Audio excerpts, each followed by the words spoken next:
For weeks, he has sought to undermine the election results of multiple states, ignoring his repeated loss in court decision after court decision. Then, the president openly called for the vice president to ignore his constitutional obligations and block the certification of Joe Biden's victory in the Congress on January 6th. When the vice president chose his oath to the nation over personal or partisan allegiances, Donald Trump led the country to a place we have never seen any president take us before. He called together an angry mob. He filled them with falsehoods and false hope. And then he sent them to the United States Capitol.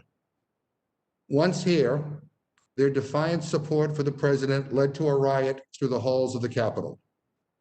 With a noose and gallows erected on Capitol grounds, they chanted, "Hang Mike Pence." As some domestic terrorists in militia gear holding zip ties charged the Capitol, others looked for members of Congress. All of them were here to stop the democratic process. By day's end, 5 were dead, including 1 police officer. Windows can be fixed, doors can be mended, hallways can be cleared, and statues can be restored. The harm to our democracy, however, will take much longer to heal. To begin that healing process, this Congress must bear witness to the crimes that were committed, and we must demand truth and accountability. By his actions and inactions on January 6th, the president has proven that he is unable to discharge the duties and powers of his office. I wish he would resign, but he is apparently unwilling to do so. It is past time for the vice president to do the right thing here. It is my hope that a strong bipartisan vote on this resolution will encourage the vice president to act to remove Donald Trump from office. Our nation, our democracy, and our freedom cannot risk another day of the Trump presidency. Now let me turn to our ranking member for any comments he wishes to make.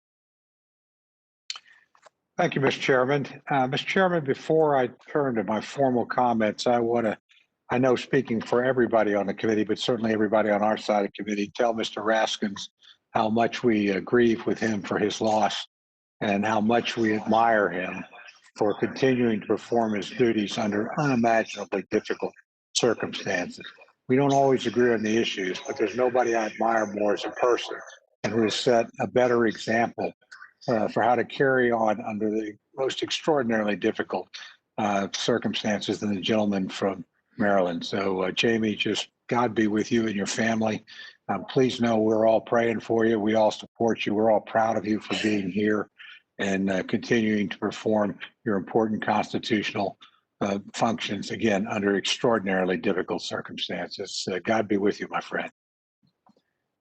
Mr. Chairman, today, as you said, is a very sad day for all of us. This is not at all how I thought the opening of the 117th Congress would begin. And I associate myself with how strongly everybody feels about what happened last Wednesday. It was a horrific day, an unacceptable day in American history, and a sobering day, and one full of tragedy that will cast a long shadow over the Congress in the weeks and months and frankly years ahead. Sadly, we're here today again on a grave matter. We're meeting to discuss HRES 21, a resolution sponsored by our Rules Committee colleague and friend, Congressman Raskin. This resolution calls on Vice President Pence to convene the officers of the cabinet and invoke Section 4 of the 25th Amendment, declaring the President of the United States incapable of executing the duties of his office. While I greatly respect my friend, I think this resolution is misguided and inappropriate for the legislative branch to pursue. Under the 25th Amendment to the Constitution, the responsibility for initiating the process for making a determination as to whether or not the president is unable to fulfill his or her duties lies solely with the vice president. There's no role for Congress, absent a dispute between the president and the vice president and cabinet over his or her ability to fulfill those duties. And though Congress may designate another body besides this, the cabinet, to exercise its power, to date it has not done so, nor is it achieved by this resolution. With today's resolution, the majority is asking the House to assume a power it does not have. The House has no role in initiating Section 4 of the 25th Amendment, not even through a non-binding resolution, and we should not pretend otherwise. Instead, that power lies with the Vice President and the Cabinet.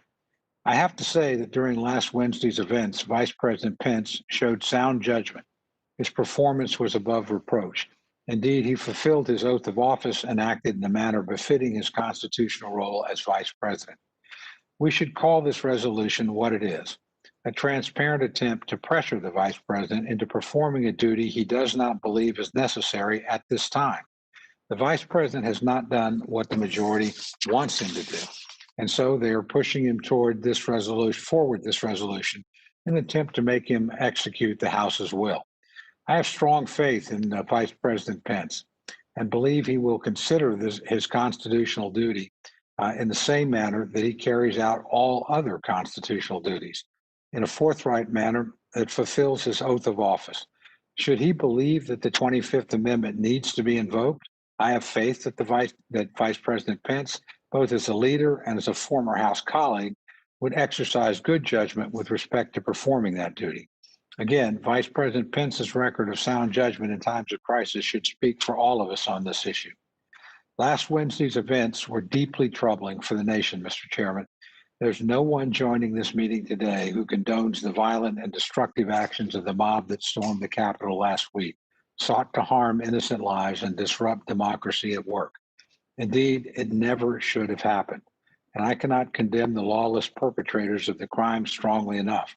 And I know that we are all committed to ensuring justice is served to the fullest extent of the law.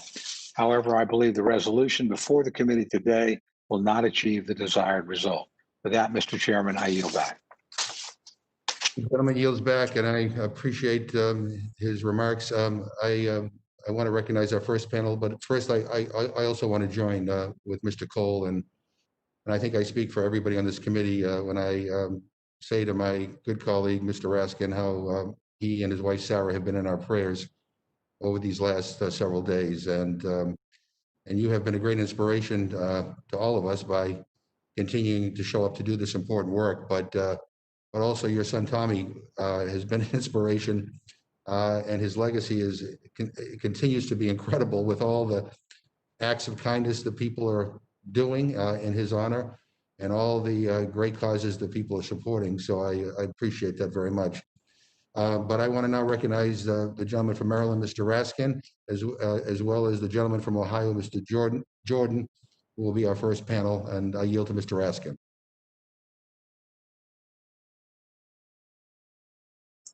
Mr. Chairman, thank you for your extremely thoughtful and loving remarks.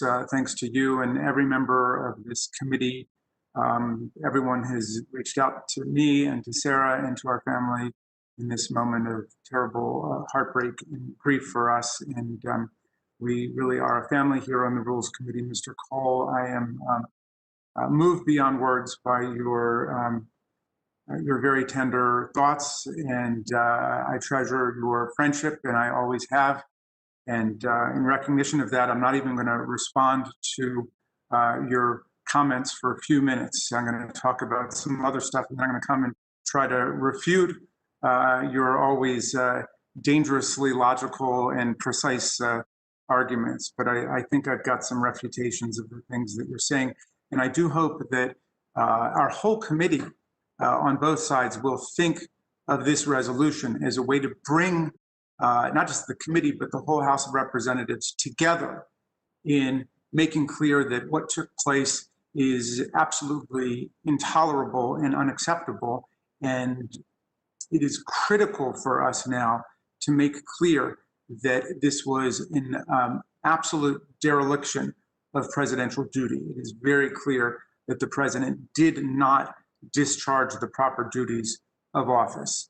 And I suppose when we come to discuss impeachment, there might be some differences in assignment of the degree of fault, blame, and responsibility that will be laid at the foot of the president. But I think that in this for the purposes of this resolution, we can all agree that the conduct of the executive branch fell dramatically below the constitutional standards set forth for the president. Now, there are three ways to protect the nation against a president whose conduct poses a clear and present danger to the people. The first, of course, is to defeat him in an election, and the American people just did that in November of 2020, catapulting Joe Biden to a greater than 7 million vote victory over President Trump and delivering him a 306 to 232 electoral college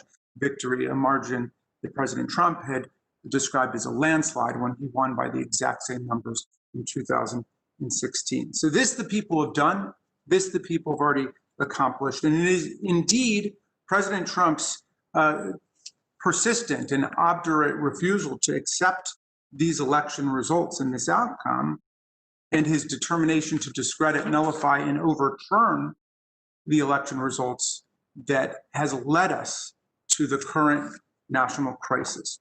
The second way to remove a president who has proven himself a danger to the republic and to the people is to impeach him in the House for having committed high crimes and misdemeanors within the meaning of the Constitution, and then trying him in the Senate. This is, too, a familiar mechanism that the committee knows well. And you will remember the marathon 10-hour session that our former colleague Doug Collins and I had back in December of 2019 when we voted to bring to the floor articles of impeachment relating to the president's efforts to pressure a foreign government to get involved in the 2020 presidential campaign here in the United States and to smear Vice President Joe Biden.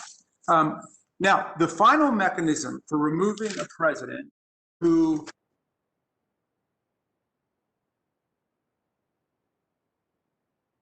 Jamie, you need to unmute. There you go. The final mechanism for removing a president who is failing to meet the most basic duties of his office and indeed actually harming the republic with his conduct is the 25th Amendment. Now, the whole purpose of the 25th Amendment, which was adopted in 1967, is to defend the stability of the republic and to guarantee the safe continuity of governmental operations at the very highest levels. It was adopted just several years after the assassination of John F. Kennedy. And in fact, his brother, Robert F. Kennedy, was one of the key legislative actors in pushing it, along with Senator Birch Bayh. But it was passed on an overwhelming bipartisan basis at the dawn of the nuclear age because questions of physical and mental fitness were prominent in the minds of Americans at that point. And as they often said, we have 535 members of Congress, and if something goes wrong for one of them or two of them or a dozen of them, the Congress will keep functioning. But we only have one president of the United States. And if that president is unable to successfully discharge the duties and the power of office, that becomes a crisis for the entire republic. Contrary to popular belief, the 25th Amendment has been activated and employed numerous times since it was adopted back in '67. Section 1, which establishes that the vice president becomes president in the event of a presidential vacancy, was used when President Nixon resigned and Gerald Ford became president. Before that point, it was unclear whether the vice president was actually becoming the president or just exercising the powers of the president. And it was the 25th Amendment which settled that question in Section 1. Section 2 established the way to fill a vacant vice presidency. And that took place when, for example, Spiro Agnew resigned as vice president, and then President Nixon followed the provisions of Section 2, nominated Gerald Ford, and he was ratified by majority vote in both houses of Congress. Now, Section 3, I like to think of as the section that deals with the famous presidential colon, because it has been used when Ronald Reagan underwent colorectal surgery, and he voluntarily and temporarily transferred the powers of his office to George Herbert Walker Bush. And then after that incapacity ended, he, by letter, resumed the powers of the office. President George W. Bush himself invoked Section 3 in transferring the powers of his office to then Vice President Dick Cheney when President Bush underwent a colonoscopy. And it's been used several times in the context of colonoscopy and other surgeries. But today we're looking at Section 4, which we are asking the Vice President to invoke by activating and mobilizing the cabinet to declare what is patently obvious to a horrified and anxious nation. The president is not even minimally discharging the basic duties of his office. Now, my friend, Mr. Cole, says that in drafting and adopting such a resolution, we would be operating outside of the proper legislative sphere under the 25th Amendment.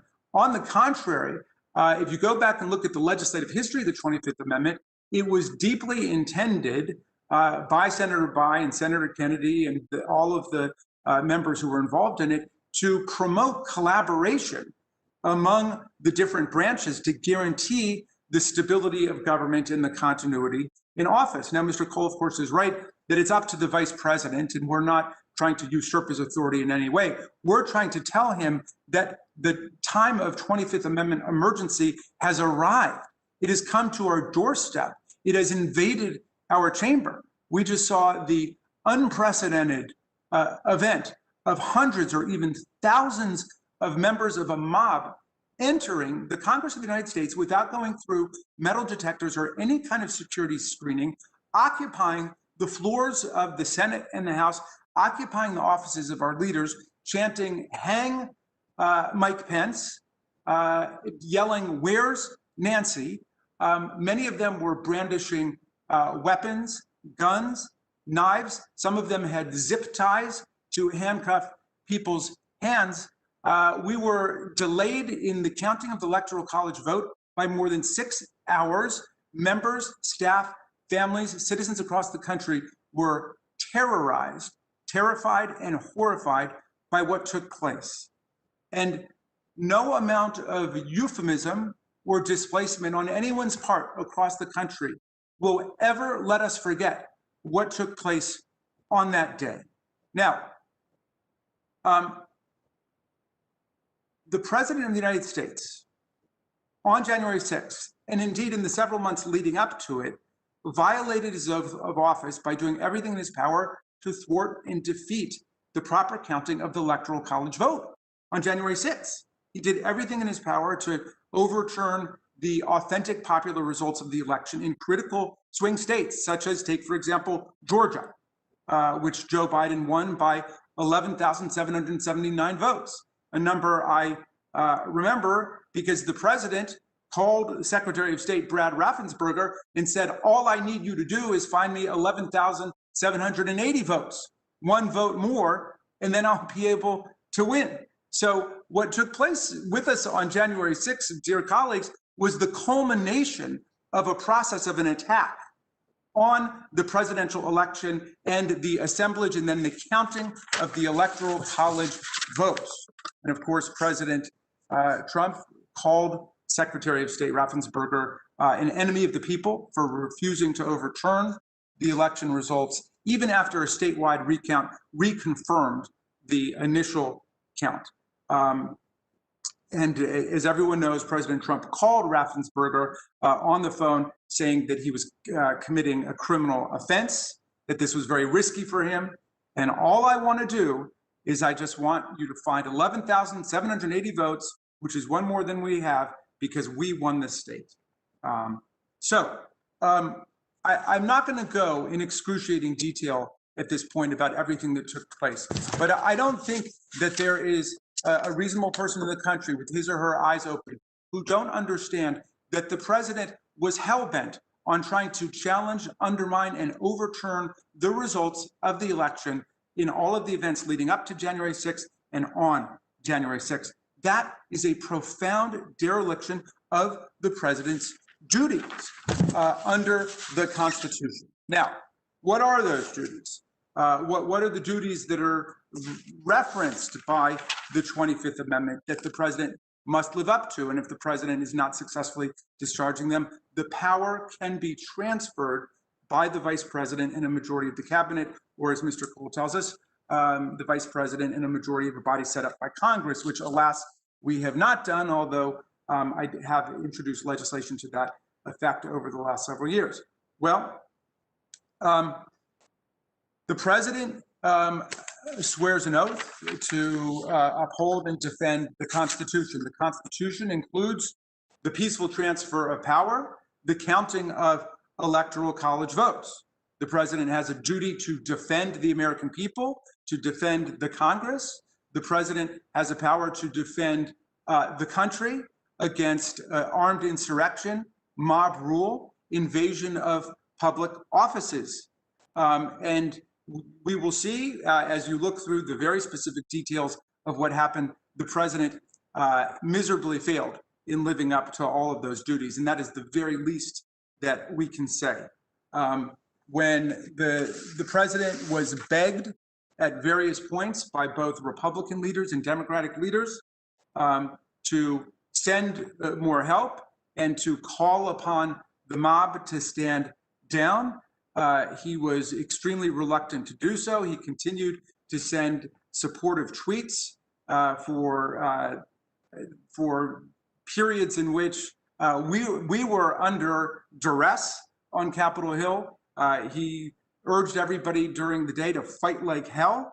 And he sent out finally a tweet, I think, and this is the one that people are using to try to absolve the president, amazingly. This was probably his best or most exculpatory tweet. He sent out a tweet saying, these are the things and events that happen when a sacred landslide election victory is so unceremoniously and viciously stripped away from great patriots who have been badly and unfairly treated for so long.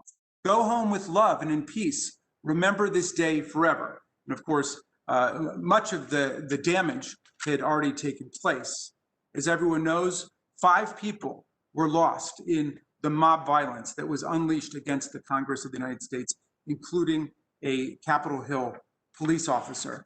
And as the scale of the violence and the damage became clear, the president quickly deleted that tweet and then tweeted, I suppose this was his most forceful one, go home, we love you, you're very special. That was at the end of the day, basically when most of the devastating damage had already been wrought on the people of the Congress. My friends, when we talk about the 25th Amendment, we don't have to find that the president committed a high crime and misdemeanor in inciting this mob insurrection. And I think there's overwhelming proof that he did, but we don't have to prove that for the 25th Amendment. All we have to ask is whether the president lived up to the most basic and minimal expectations for his duties of office. Can you imagine any other president of the United States doing what this president did? Can you imagine President Bush doing that? Can you imagine President Obama doing that? Can you imagine President Lincoln doing that? Franklin Roosevelt, the Democrat, or Teddy Roosevelt, the Republican? Can you imagine any other president in our history encouraging and fomenting mob violence against the Congress of the United States, against our people? That's the question. And if you're with me and you can't imagine any other president doing that, and you think he failed the basic duties of office, then I think the vice president has a duty to act. And I'm with Mr. Cole in saluting the vice president for doing his duty on January the 6th. He came under enormous, phenomenal, unprecedented pressure by the president of the United States to step out of his role as the person simply presiding over the counting of the electoral votes and to try to nullify and overturn the election. That just deepens the complicity of the president with this horrific assault on the counting of the Electoral College. But the vice president stood up at that moment. We're asking the vice president to stand up again. For all of those people who voted, I think, foolishly with the president's wishes to deny the electoral college votes that were cast by our states, by our state officials, despite the fact that the president brought 62 different cases in federal and state court and lost 61 of them soundly, decisively, and in many cases of humiliatingly, as the judges castigated the president for bringing such nonsense before the courts. But for those who decided to go along with that and help to drive that wound into the country, and who are now calling for bringing the country together, those people who are now calling for reconciliation, this is the road to reconciliation. It is the vice president himself who is the key actor, and it is the president's own cabinet who make up the key actors, the principal officers of each of the departments of government. They can help to lead us out of the nightmare that we've been plunged into by this sequence of events.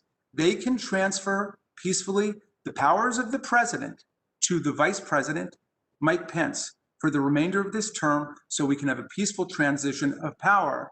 My friends, on the extreme right-wing websites that help to build the president's rally, the Save America rally, they are calling for the mobs to come back to Washington and to continue the assault on the Republic of the United States. They are calling for continued war, and they are calling it war against our government.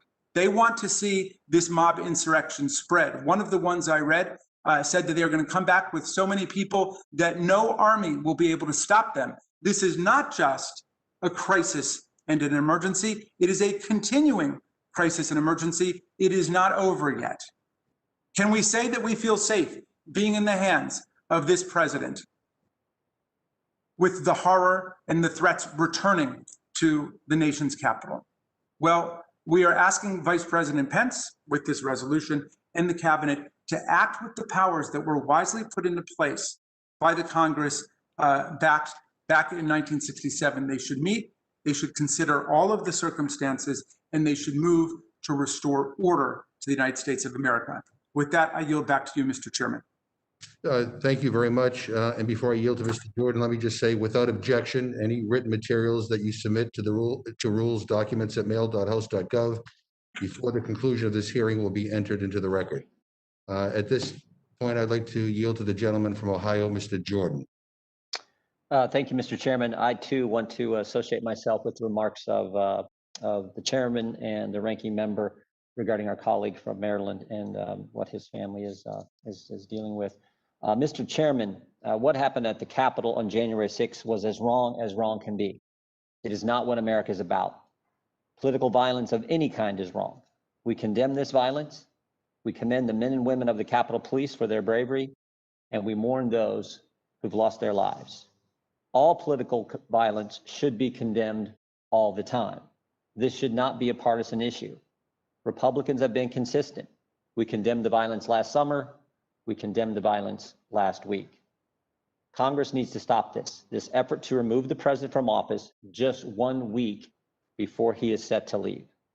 Continued calls to impeach the president or remove him from office with using the 25th Amendment, I don't think are healthy for our nation. Rushing this resolution to the floor will do nothing to unify or heal the country. Under the plan Speaker Pelosi laid out on Sunday, the Democrats plan to impeach the president a second time just days before, as I said, he is set to leave. These actions will only again continue to divide the nation. Turning to the 25th Amendment into a political weapon by demanding that the vice president invoke it to remove the president from office, I think is just wrong. Let's be clear.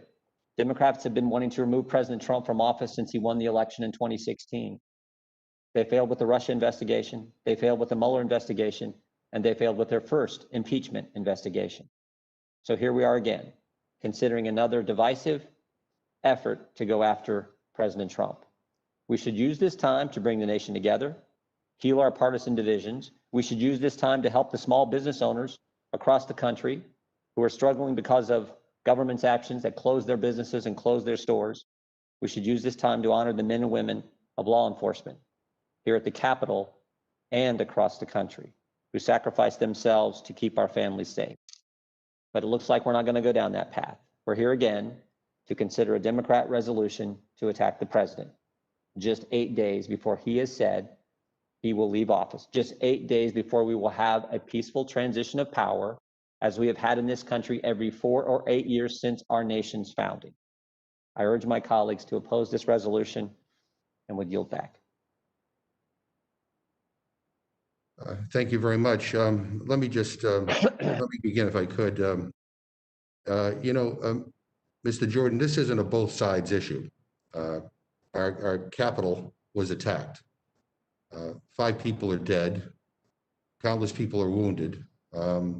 We had a group of domestic terrorists, homegrown fascists that came to the Capitol building to desecrate this symbol of democracy and freedom, and to do harm to people. And with all due respect, I'm glad that all it took for you to call for unity and healing was for our freedom and our democracy to be attacked. But for the last several months, the gentleman from Ohio and others have given oxygen to the president's conspiracy theories. And we all want healing, but in order to get to healing, we need truth and we need accountability. I mean, people came to the Capitol building to try to launch a coup to stop us from upholding our constitutional responsibilities. I mean, I was on the floor, the House floor. I know you were and others, but I was one of the last people to walk off the House floor. And when I went into the Speaker's lobby, I saw this mob, trying to break glass doors to get access to the floor and God knows what else. They defied the Capitol Police, who were bravely trying to protect us. And I saw in their eyes, hate and evil. And I'm just grateful that more people weren't harmed in this terrible attack. But they came here to destroy things, to desecrate things. And they did so because the President of the United States told them to go do it. At his urging, they came to the Capitol. Some of them, I'm listening to some of the commentary, thought he was here.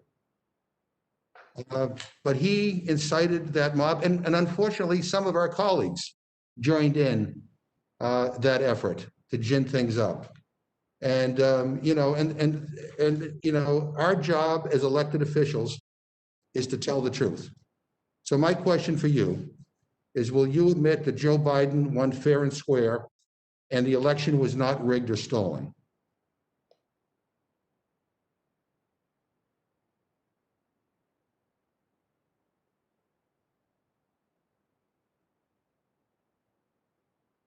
I have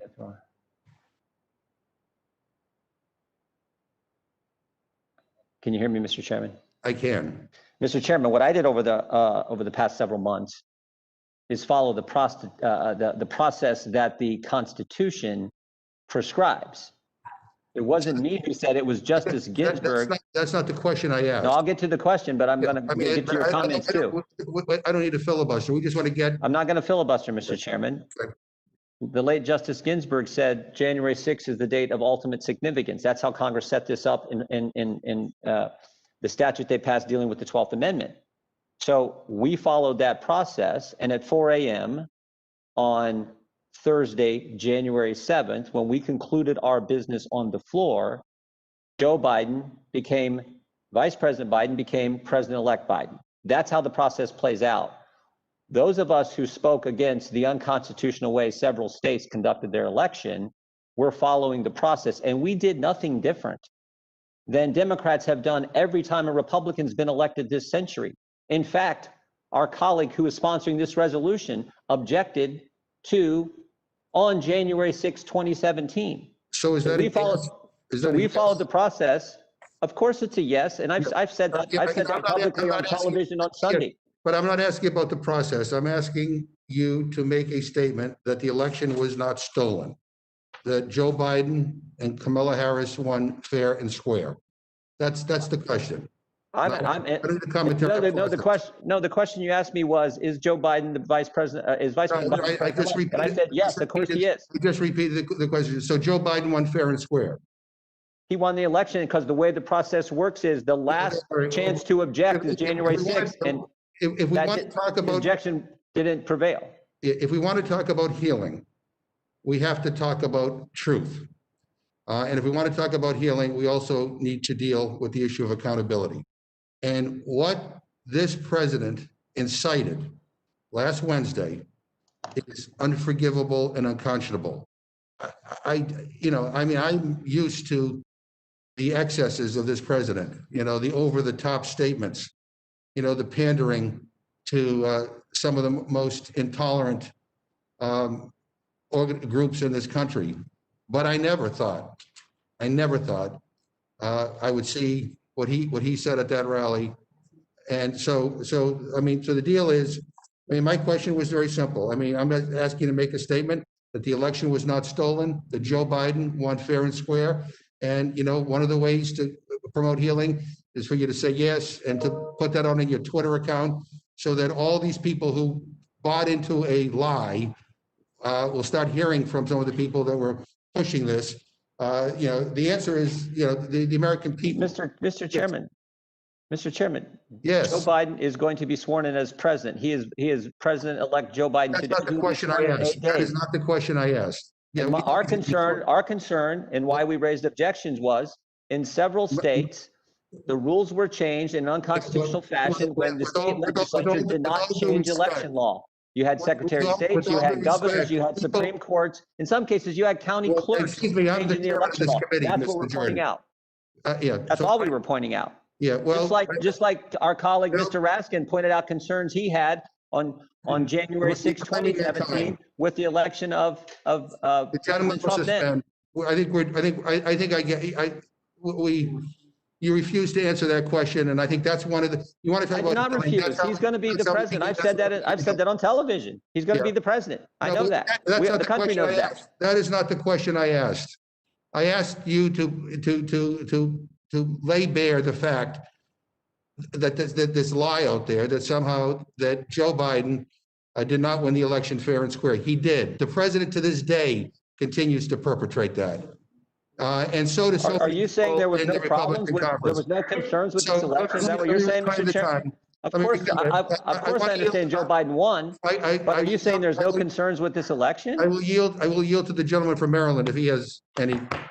Thank you, Mr. Chairman. I just want to make one point about this somewhat abstruse Article 2, Section 1 argument that was made the day when all of us almost lost our lives, as Lindsey Graham put it. I was moved by something Lindsey Graham said. He said, these people came in to the buildings without the metal detectors. They could have been armed. They could have had a bomb, and all of us could have died.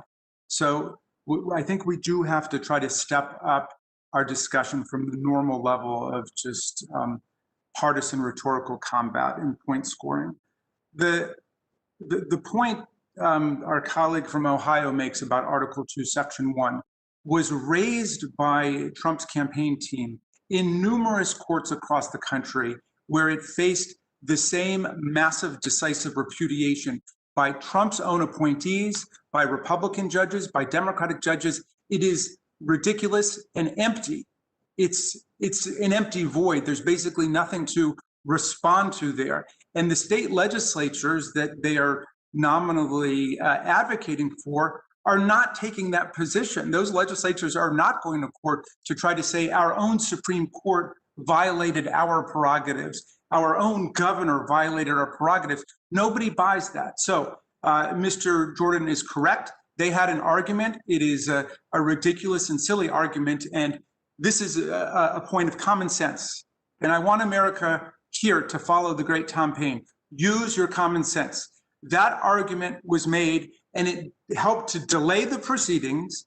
And then this mob comes in, and there's at least one call from the president during the mayhem and the chaos to a senator telling him to keep the objections going and to prolong the process. So I just disagree profoundly with the substance of that argument. Every court in the land that looked at it has rejected it. The state legislatures don't buy it. It's fine that Mr. Jordan wants to go back to it, but I think all of us should do some soul searching about 5 dead Americans, a Capitol police officer who's dead, dozens of people wounded, lots of our Capitol Hill cops in the hospitals, and a country on edge, and an inflamed right wing which thinks that we are on the verge of a civil war. Now, come on, guys. Can we get it together to act as a rules committee together as a Congress to tell the vice president simply to acknowledge what's obvious, which is this president is not up to the job for the next 8 days, and a lot of danger still faces us. That's my perspective on it.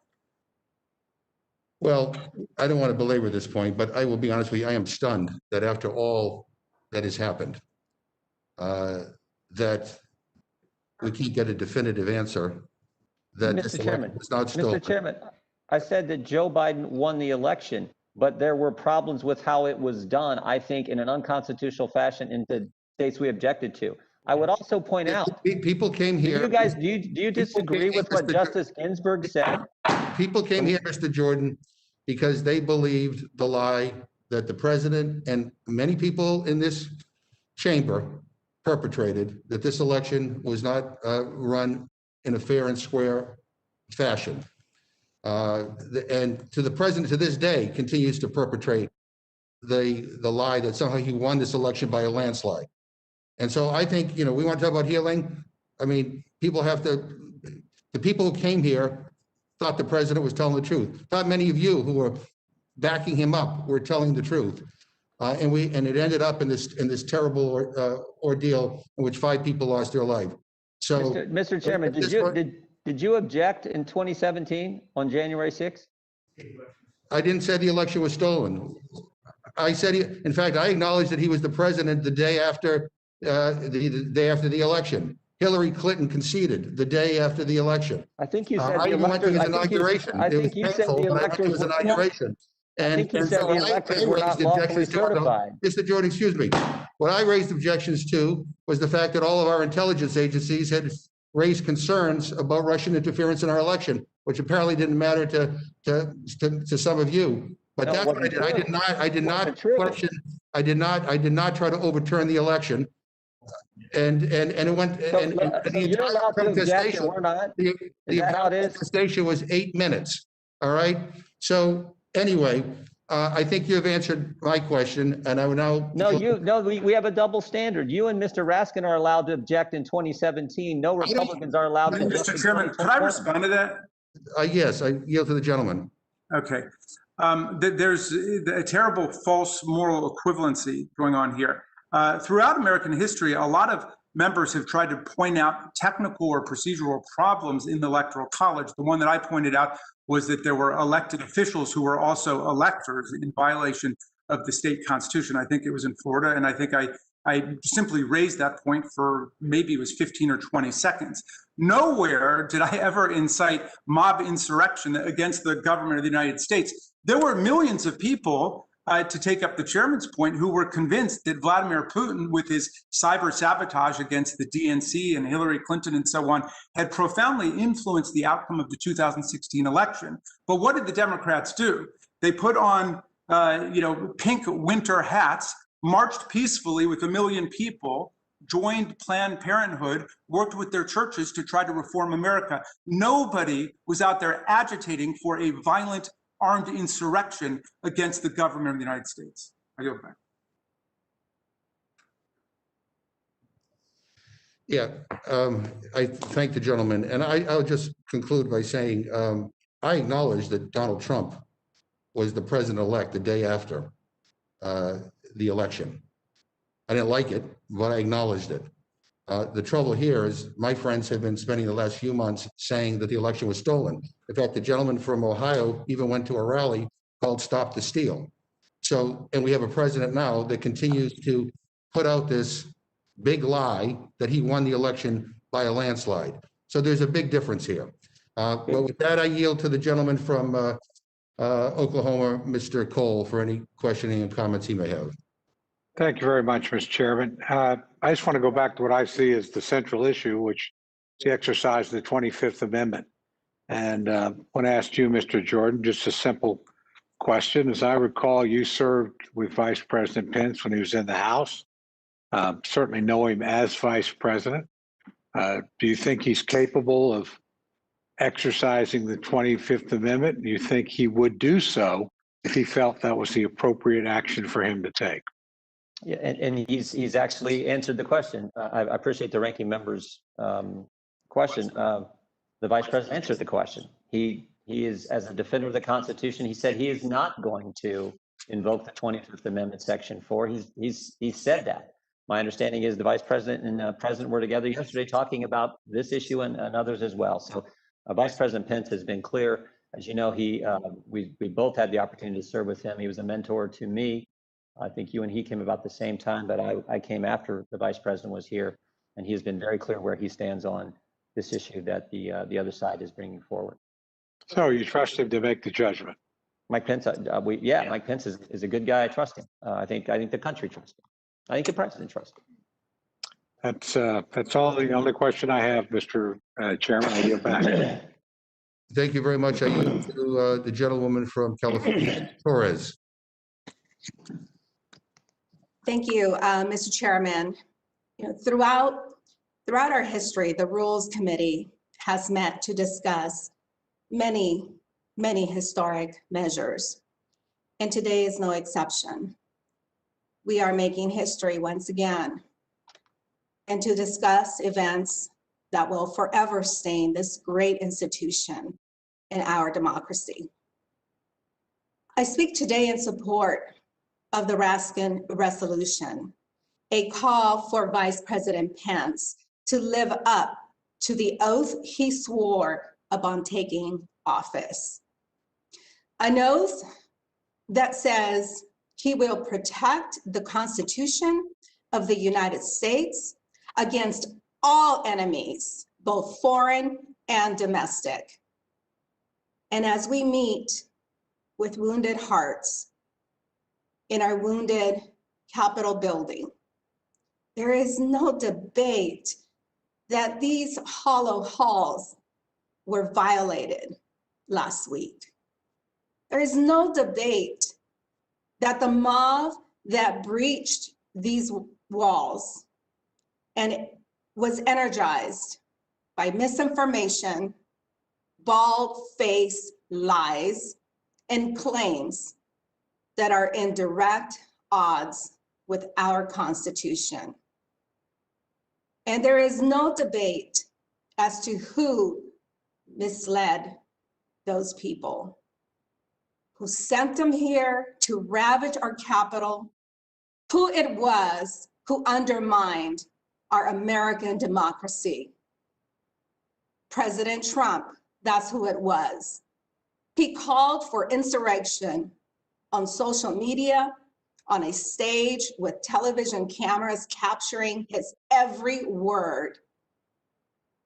I'm saddened that my colleagues will dare to stand on that stage and do the same. 6 Americans are now dead. 2 of them were Capitol Police officers. More than 50 officers were injured, 15 hospitalized. Trump incited this attack,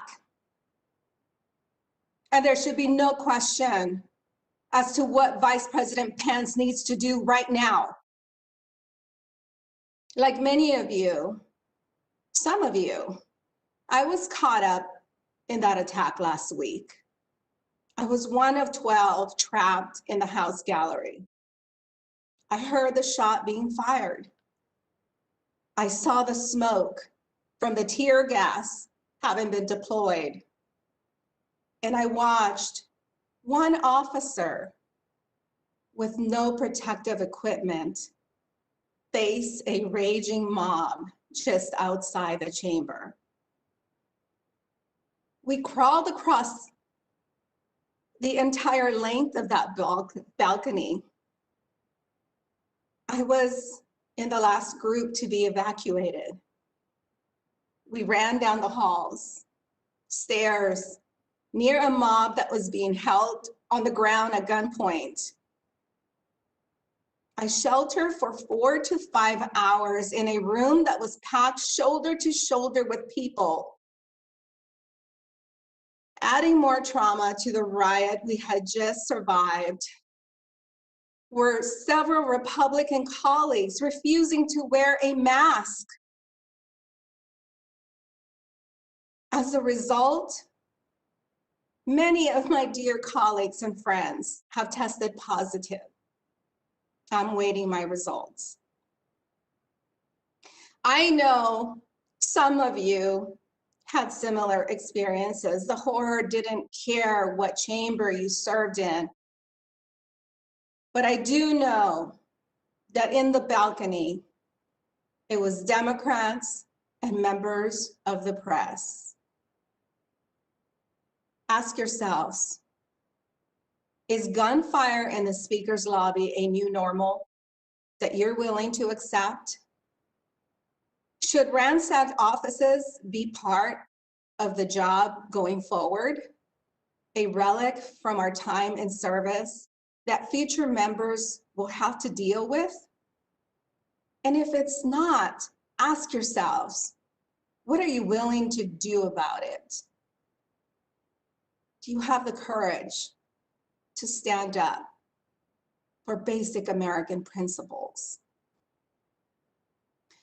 The Raskin resolution is not a political document. It takes no partisan position. And anyone who says otherwise is being irresponsible and is continuing to advance the hateful agenda of Donald Trump. How dare you?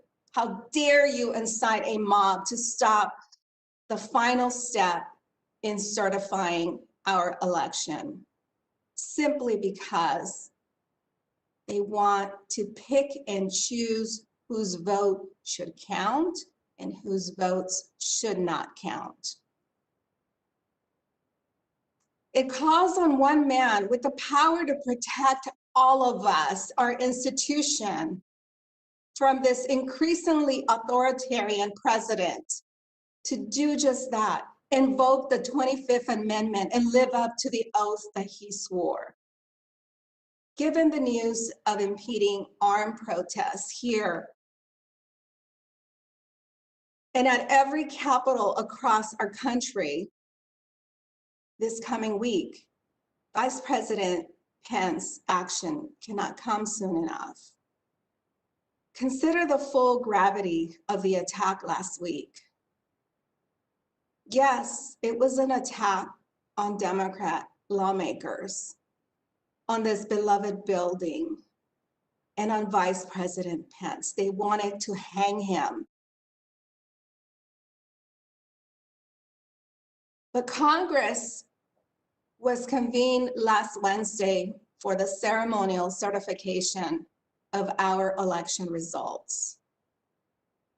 So this was also an attack on our democracy.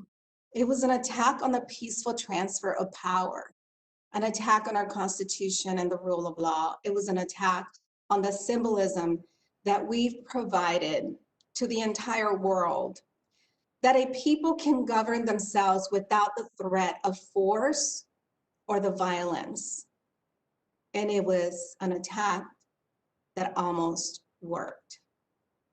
All of us has a role to play in undoing the damage that President Trump has done. I urge my colleagues, when I was finally evacuated at 3 p.m. and while running for my life, I answered my phone to my son, Christopher. The call lasted 27 seconds.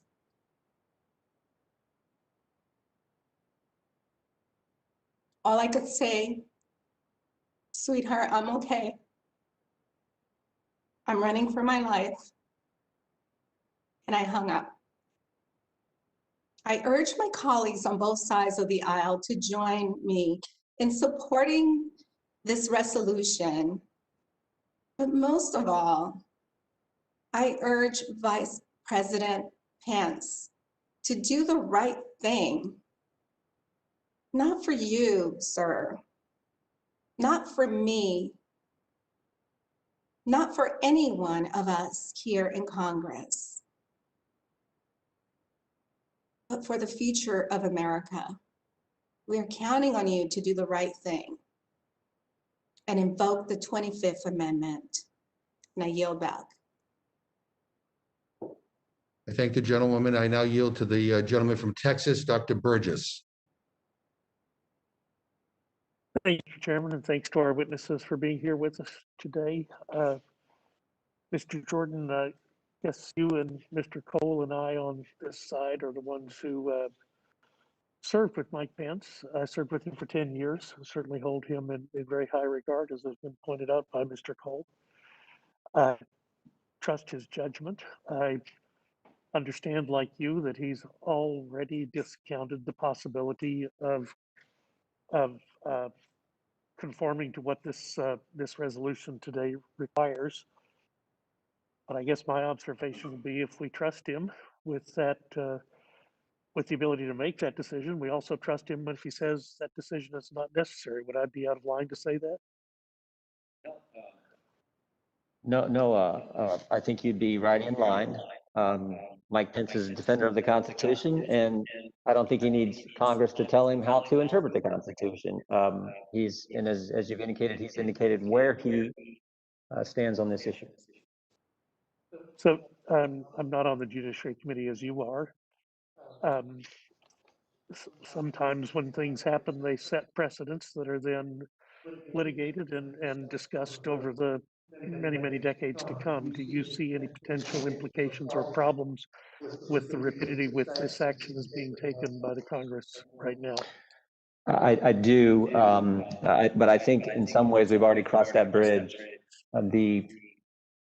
The nature in which the Democrats did the first impeachment, and now it looks like they're going to do an impeachment without any type of hearings in the Judiciary Committee. They're gonna bring it to the floor tomorrow. I think that does set a dangerous precedent going forward. That is, are we going to have impeachment all the time, in successive presidencies? So I'm nervous about that, and frankly, if I could, just the double standard is a problem. Mr. Raskin said on January 6, 2017, Mr. President, I have an objection because 10 of the 29 electoral votes cast by Florida were cast by electors not lawfully certified because they violated Florida's prohibition against dual office holding. So Mr. Raskin had a problem with how Florida ran their election, and he's allowed to object, even though the state of Florida said it was okay. Last week, I had an objection to how Pennsylvania ran their election. I objected. Somehow I'm wrong and he's right.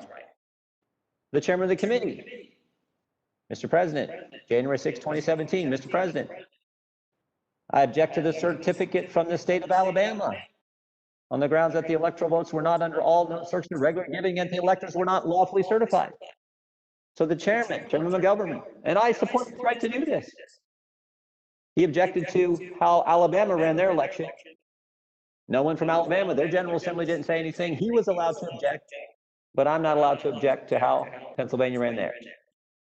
And I would argue we had a much stronger constitutional basis for our objection, in that the time, place, and manner of elections are clear in the Constitution. They are done by the state legislature, not secretaries of state, not governors, not partisan Supreme Court, and not county clerks. So we've been consistent throughout this process. And I would just ask my colleagues, do they object to what the late Justice Ginsburg said? Ruth Bader Ginsburg said, January 6th in the process the Constitution prescribes is the date of ultimate significance. We followed that process at 4 a.m. when that was finished. Vice President Mike Pence conducting that as he's supposed to. Joe Biden became President-elect Biden. End of story. And that's exactly where we are as a country. Now, the question in front of us, as members of the United States Congress, is, are we going to move forward in a positive fashion for the entire country? Or are we going to continue to have these kind of things in front of us that I actually think further divide us? The process has been completed. Let's move forward. I thank the gentleman. Mr. Chairman, I just one other observation on the way in today. speaking with some of the members of the Capitol Police, it's pretty clear that they're hurting and hurting significantly. So I encourage all of my colleagues to take a moment and on our way in and out of the building, let them know how much we appreciate them, appreciate their service.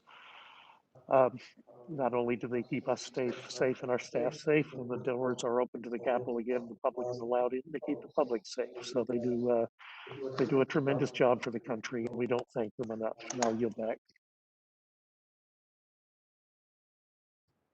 Yeah, thank you. Let me just say for the record, and I don't want to speak for Mr. Raskin, but nobody is saying that you cannot utilize the process that is before us. This is not about the objection.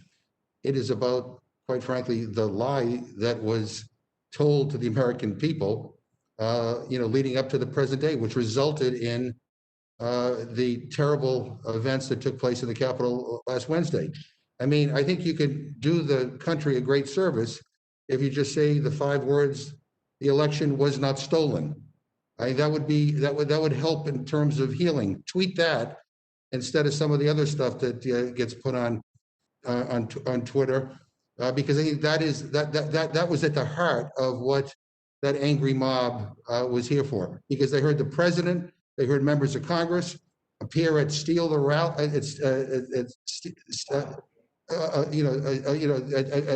at rallies claiming that the election was stolen, and so, I mean, that's the difference here. And so let's be clear. I now yield to Mr. Perlmutter.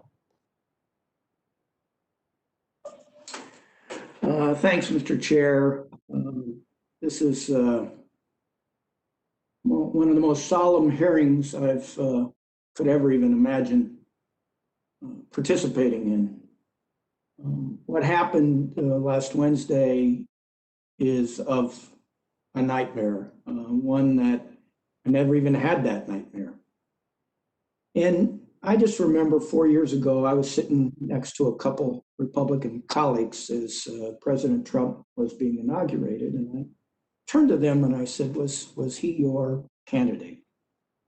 And in unison, the two of them turned to me and said, well, we had 16 candidates. Was he your choice? And he said, we had 16 candidates and he was our 17th choice. Well, I think their assessment was pretty good, that he has damaged America, damaged the Republic, damaged the Constitution. And I know for me, pursuing this resolution asking Vice President Pence to invoke the 25th Amendment or the potential for a second impeachment were the last things in the world I wanted to do. And I couldn't even imagine what would prompt me to do it, except a mob rioted and attacked the United States of America as represented by the Capitol of the United States of America. A lot of people were hurt, particularly our police officers. One died physically, one took his own life, 4 other people died, 50 or more, as Ms. Torres said, police officers were injured. There were thousands of felonies committed by the ransacking of the Capitol, starting with felony murder.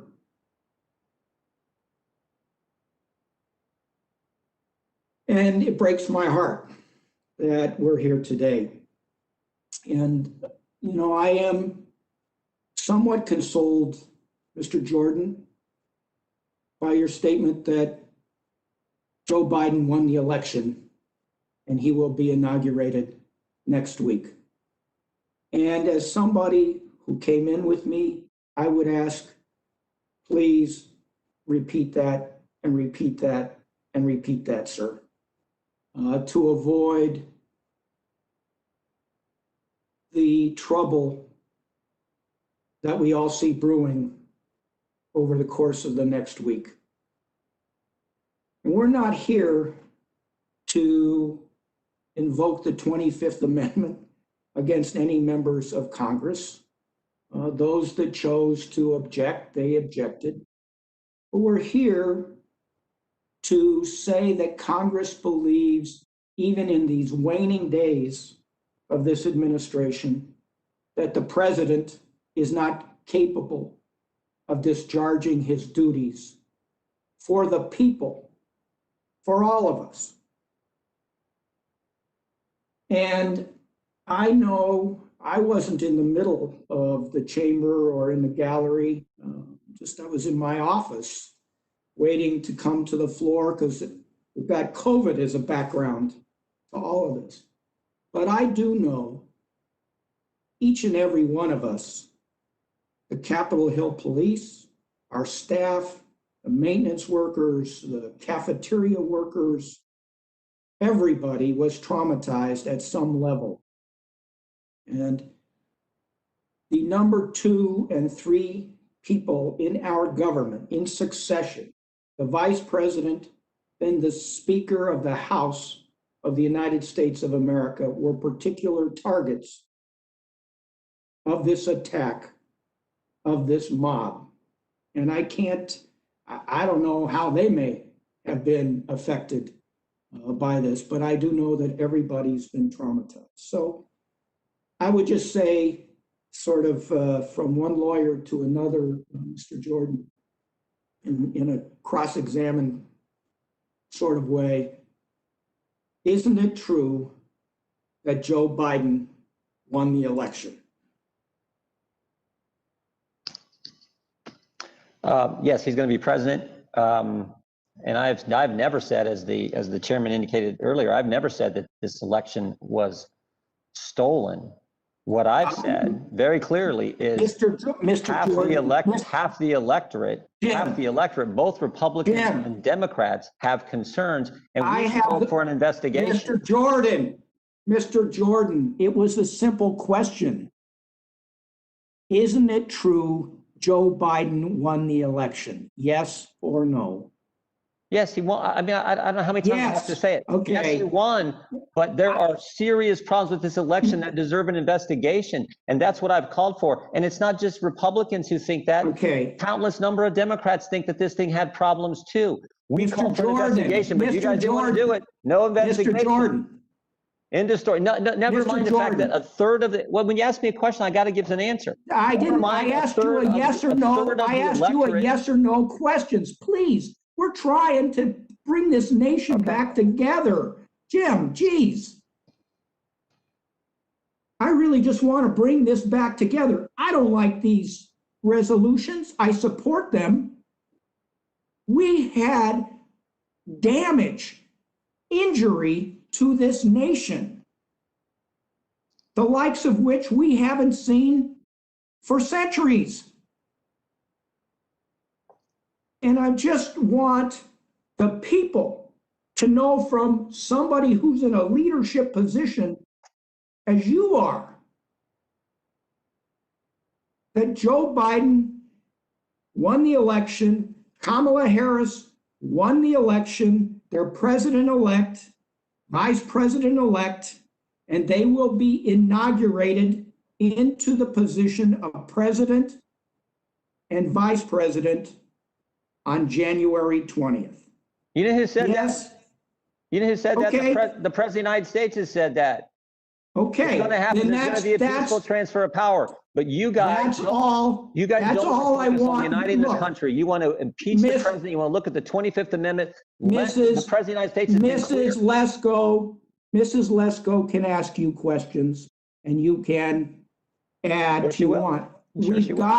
Look, I'm not trying to bark at you. Well, you could have fooled me. I'm not barking at you. I just need to have a declarative statement from you so that we can potentially get through the next week without more violence. Okay. That's all I'm asking you. Okay. I mean, you and I have been here together for a long time. You know, and we've worked together on things, and we've been opposed on things.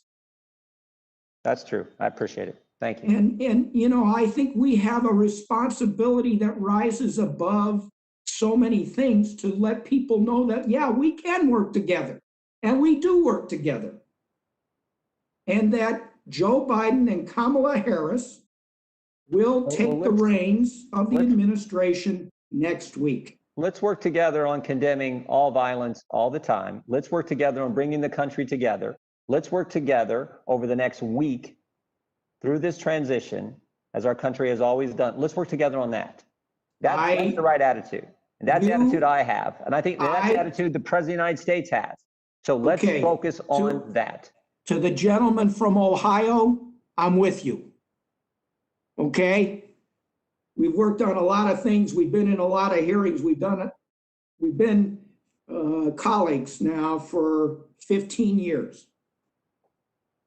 Thank you.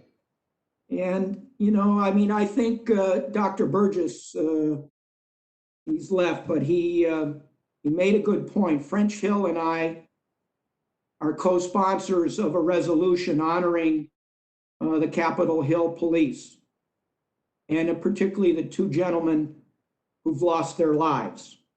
I support that resolution. And I think all of us will. The police force was brave. The police force was there. They were undermanned, understaffed, they didn't have the equipment or the gear that they should have in facing that mob. And I just thank them for everything that they've done. Mr. Chairman,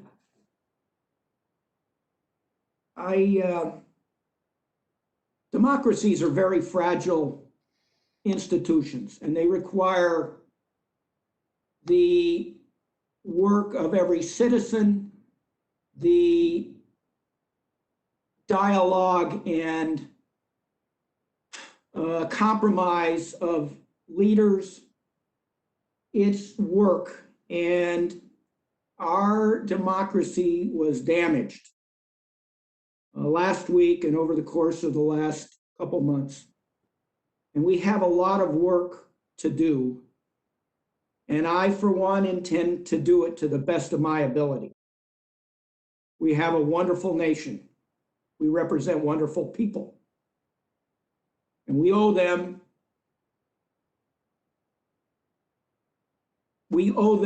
to do our best in working together to bring about this peaceful transition of government next week, and to continue to work on their behalf, whether it deals with COVID or infrastructure or the climate or, you know, election integrity, whatever it may be. And right now, I renew my commitment to do the best I can on behalf of this democracy, on behalf of this republic, because it's going to take a lot of work for all of us. And with that, I'd yield back. I thank the gentleman. Let me just say, I mean, I think we finally agree that Joe Biden will be the next president.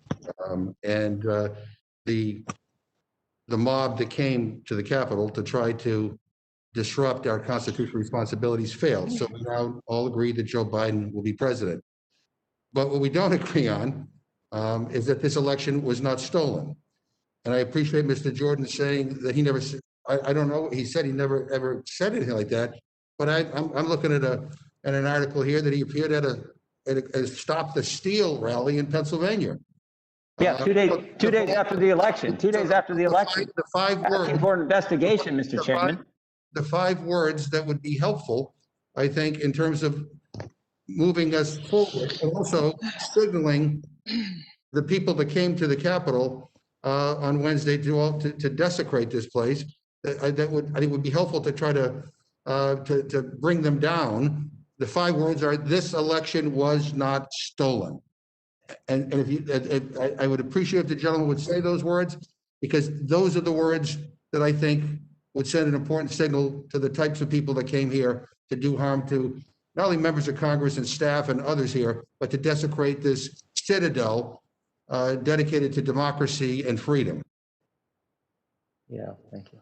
Okay, well, I'll yield to the gentlewoman from Arizona, Mrs. Lesko. Thank you, Mr. Chairman. And before I make my comments and question, I just want to say that it's good to see Representative DeSaulnier. I'm glad that you're back to health and that you're back in Rules Committee. I also am not sure what's, I also continue to pray for Mr. Hastings in his health. And Mr. Raskins, I continue to pray for your comfort, the loss of your son. And like all of us, we pray for the families of those people that were lost as a result of the breach of the Capitol. With that, I want to go to my formal comment and say, you know, emotions are very high, understandably so. There's something that happened in January 6th that has never happened before in the history. And I think that everyone is upset, and rightfully so. But I would like to focus on the bill in front of us. And my Democratic colleagues have won the presidency. They have the majority in the House. With the tie-breaking vote of Kamala Harris in the Senate, you have the majority vote in the Senate. And so I call on you to chalk up the win.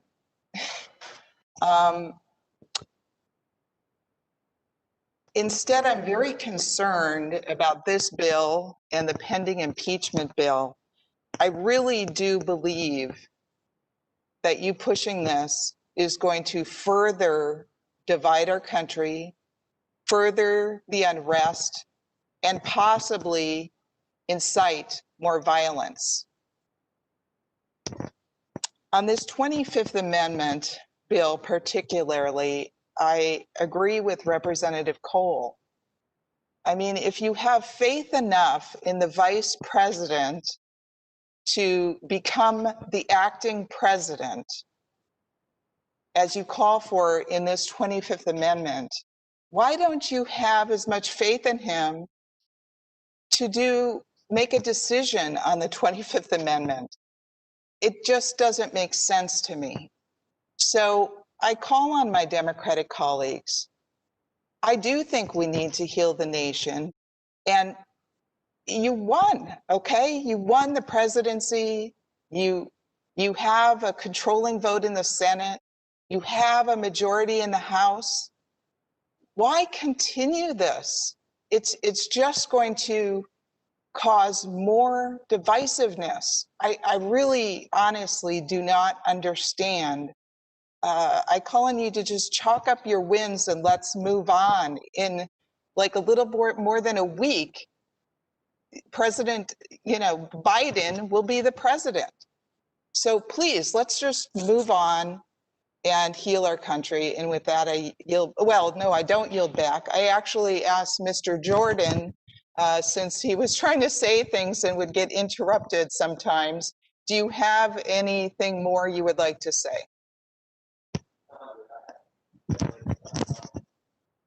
You're not on. Again, no, I think the gentlelady's comments regarding trying to bring the nation together, trying to unify and move forward is exactly appropriate. I've said that now for several days after the tragedy and terrible events that took place at the nation's capital here. So let's hope we can do that, not further divide the country. It's tough to say you want to unify on one hand and then turn around and say that we're going to invoke the 25th Amendment or push the vice president to use the 25th Amendment, and then we're going to the following day impeach the president, and we're now down to just hours left in the Trump administration. So let's hope we move forward. I agree with the comments of Mr. Perlmutter earlier that we should be able to work together on things that matter to the folks that we get the privilege of serving, all the folks that we get the privilege of serving, those who voted for President Trump, those who voted for President-elect Biden. I do think it's important that we recognize, and we do an investigation, it's why we called for it. There are voters on both sides of the aisle, 80 million of them, who have doubts about how this election was conducted. If for no other reason, we should investigate and look into this. That's what we were hoping to do. We called for an investigation 11 weeks ago, right after the election. But unfortunately, we couldn't get one.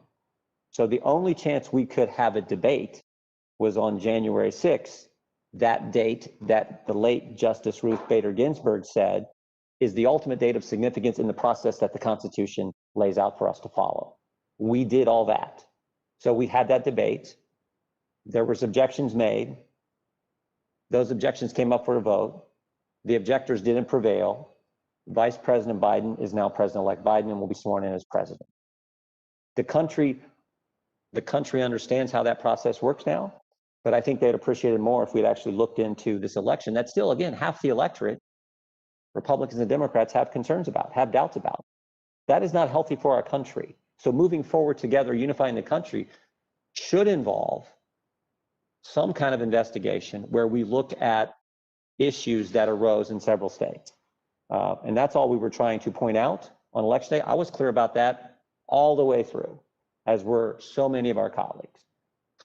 And I think, frankly, that's what we should focus on as we move forward. I appreciate the gentlelady's question. Thank you, Mr. Chairman, and I yield back. Thank you. Let me just say to Ms. Lesko, I want to be very clear here. This is not about winning and losing and vengeance, or this is about truth.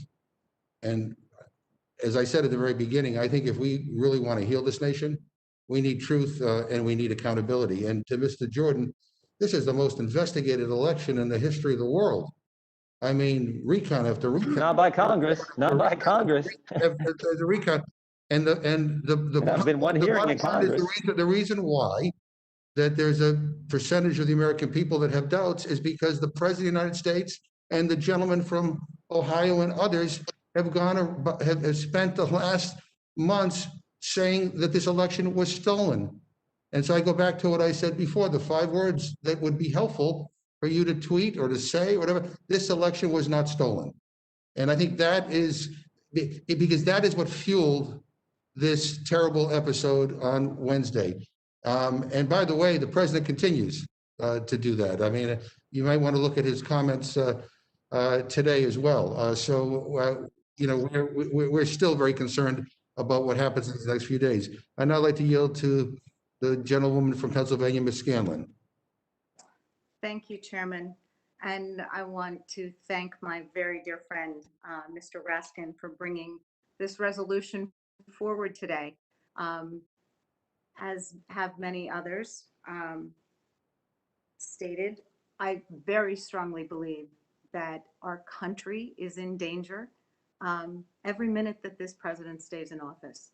If he had the character to do so after inciting this riot, he should have resigned.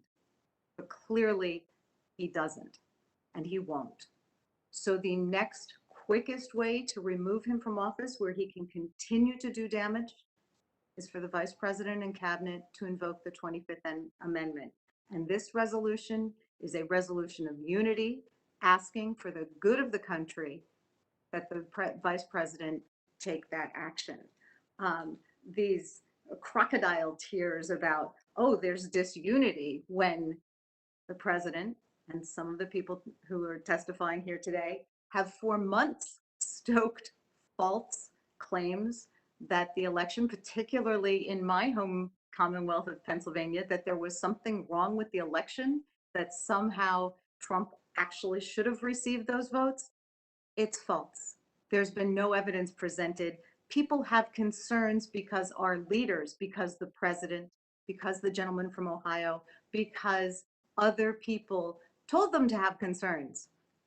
There is no reason for concern. There have been counts, there have been recounts, there have been court cases. Our Supreme Court in Pennsylvania, the US Supreme Court has weighed in here. You can't say there's reason for disunity and then say, oops, wait, now we want unity. I mean, this isn't about winning and losing. This isn't even partisan. I mean, the mob that came to Capitol Hill terrorized both Republicans and Democrats. Of the 6 people who were killed, it appears there were more Republicans than Democrats who've been killed.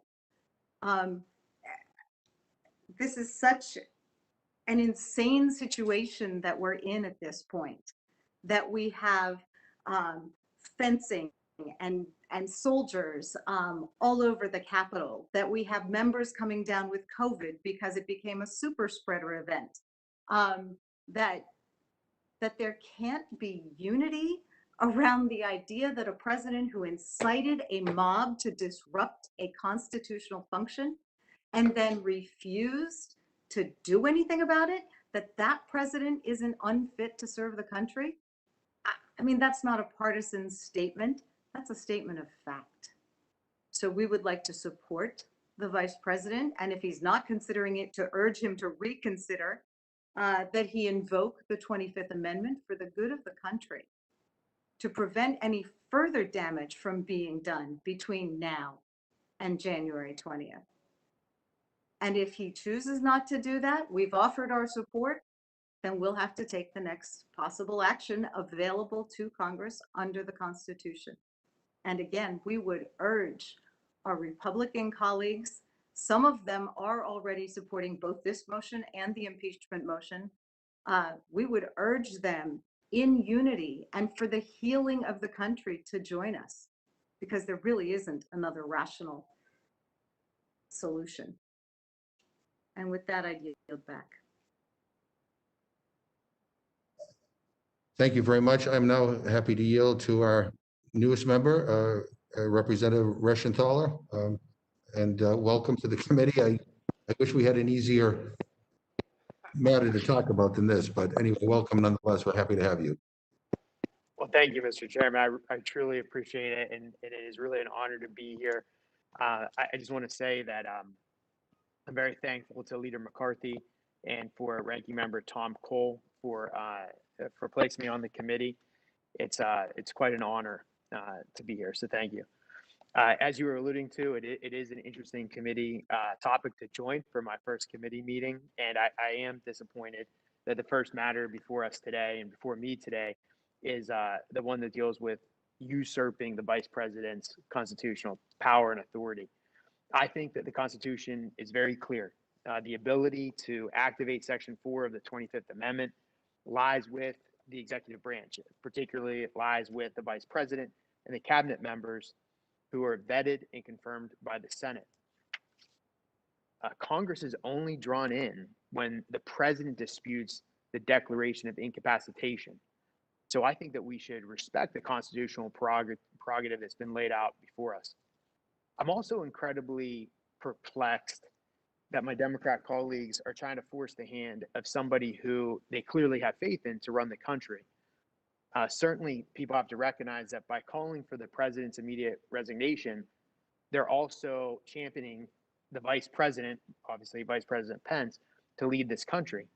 So if you have faith in the vice president, why wouldn't you have faith in him now to invoke the 25th Amendment if he felt that was necessary?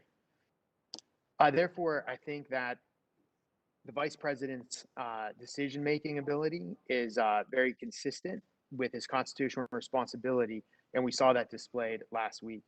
I also just think it's time to look forward as we move ahead, both in our national discourse, but also with what we debate here, subject debates in the halls of Congress. I hope that we can move forward and focus on measures that unite this country rather than partisan ploys that are aimed at further dividing us.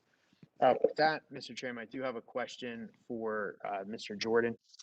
Mr. Jordan, we've been talking about the election, whether people have faith in the election, and going back to 2016, we had a conspiracy theory that was a Russian meddling. Clearly a conspiracy theory. You had a large number of Democrats who refused to recognize that. In 2020, we have another conspiracy theory. We have members of our party unwilling to recognize that. I'm very troubled by the pattern that I'm seeing with our presidential election. Would you like to talk about 2016 and 2020 as they relate together? And I'll turn it over to you, Mr. Jordan. I think the gentleman, yeah, I mean, look, it was, I don't know how many impeachment resolutions we've had from the Democrats over the past 4 years. We had, I think, my memory serves me right, during the impeachment of a little over a year ago, we had 16 members on the Judiciary Committee, 16 Democrats, who were on record supporting impeaching the president of the United States before President Trump ever had the phone call with the president of Ukraine, which was supposedly the catalyst for the impeachment exercise we all went through. So this is just, it's been unfortunate, but since day one, I think it's interesting. January 6, 2017, Democrats objected to more states than Republicans objected to last week. And that was all fine and dandy. But last week, we object to states and, oh, somehow you can't do that. And I would also point out to the gentlelady from Pennsylvania who spoke prior to you, she made the statement that Americans believed that there was major problems with this election because what leaders have told them. That is just not true. That is just not true. They didn't need anyone to tell them that there were problems with this election. They instinctively understood that there were real concerns with how this thing played out. I mean, we still have a race for one of our colleagues. What's it been, 11 weeks? They still haven't decided the winner.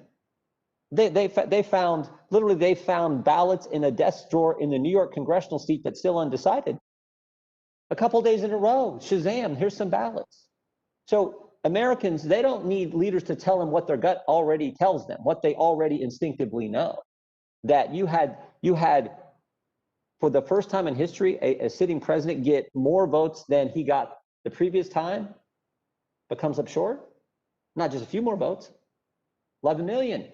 You got a president guy running for re-election who wins Ohio by 8, Florida by 3, Iowa by 8, and somehow loses, who won 19 of 20 bellwether counties, who had tremendous coattails we see as evidenced by what happened in the House of Representatives where Republicans picked up so many seats. So they instinctively knew there was a problem. They didn't need anyone to tell them. What we should have done as leaders is looked into it, which is what I called for right away. Right away. I never once said that this thing was stolen. I said there were major problems. And when you got a third of the electorate who think it was stolen, that is not a healthy situation for our nation. And we as leaders in Congress, instead of just saying, oh, no, we'll let courts dismiss these cases on procedural grounds, we're never going to examine the evidence, we should have dug into it. We have a letter that Mr. Comer and I, as ranking member of Oversight Committee, ranking member of Judiciary Committee, sent to our counterparts, Chairman Nadler and Chairwoman Maloney, asking them to do just that. That would have helped the country. That would have helped satisfy the country. If we'd have gotten it, we'd have figured it out one way or the other. Nope, can't do it. My guess is, I hope there's been a change of mind. I hope we can do that now. Talk about this, the concern. We put out a report back in September saying, when you go with mail-in balloting, there will be problems. And guess who we cited? We cited former Democratic President Jimmy Carter and James Baker, a bipartisan report that laid that out. Democrats don't want to look at all that. Nope, can't do it. Even though over a third of the electorate think this thing was wrong. That's the problem. So I wish Democrats for 4 years have been out to get the president. I mean, it started with, well, no, they started before he was even president with the investigation into his campaign in July of 16. And then it was the Mueller investigation. Then it was the impeachment. And now it's impeachment second round. And it's unfortunate. We should just be investigating all the rule changes that were made at the last minute in these several states in an unconstitutional fashion that I think created this uneasiness that the American people have about the election. Thanks, Mr. Jordan. I appreciate it. And again, Mr. Chairman, Ranking Member Cole, I'm honored to be here. I look forward to working with everybody. With that, Mr. Chairman, I'd yield back. I thank the gentleman. And can I just urge everybody who's not talking to be on mute so there's not an echo? And I also want to state for the record that last week's attack may not be a one-time event. And I ask unanimous consent to insert into the record a report entitled FBI Warns Armed Protests Being Planned at All 50 State Capitals and in Washington, D.C. There are still serious concerns about another attack here in Washington, D.C. and in every corner of this country because of the lie election was stolen. And again, I would just say, Mr. Jordan, I think for the sake of the country, it would be helpful if you would simply state for the record that this election was not stolen. Those 5 words, I think, would go a long way to dissuading some of these people who frankly are misinformed and who were taken in that they should, that the truth is clear, that this election, not only is Joe Biden going to be the next president, but this was an election that was not stolen. So now, Mr. Chairman, let me get this straight. The left says that they want to silence conservatives' speech, and now that's not good enough. Now you have to say the magic words that the left wants. I've never once said it was stolen. And you can ask the question 6 million times because I've never said it was stolen. 5 words would. November 15th to stop this. But anyway, Do you know what I'm looking for? I'm going to yield to Mr. Raskin because he's also on this committee. So if he has any questions for himself, he can ask them now.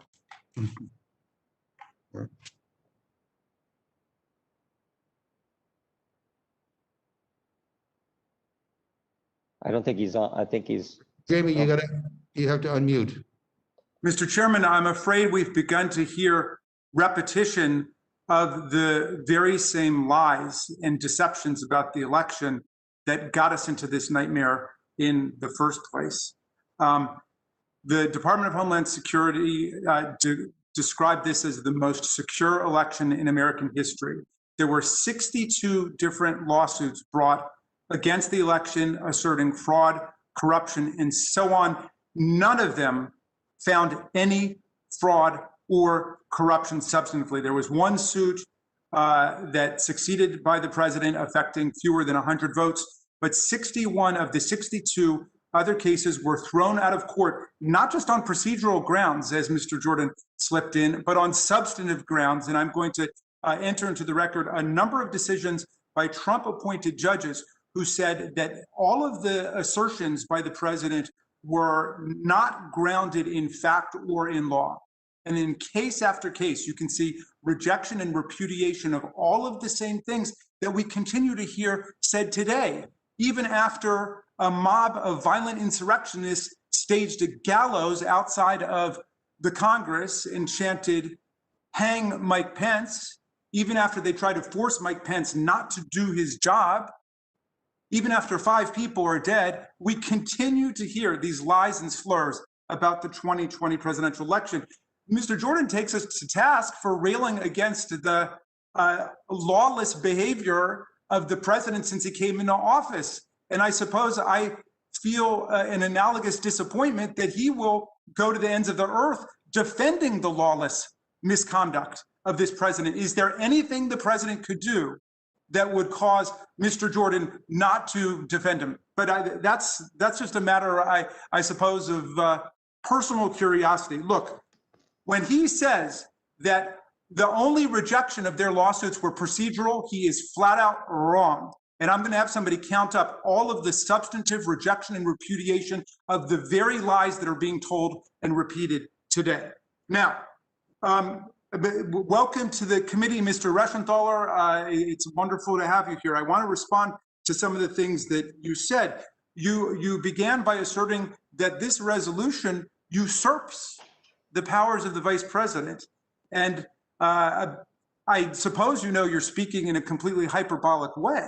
If you look at the resolution, it doesn't usurp anything. All it says is that the House of Representatives calls upon Vice President Pence to immediately use his powers under Section 4 of the 25th Amendment to convene and mobilize the principal officers of the executive departments to declare what is obvious to a horrified country: the president is unable to successfully discharge the duties and the powers of his office, and to transmit such to the president pro tempore of the Senate and the Speaker of the House according to law, according to what the 25th Amendment says. Unbelievably, we're trying to get a dialogue going here, and our colleagues are accusing us of usurping the powers of the vice president. We are demonstrating the utmost respect for the vice president in telling him what we believe the situation is. And you know what? We are backing him up because he has come under ferocious attack from the right wing in the country, which was calling for his hanging last week. And we are backing up against those who say that he must blindly follow the will of the president. It is true that the vice president's role in normal times is to help the president effectuate his Article 2 plans for the country. That is the vice president's job. But the 25th Amendment contemplates a different role. for the vice president. If the president is unable to successfully discharge the powers and duties of office, it is the vice president's role to convene the majority of the cabinet or majority of a body set up by Congress to express and articulate that. We have come to that point, and that's all we are telling him to do. If you read through Mr. Reschenthaler, the 25th Amendment, you will see that Congress is all over it. In fact, if the vice president, if we pass this resolution and the vice president takes us up on it and decides this is the best course, which we hope he will, the president might say, no, I'm perfectly fine. I can take it from here. He and the cabinet, again, can overrule the president, and then it would be up to the Congress to vote on it. So Congress's role is contemplated to be central. I mean, no one is more central than the vice president, who is the key actor, but Congress is clearly involved, and we are being extremely respectful of the vice president's role in asking him to articulate what the country has recognized, which is we have been brought to a point of crisis and danger. And finally, the extreme right-wing websites that echoed the president's call to come to Washington, because it would be wild in protesting to try to stop the steal.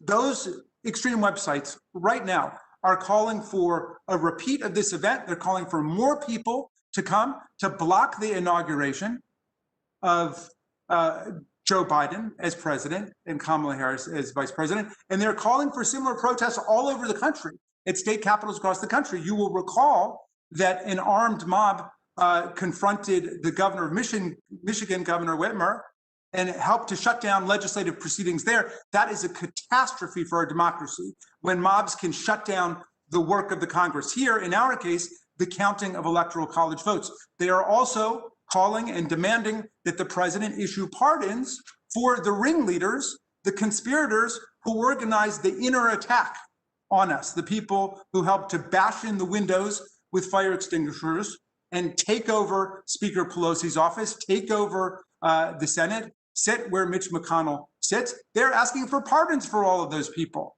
Well, this president has dealt out pardons to all of his political allies. Will those of you who are not going to vote for this resolution at least speak up right now and say that you would oppose pardons for the ringleaders of the mob, of the violent mob insurrection that almost got all of us killed and did get 5 people killed? Will you at least say that? Because I don't want your vote against this resolution to be interpreted that you are backing what the extreme right is saying, which is the president should pardon the conspirators in this event. That would be helpful. I yield back to you, Chairman McGovern. I thank the gentleman. I now yield to Mr. Morelli. Thank you, Mr. Chairman. Let me begin by echoing what so many of others have said about expressing my deep sympathies to my dear brother and friend, Jamie Raskin, to he, Sarah, and to his 2 daughters. There is no greater pain or ache than the loss of a child, and I am keeping you, as you know, very much in my prayers and in my heart. Mr. Chairman, thank you for this opportunity for us to come together virtually. There is so much to process. I think we are all still in the state of shock. The Capitol, not only under attack last week, but as you and others have pointed out, there continues to be an effort to undermine our democracy, and there is a continued attack on the Capitol. I find it unsettling that virtually every conversation I have now, whether it's on the phone or in meetings like this, the first question that people ask are you okay and are you safe? I mean, isn't it astonishing that we would have to ask members of Congress whether they feel safe and whether they're safe in simply carrying out their constitutional responsibilities? And we've all been in briefings around security issues, and I obviously am not going to reveal anything that relates to confidential information, but the fact that we continue to have to be briefed on the security leading up to and beyond Inauguration Day is startling. It is shocking, and there is much for all of us to process. I keep thinking to myself that we all need to ask the questions: when does service to Donald Trump end and service to our country and our democracy begin? Because I think we're at that inflection point. I think we were at it months ago, but to every single American, they need to ask themselves that question. It should be an easy one to answer, it seems to me. I am frustrated, I will admit, by the continued conversation, the articulation that this election is not legitimate or was stolen. I think my dear friend Jamie Raskin, I always speak after him. I find myself crossing out a lot of my notes because he articulates so much better than I would many of the same points. And it is so frustrating when there are lawsuits. I served in a state legislature for nearly 3 decades.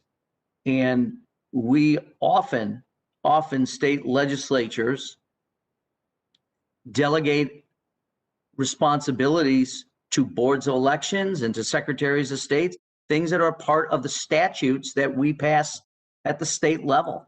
And then to make certain that those statutes are carried out appropriately, we turn to the courts to make judgments on whether the laws have been violated. There is clear, compelling evidence that this election was legitimate, was fair, and record numbers of voters throughout America participated. I find it odd to suggest that somehow the election would not be appropriate because the sitting president got more votes than any person in history, other than Joe Biden, who was elected president with a plurality of over 6 million American votes. And leadership matters. The fact that there are so many Americans now questioning the legitimacy of the election has nothing to do with their insights on the election. It has everything to do with people who continue to undermine it in the national media, on social media, repeatedly, over and over and over again. It is foundational to this democracy. I've been involved in a lot of elections in my life as a candidate and as many of you, as a person helping other candidates. On a personal level, I've won a lot more elections than I've lost, and I'm grateful and I'm blessed that that's the case. But I've been involved with a lot of campaigns on the losing end. And what I've always said to my friends, and I was the party chairman back home for a number of years, when the people speak, we are done. The campaign is over.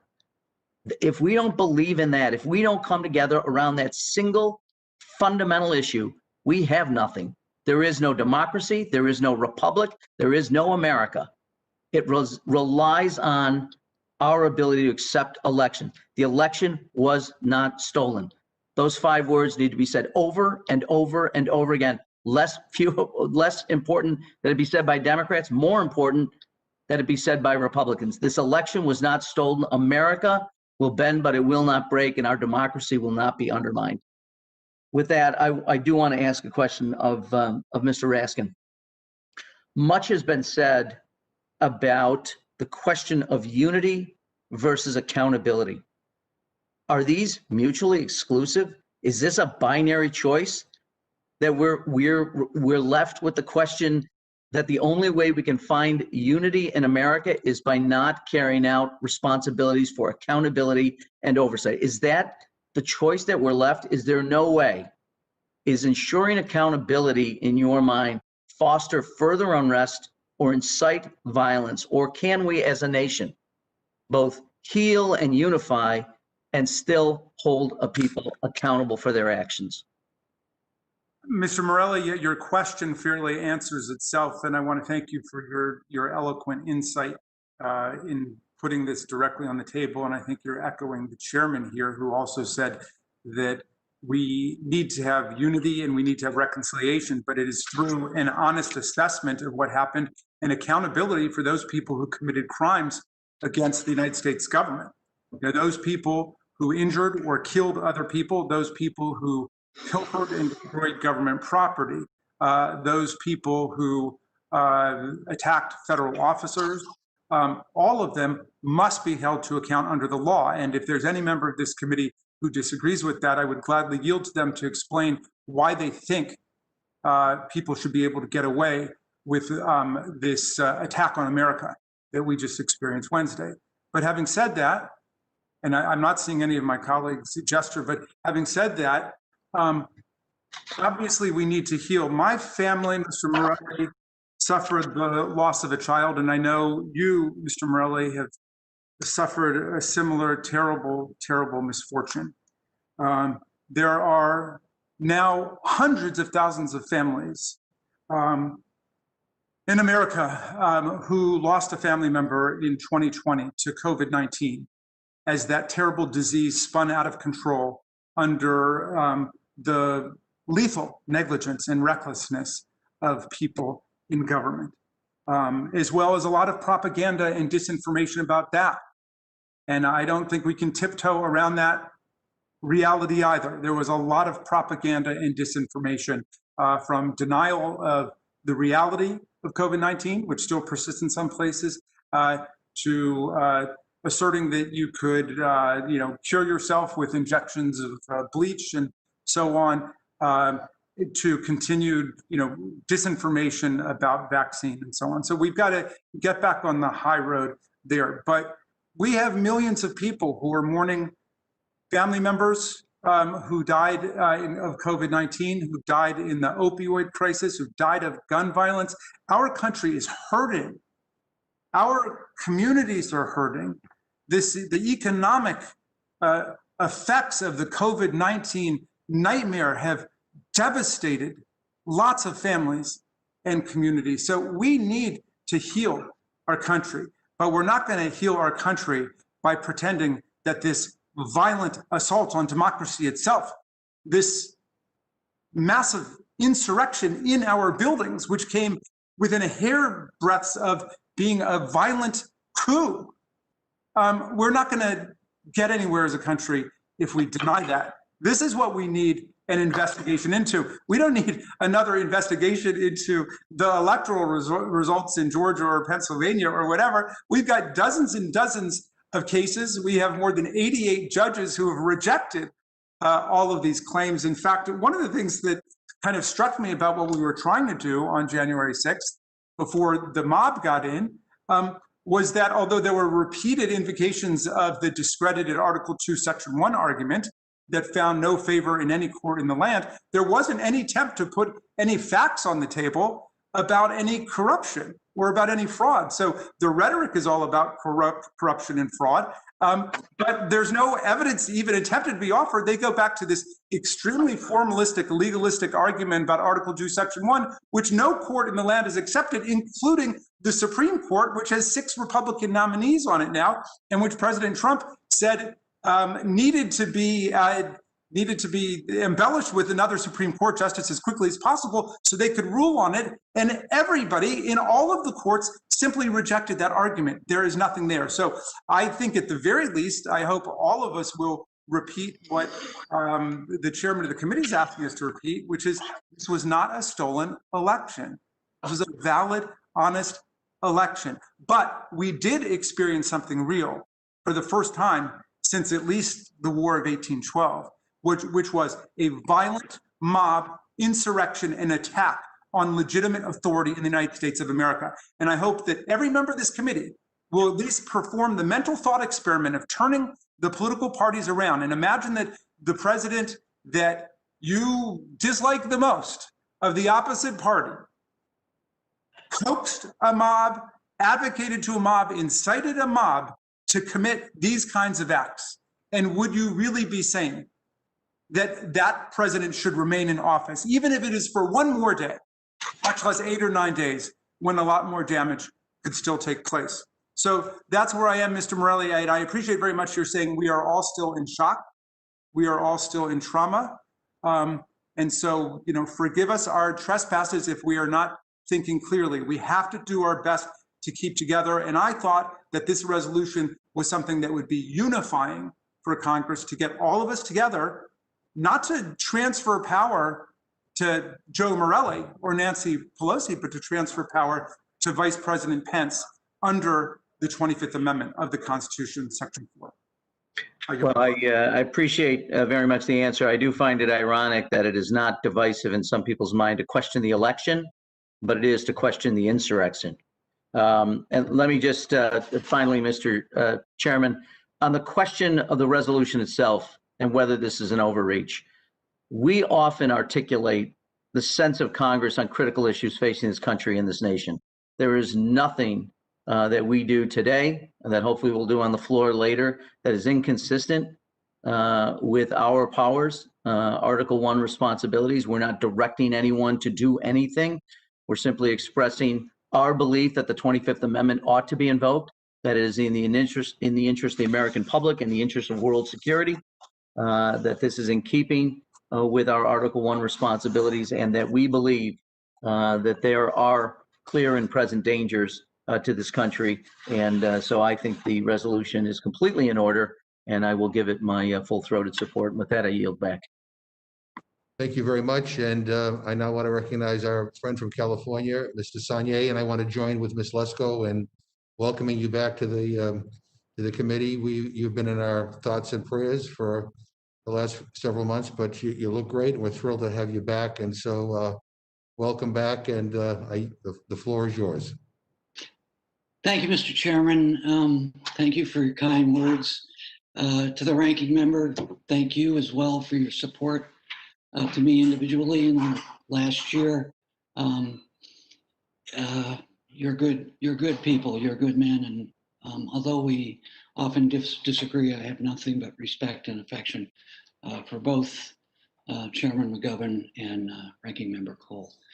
For my colleague, Jamie Raskin, the admiration I have for you in your presentation today, what you've been through, and most importantly, the grace and the responsibility that you have demonstrated in your job and in your personal life, in your wife and your family, having had behavioral health history in my family.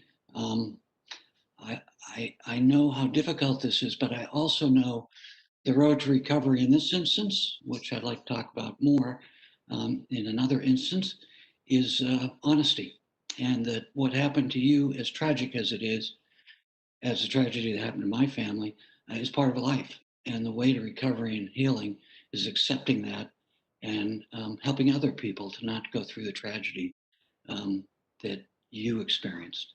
So thank you so much for being who you are. And today, you know, we both history buffs. America is filled with providential people and providential moments. And you and this, in my view, will go down in history as one of those moments. So thank you so much. To Ms. Lasko, thank you for your comments. And just briefly, I can't help but say with all affection, respect, and honesty, how incredulous I have been since Wednesday. And I am more now. I think I am someone who tries to listen, is even-handed and even-minded in my discourse, and really attempts to understand and be empathetic towards my colleagues who have a different perspective on an issue, or indeed often in life. What we are talking about today, why we are here today, although there's lots that experts and we will reflect on of how this happened, how we got here, but we wouldn't be here with this resolution in the Rules Committee today if not for what happened Wednesday. And in my view, and very clearly and obviously, the president's role in what happened Wednesday, that he clearly, to me, uncontestedly, on Wednesday, incited a riot. And he organized and invited people, saying it'll be wild, you've got to be here. His comments incited what happened. He incited insurrection of the United States. And what he had in mind was to prohibit us from having the debate and the vote in the United States Congress to certify a presidential election that had been reinforced through the court actions, as Mr. Raskin has said, over and over and over again. That was his vehicle. That was your vehicle to contest the election. And prior to that, it was to compete. And all of us have competed. I have no doubt in my mind, and I know others don't have this perspective,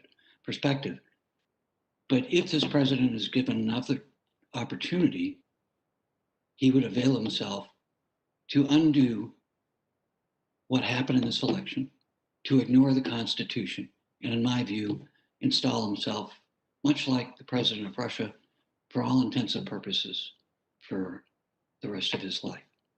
That's my view. I think in those circumstances, for myself at least, and for many of my colleagues, We have to take what measures we can under the Constitution to hold him accountable.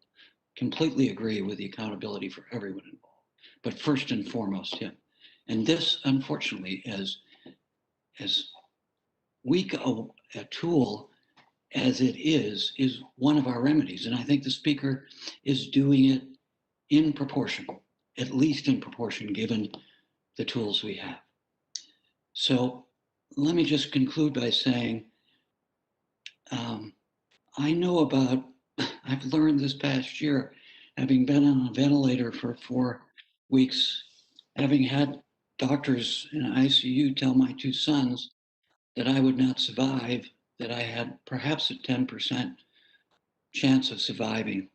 And sitting here today, I think I know something about health and how you heal and the fragility of life. And unfortunately, today, the fragility of our democracy. We can learn from history. The only way to heal this country is with truth, as the chairman has said. It can be painful, it can be dangerous, but these actions we have to take. History will not forgive or forget us if we don't do what previous generations have done to give us this fragile democracy, and that's to defend it with truth. Thank you, Mr. Chairman. I yield back. I thank the gentleman. I thank him for his eloquence, and again, we are thrilled to have him back in the committee. I now want to yield to one of our newer members, the gentlewoman from North Carolina, Ms. Ross. I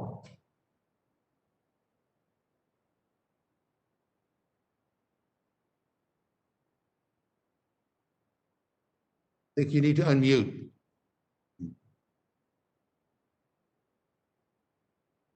No, we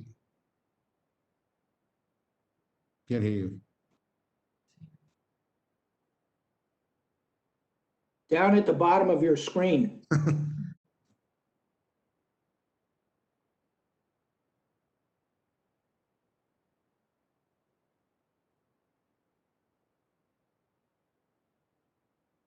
I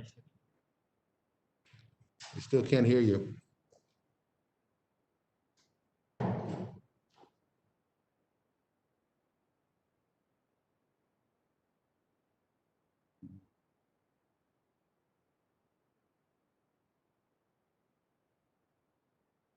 Let's see.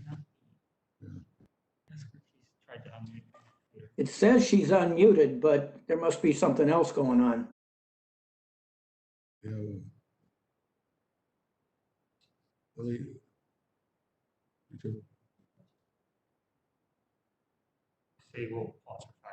So we're just going to pause for a few minutes to see whether we can take care of this. So if everybody could just remain patient for a few minutes, we'll see if we can unmute Ms. Ross.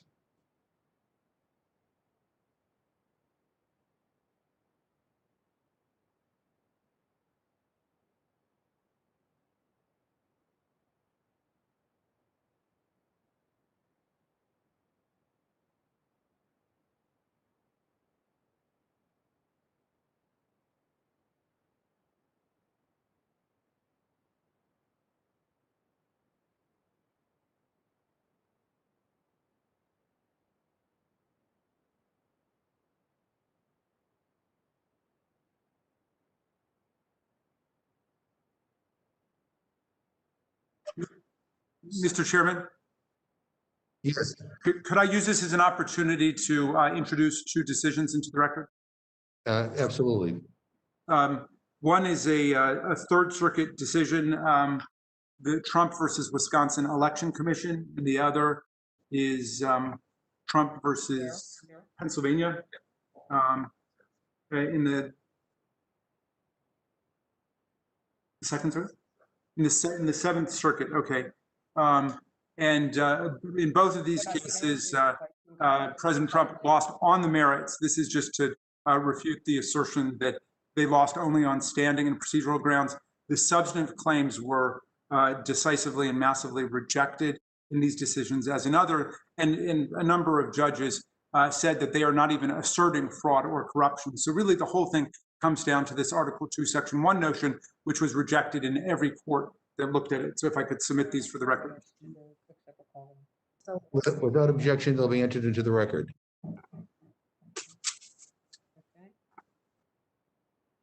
Mr. Chairman, can you hear me now? Yes, we can. So I'm now happy to yield to the gentleman from North Carolina. Well, thank you very much, and thank you for your patience with me in my first committee meeting. It's an honor to serve on this committee and get to know the rest of the members. And to Congressman Raskin, my heart goes out to you, and I am so in awe of your strength and your courage, particularly during this horrific week for all of us. And so thank you for your leadership. And I will be honored to support your resolution. I didn't think I was going to have this first week in Congress, as my colleague probably didn't think either. And it's been a tragedy for this country, and we will have to heal. But before we can heal, we have to take our roles very, very seriously. This resolution is about whether or not the current president can exercise his duties in a responsible way for the rest of his term.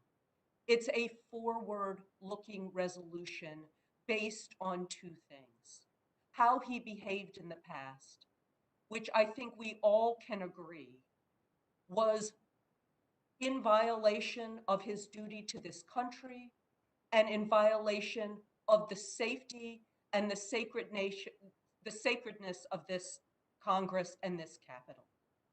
He incited violence. There is no question about that. We have only his words to look at. The question now going forward for this resolution is whether he should remain in office for the rest of his term, or whether the vice president is better suited to close out the presidency. And I think without question, particularly because of the admirable performance of Vice President Pence on January 6th and into the morning of January 7th, he is much more suited to carry this country through the next week and into a next presidency. What we do not know is what Donald Trump will do in the interim. And that is the reason that we are calling on the vice president to take action. We simply do not know. What we can do is look to the past, where we have seen him incite violence, use untruths to try to undo an election that clearly he lost. But what he might do going forward is the fear. And that is why we need to take action. And that is why we need to show the support for the vice president and the cabinet in taking action. Now, we've heard from press accounts that the vice president isn't likely to do this, and we heard about a meeting. If we tell the vice president that we have his back and that we, like he, care about the people of this country, about our democracy, and about the peaceful transfer of power, that's a resolution worth voting for. And I will be proud to vote for that resolution. We cannot predict this president. He could do anything. And while he is unable to use his duties and powers to the fullest and consistent with the Constitution, there are others who see our weakness. There's simply no time to spare. And with that, Mr. Chairman, I yield back in full support of this resolution.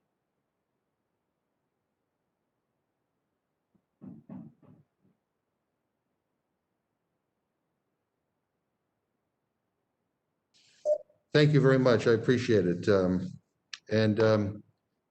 You know, so I was just handed a letter here, and I want to read from it. You know, what we're doing today is we're just asking members to have the courage to speak the truth. And we've already seen some members on the Republican side have the political courage to vote against the baseless objections on January 6th. And we have also seen some Republicans come forward and condemn the president's dangerous actions and words. And I thank those members who have been particularly vocal in speaking out. And we've heard of several staff resignations in the administration and here in Congress. And I'd just like to highlight a letter I just saw, and I asked unanimous consent to insert into the record this letter from congressional staffer Jason Schmid. And I quote from his letter. He's a staffer on the Armed Services Committee, a Republican staffer on the Armed Services Committee. And I'm just going to read a couple of excerpts. He said, "The sad, incontrovertible truth is that the people who laid siege to the Capitol were and continue to be domestic enemies of the Constitution of the United States. A poisonous lie that the election was illegitimate and should be overturned inspired so-called patriots to share a common cause with white supremacists, neo-Nazis, and conspiracy theorists to attack the seat of American government. Anyone who watched those horrible hours unfold should have been galvanized to rebuke these insurrectionists in the strongest terms. Instead, some members whom I believe to be leaders in the defense of the nation chose to put political theater ahead of the defense of the Constitution and the Republic." It's a long letter, but I'm just a couple of more lines from here. He says, "Foreign intelligence services were likely on the scene and will certainly capitalize on the crisis it caused. Our people will pay a steep price. Congressional enablers of this mob have made future foreign conflicts more likely, not less." He says, "These extremist influences are a grave threat to our ability to defend the nation, and they must be expelled from the force immediately. I deeply regret some members may no longer have the credibility needed to accomplish this work. All of our words and actions in the coming weeks and days will reveal those who believe in defending the Constitution and those who stand only for self-interest and sectarianism. There can be no reconciliation and healing without accountability." And again, I'm going to put the entire letter in the record, but it goes back to where I began and why those 5 words are so important, that this election was not stolen, because that is what the president continues to say. On January 3rd, he said it. On January 3rd, he said it. And he continues to say it. And as long as he says it, that is a signal to people, for whatever reason, who support him. They believe him. I mean, that is what motivated that mob on Wednesday. And it's not based on any fact. It's a lie. And so I just, again, I mean, I know it's difficult to take issue with the president for some, but he is not helping deal with this current challenge. And I would just hope at some point that we could all agree that words matter and that those words will be reiterated by everybody, Democrats and Republicans. Does any other member of the committee wish to ask a question? Seeing none, I would like to thank our witnesses for their testimony. You are now excused. Are there any other members who wish to testify on HRes 21? Seeing none, this closes the hearing on HRes 21. Without objection, the committee stands in recess, subject to the call of the chair.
Finally, the rule provides that during a covered period designated pursuant to Section 3S of House Resolution 8, the Sergeant at Arms is authorized and directed to impose a fine against a member, delegate, or the resident commissioner for the failure to wear a mask in contravention of the Speaker's announced policies of January 4, 2021.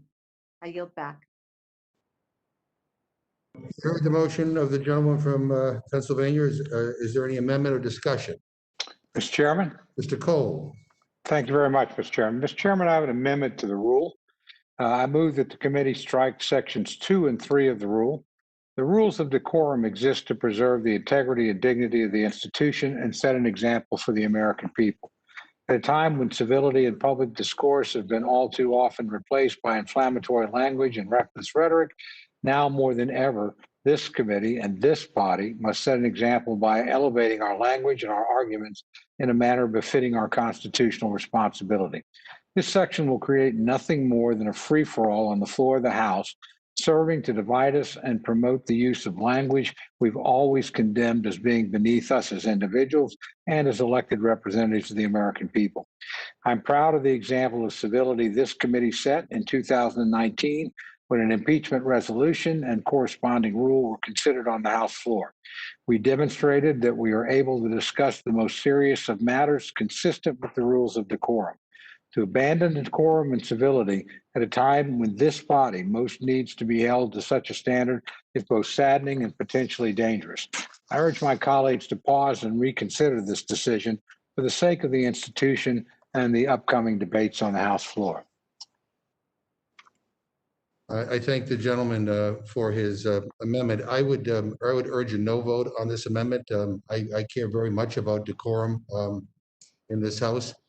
But if the gentleman's amendment were to pass, I don't think we could literally read the Raskin resolution aloud on the House floor. And we wouldn't be able to discuss in the appropriate, and what I think the appropriate detail about what the president did. I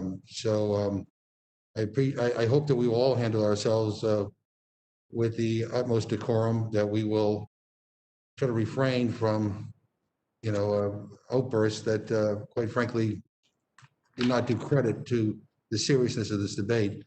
But I would respectfully urge my colleagues to vote no on Mr. Cole's resolution. Are there further discussion? Mr. Chairman, could I just engage very briefly with you? Do you know of another case where we've ever done anything like this? Because I don't. I I mean this from the bottom of my heart, I just think it is a huge mistake. If you had to exempt something for the reading of the resolution itself, that might be one thing. But to free all members up and just to open up the gates, I know what your intention would be, and I know how you would handle yourself. I don't have any concerns whatsoever. But I hate to give a red light, green light to some of the language we might hear on both sides. I'm not casting aspersions on anybody. I just think this is a really big mistake. And so, again, I certainly respect your decision, but boy, I hope we don't look back on this, Mr. Chairman, and regret it.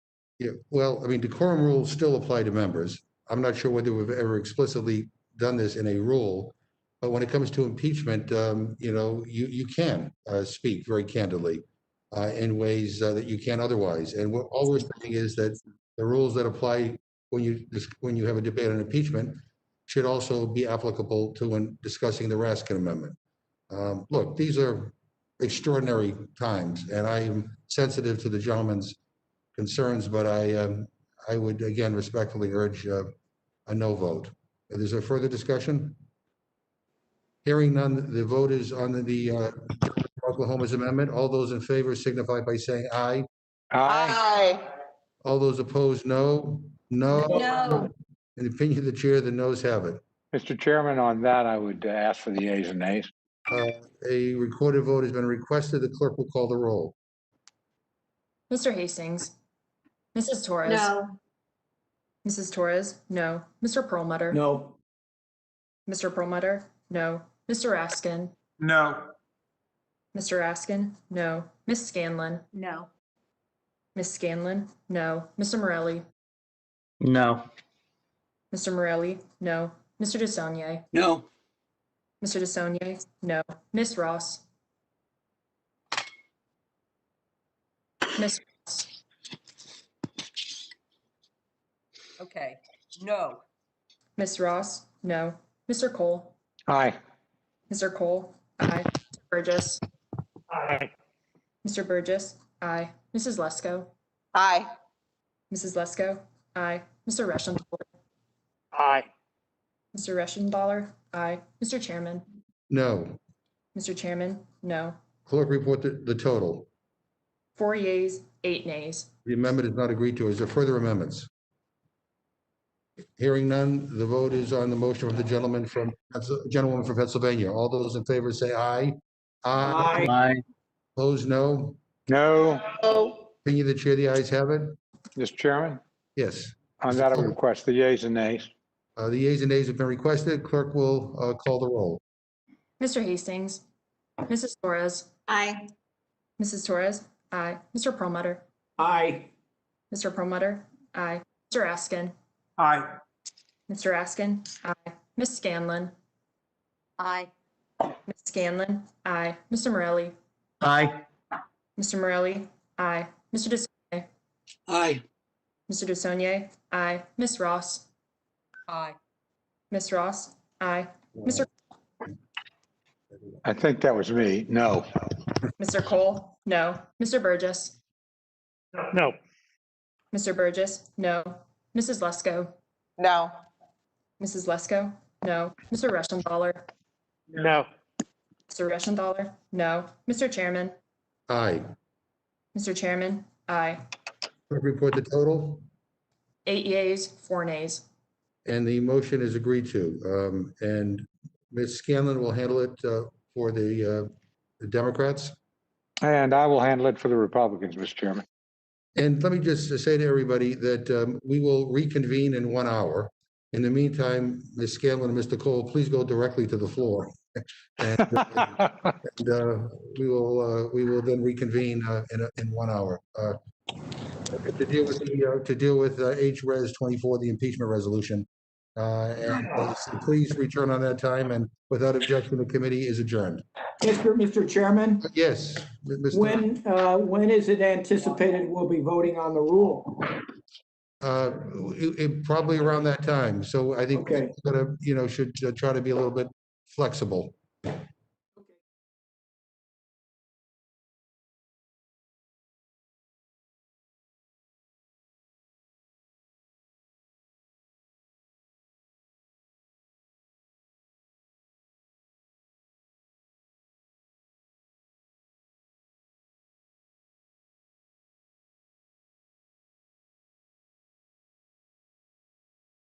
Real Home Realizations by Realtor.com.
Looking for dinner made easy? Move over meal prep and make way for pre-chopped and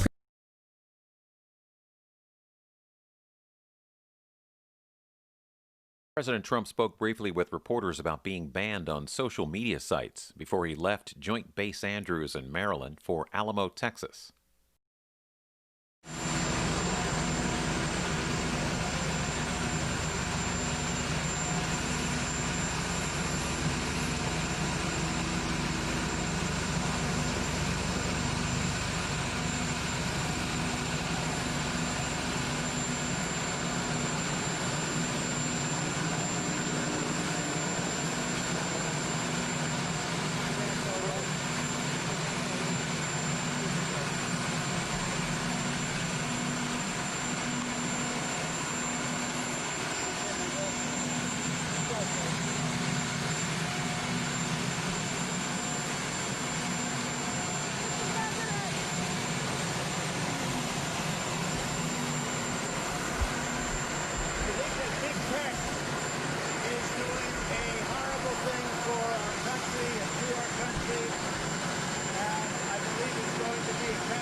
They're dividing and divisive, and they're showing something that I've been predicting for a long time.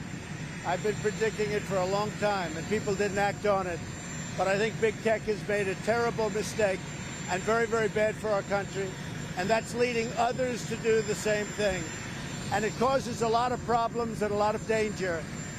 Big mistake. They shouldn't be doing it, but there's always a counter move when they do that. I've never seen such anger as I see right now, and that's a terrible thing. Terrible thing. And you have to always avoid violence. And we have tremendous support. We have support probably like nobody's ever seen before. Always have to avoid violence.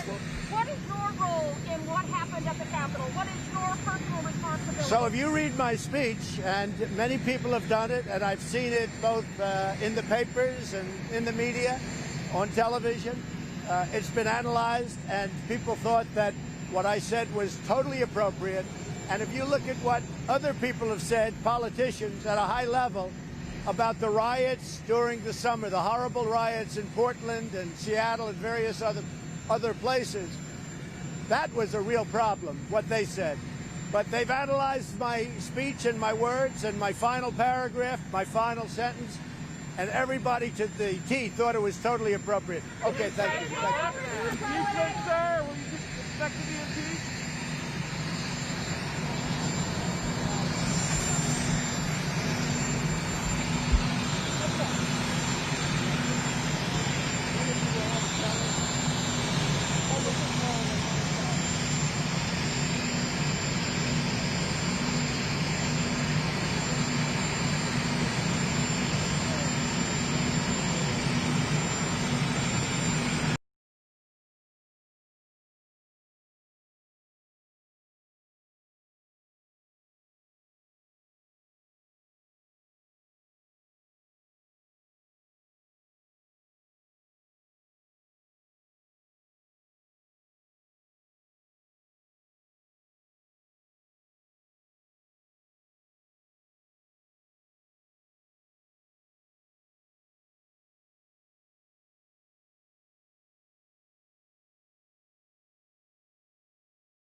What is Ruggable? Ruggable is a two-piece rug system that features stylish, interchangeable rug covers, which are also stain-resistant, and above all, waterproof. And did we mention machine wash?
Thank you for coming.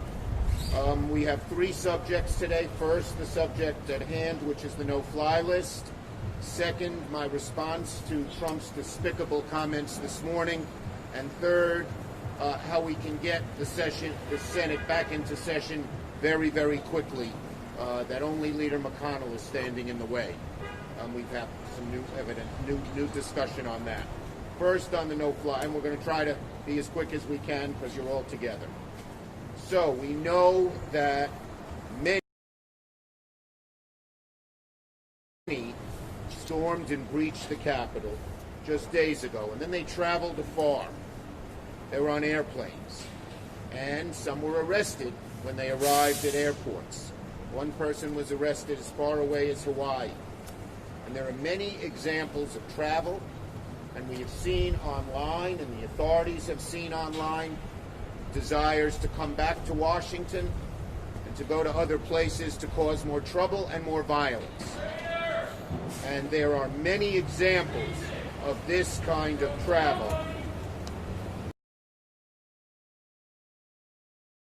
There are many examples of this kind of travel. So, here we are today, and we are concerned about these people getting back on airplanes and doing more violence. And so, today, ahead of the concern for possible future attacks, and with the law on our side, we are to say that these insurrectionists, many of whom are known to be at large, should not be able to hop on a flight. Thank you. We are here today because the people, the insurrectionists who breached the U.S. Capitol fall under the definition of threats to the homeland and should be immediately added to the TSA no-fly list. We are calling on the authorities, the FBI, the TSA, any of those who are inside the Capitol should be placed on the no-fly list and not be allowed to fly because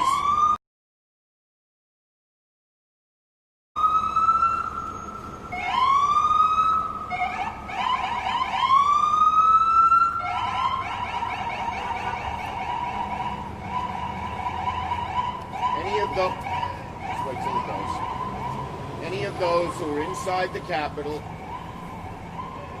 should not be able to fly and should be placed on the no-fly list. We are calling on the authorities, FBI, TSA, Department of Homeland Security to put them on the no-fly list immediately.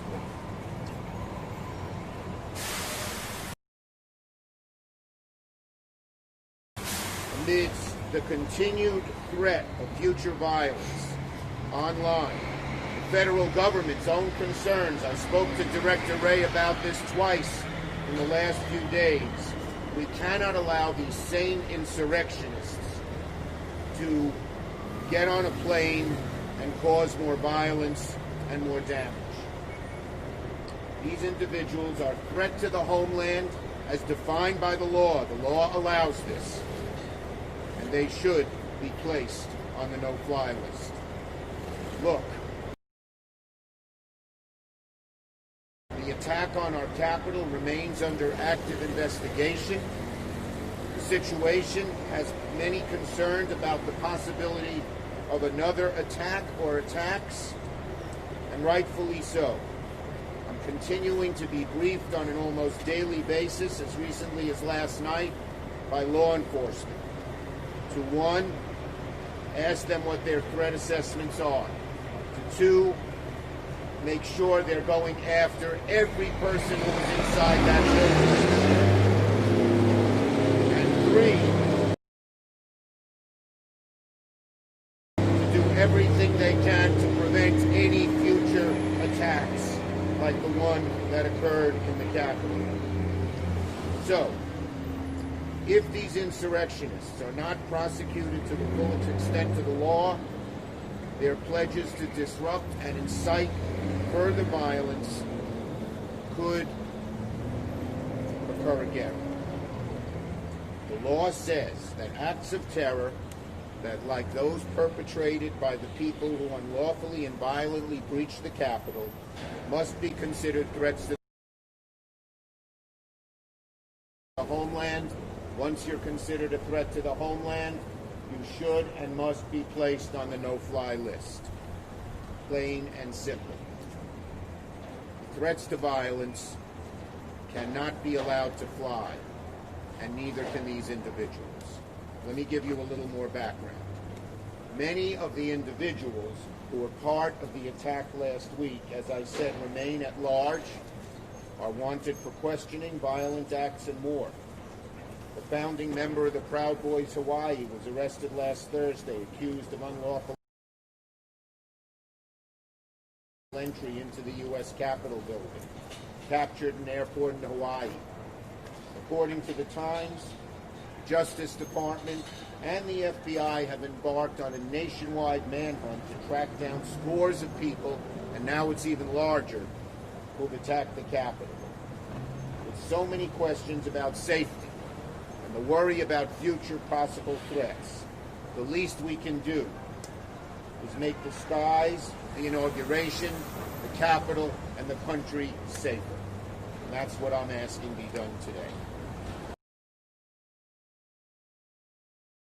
Now, I'm going to go to two other subjects.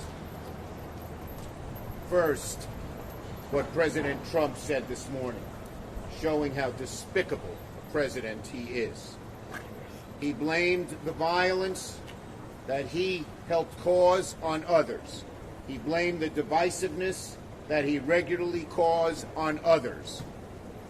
He blamed so much on others.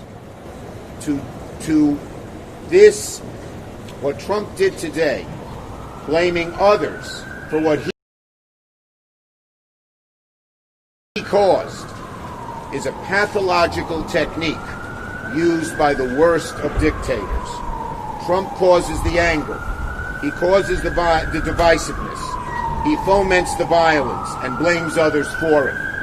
That is despicable. The technique Trump is using is used by the worst dictators the globe has ever seen. Donald Trump should not hold office one day longer. And what we saw in his statements today is proof positive of that. If you needed any further proof, which I didn't. As I've said, if he won't resign, and Vice President Pence and the cabinet won't invoke the 25th Amendment, he will be impeached by the House and, as the law requires, tried by the Senate. Okay. Now about the Senate trial. So Leader McConnell is saying he can't call the Senate back after the House votes for impeachment because it requires unanimous consent, the consent of every senator. That's not true. There was legislation passed in 2004 that allows the Senate minority leader and majority leader to jointly reconvene the Senate in times of emergency. This is a time of emergency. McConnell claims he needs unanimous consent, the agreement of all 100 senators, but it's not so. I've asked him to call the Senate back. All he needs is my agreement, I'm still minority leader, and his agreement, he's majority leader. And we could come back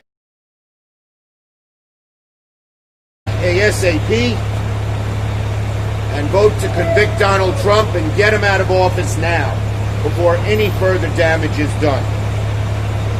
The legislation that passed in 2004 puts a dagger through the heart of this idea that you need unanimous consent for every senator to call back the office. You're nothing but a racist. I'm glad what the Trump protesters said. Take your hands off me.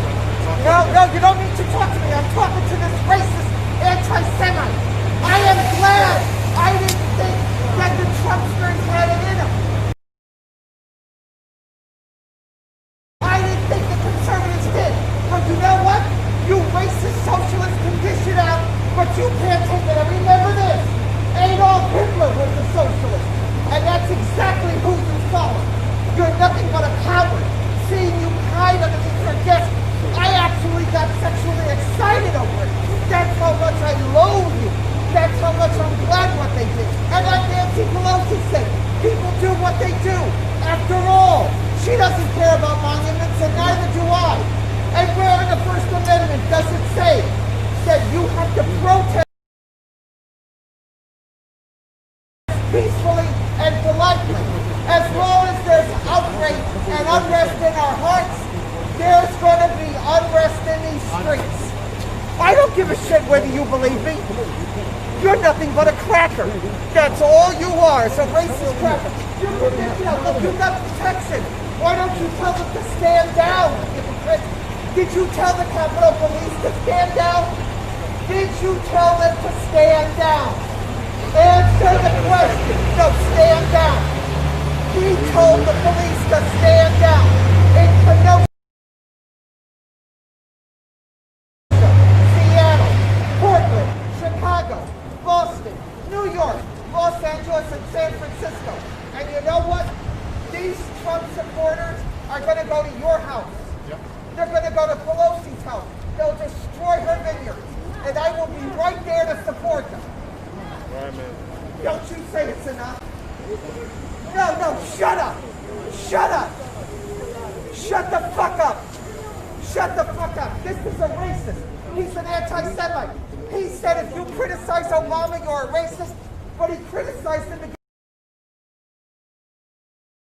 against the Iranian deal. Not only are you a racist, Schumer, you're a hypocrite. Take your hands off me. 6 feet. 6 feet. No. 6 feet. Stand down. Stand down. Stand down. You can dish it out, but you can't take it. Now you found out you're not immune. Now it's not fun, is it? See, I'm just one voice here right now, but trust me, if you do this to 75 million Americans, try to put us in jail, you're going to have to hire 175 million to guard us.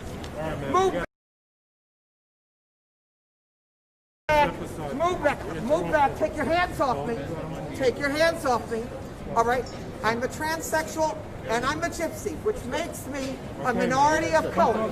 Do not do it. It's not going to look good for you, Schumer. It's not going to look good. You're nothing but a sellout to the Jews.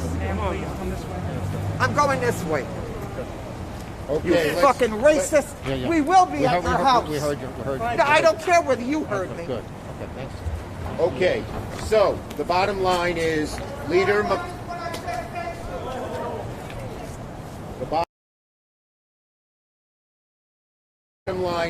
Leader McConnell has the ability to call us back into session, and we can then move to convict Donald Trump on the impeachment trial and try him. And that's what we hope McConnell will do. We're now ready for... Just going to wait a few more minutes till she leaves.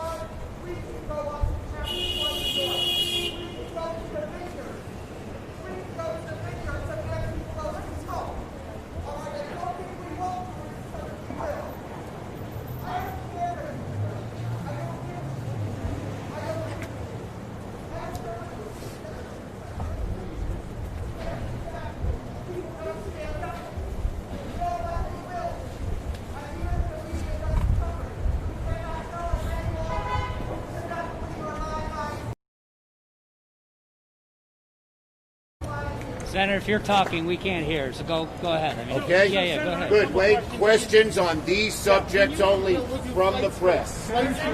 This subject. Go ahead.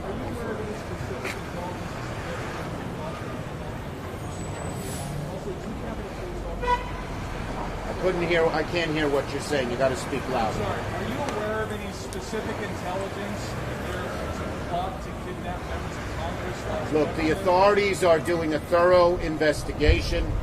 They are briefing us regularly. I'm not going to comment on the specifics. But there was real danger to many members of the Senate, many members of the House, and their staffs. Do you expect any more Capitol Next Police question. suspension? The Capitol Police officer has been suspended, and we look forward to a complete and thorough investigation.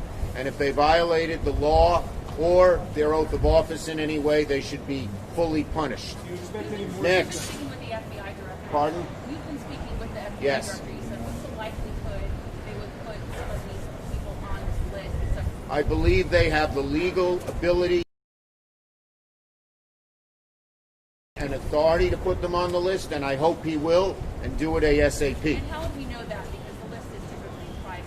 Yes, but the standards and criteria are public, and the people who entered the Capitol meet those criteria. Can you please put some meat on the bones? I got a couple questions. How long would the ban last? What would the threshold for inclusion be? Would this be indefinite? Is there some form of due process? This would be up to the authorities under the basis of the law in terms of who creates a real danger to the security of the United States. So, I mean, in terms of It would be up to the authorities to make the details So is there on any it. due process?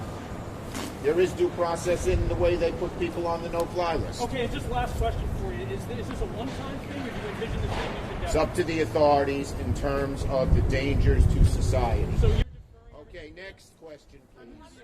Next question, please. Congressman Lamb of Pennsylvania was saying at the latest briefing he received on security, about 4,000 people are planning to potentially go to the Capitol armed. What's the latest briefing you received?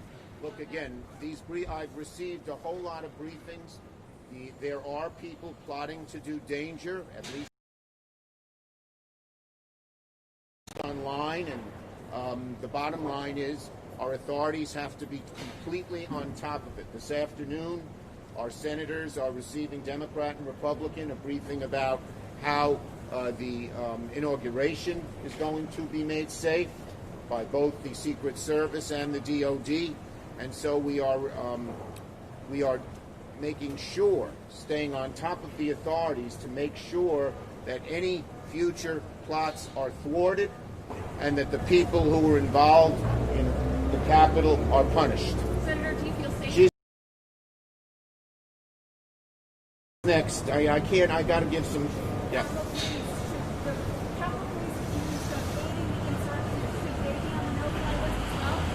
Well, if they find out that they meet the criteria of the law, they should be. I don't know what they have been suspended, but I don't know the exact charges yet. So anyone who's in the Capitol... No. Someone else, please. I feel, look, I have to do my job, and I have a great deal of faith in the safety procedures that are now being put in place. Okay, thank you, everybody. Nice to see you.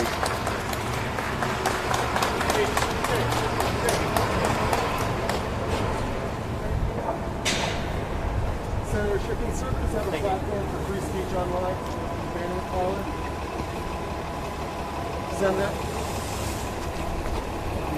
Senator Schumer, should conservatives have a platform for free speech online?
resolution, what the majority is asking the House to do is to assume a power it does not have. The House has no role in initiating Section 4 of the 25th Amendment, and we should not pretend otherwise. Instead, that power lies with the Vice President, and we should be very clear about what this resolution actually is. It's an attempt to pressure the Vice President into performing a duty he clearly does not believe is necessary at this time. Mr. Speaker, I was here in the Capitol last week, as were all my colleagues. We all had the opportunity to watch Vice President Pence as he fulfilled his duty under the Constitution. He showed sound judgment, poised under pressure, and his actions were above reproach. Indeed, he fulfilled his oath of office and acted in a manner befitting his constitutional role. It was a statesmanlike performance under the most difficult of circumstances. Despite witnessing the Vice President's sound judgment and ability to fulfill his oath in person, the majority is now seeking to push him into performing an additional action under the 25th Amendment. The Vice President has not done what the majority wishes him to do, and so they're bringing up this resolution now as an effort to pressure him into doing so. This act, attempting to substitute the House's judgment for the Vice President's, is not contemplated anywhere in the Constitution. And as we all saw last Wednesday, Vice President Pence's judgment is sound. There's no need for the House to attempt to substitute its judgment for his own. I personally have strong faith in him, and I believe he will consider his constitutional duty in the same manner that he carries out all the other constitutional duties assigned to him, a forthright manner that fulfills his oath of office and attests to his personal integrity. Should the Vice President ever believe that the 25th Amendment needs to be invoked, I have no doubt that Vice President Pence, both as a leader, as a former House colleague, and as a friend, would exercise good judgment with respect to performing that duty. That he's not taken that action thus far is an indication that the House needs to, is no indication that the House needs to push him to do so. His record of sound judgment should speak to us on this issue. As such, I urge my colleagues to reject the resolution. I urge a no vote on the rule, a no vote on the underlying measure, and I reserve the balance of my time. The gentleman reserves. The gentlewoman from Pennsylvania is recognized. Mr. Speaker, I yield 2 minutes to the gentlewoman from Texas, Ms. Jackson Lee. Gentlewoman from Texas is recognized for 2 minutes. Let me thank the gentlelady from Pennsylvania for her leadership and my good friend from Oklahoma as well. My friend from Oklahoma may be, in fact, accurate to the extent that the 25th Amendment stands on its own as actions that the Vice President will take. But we are a co-equal branch of government, and Mr. Raskin's resolution is an appropriate resolution because we have a responsibility to govern and to protect the American people. And so this resolution is not in violation of the Constitution because it is the Congress calling upon the Vice President to reflect on January 6th, a day in infamy, to reflect the fact that there were 6 people that died, that we lost 2 precious law enforcement Capitol Hill police. There are injuries in many ways attributable to this, some in different ways than others, and we lost Americans. And clearly, it is a long chain of events that goes back to the President of the United States. The President, when a duly announced election came about on November 6, 2020, proceeded to declare that it had been stolen and continued to stoke the fires of his believers to begin to plan some kind of attack, because he kept saying, "Come to Washington, I'll see you there." And then, of course, as time went on, I valued the President's right to the courts, of which he went. But he did not find that to be a solution for him. So HRES 21 is the Congress speaking, and we have every right as a co-equal branch to speak. Why? We have that right. Gentlewoman from Pennsylvania. 15 seconds. 30? 30? Okay, 30 seconds, thank you. Gentlewoman is recognized for an additional 30 seconds. We have that right because the FBI has indicated that they have seen 100,000 digital media, and they'll be looking for more to see those who endangered all of those that were here. My appreciation to police and the floor staff and law enforcement, custodial staff, our staff, media, and others who were put in harm's way along with members. So I rise to support this resolution because it does not violate the Constitution or the intent of the 25th Amendment.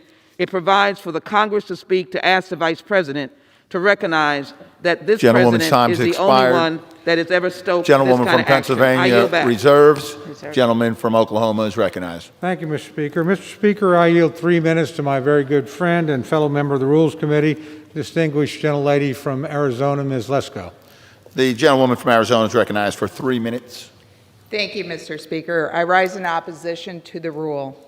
Over the last week, we've heard calls from both parties, leaders past and present, about the need for unity in our nation. We've heard President-elect Biden and other members of the Democratic Party call for unity, a path forward for our nation, full of mutual consideration and respect. Yet, here we are today, with Democrats charging in the opposite direction, further dividing our nation by calling for the invocation of the 25th Amendment by the Vice President. Let's consider this for a moment. My Democratic colleagues are demanding Vice President Pence invoke the 25th Amendment and take over as president. With these calls, it is clear they have full faith in the Vice President and his ability to act in a manner that is consistent with his constitutional responsibility. Simply put, they trust him to do the job. Yet, the very demand they are making insinuates that the Vice President Pence cannot be trusted to make the decision to invoke the 25th Amendment on his own. It calls into question the core of his judgment. If you trust someone to lead the nation and be the acting president, shouldn't you also trust that same person to take the steps necessary to safeguard if it is needed? With that, I urge opposition to the rule, and I yield back the balance of my time. Gentlewoman yields. The gentleman from Oklahoma reserves. Gentlewoman from Pennsylvania is recognized. Mr. Speaker, I yield 2 minutes to the gentleman from California, Mr. Garamendi. Gentleman from California is recognized for 2 minutes. Mr. Speaker, I rise today with great sadness and anger over the events that transpired on January 6th, and I rise with steadfast determination to take every possible action to ensure that those who incited and committed the unconscionable acts on that day are brought to justice. Last week's violent insurrection on the U.S. Capitol left at least 6 people dead and dozens injured. It was a stain on our nation and our democracy. They beat police officers. They murdered a police officer. They planted pipe bombs, they brandished weapons, and they left our nation shocked and mourning.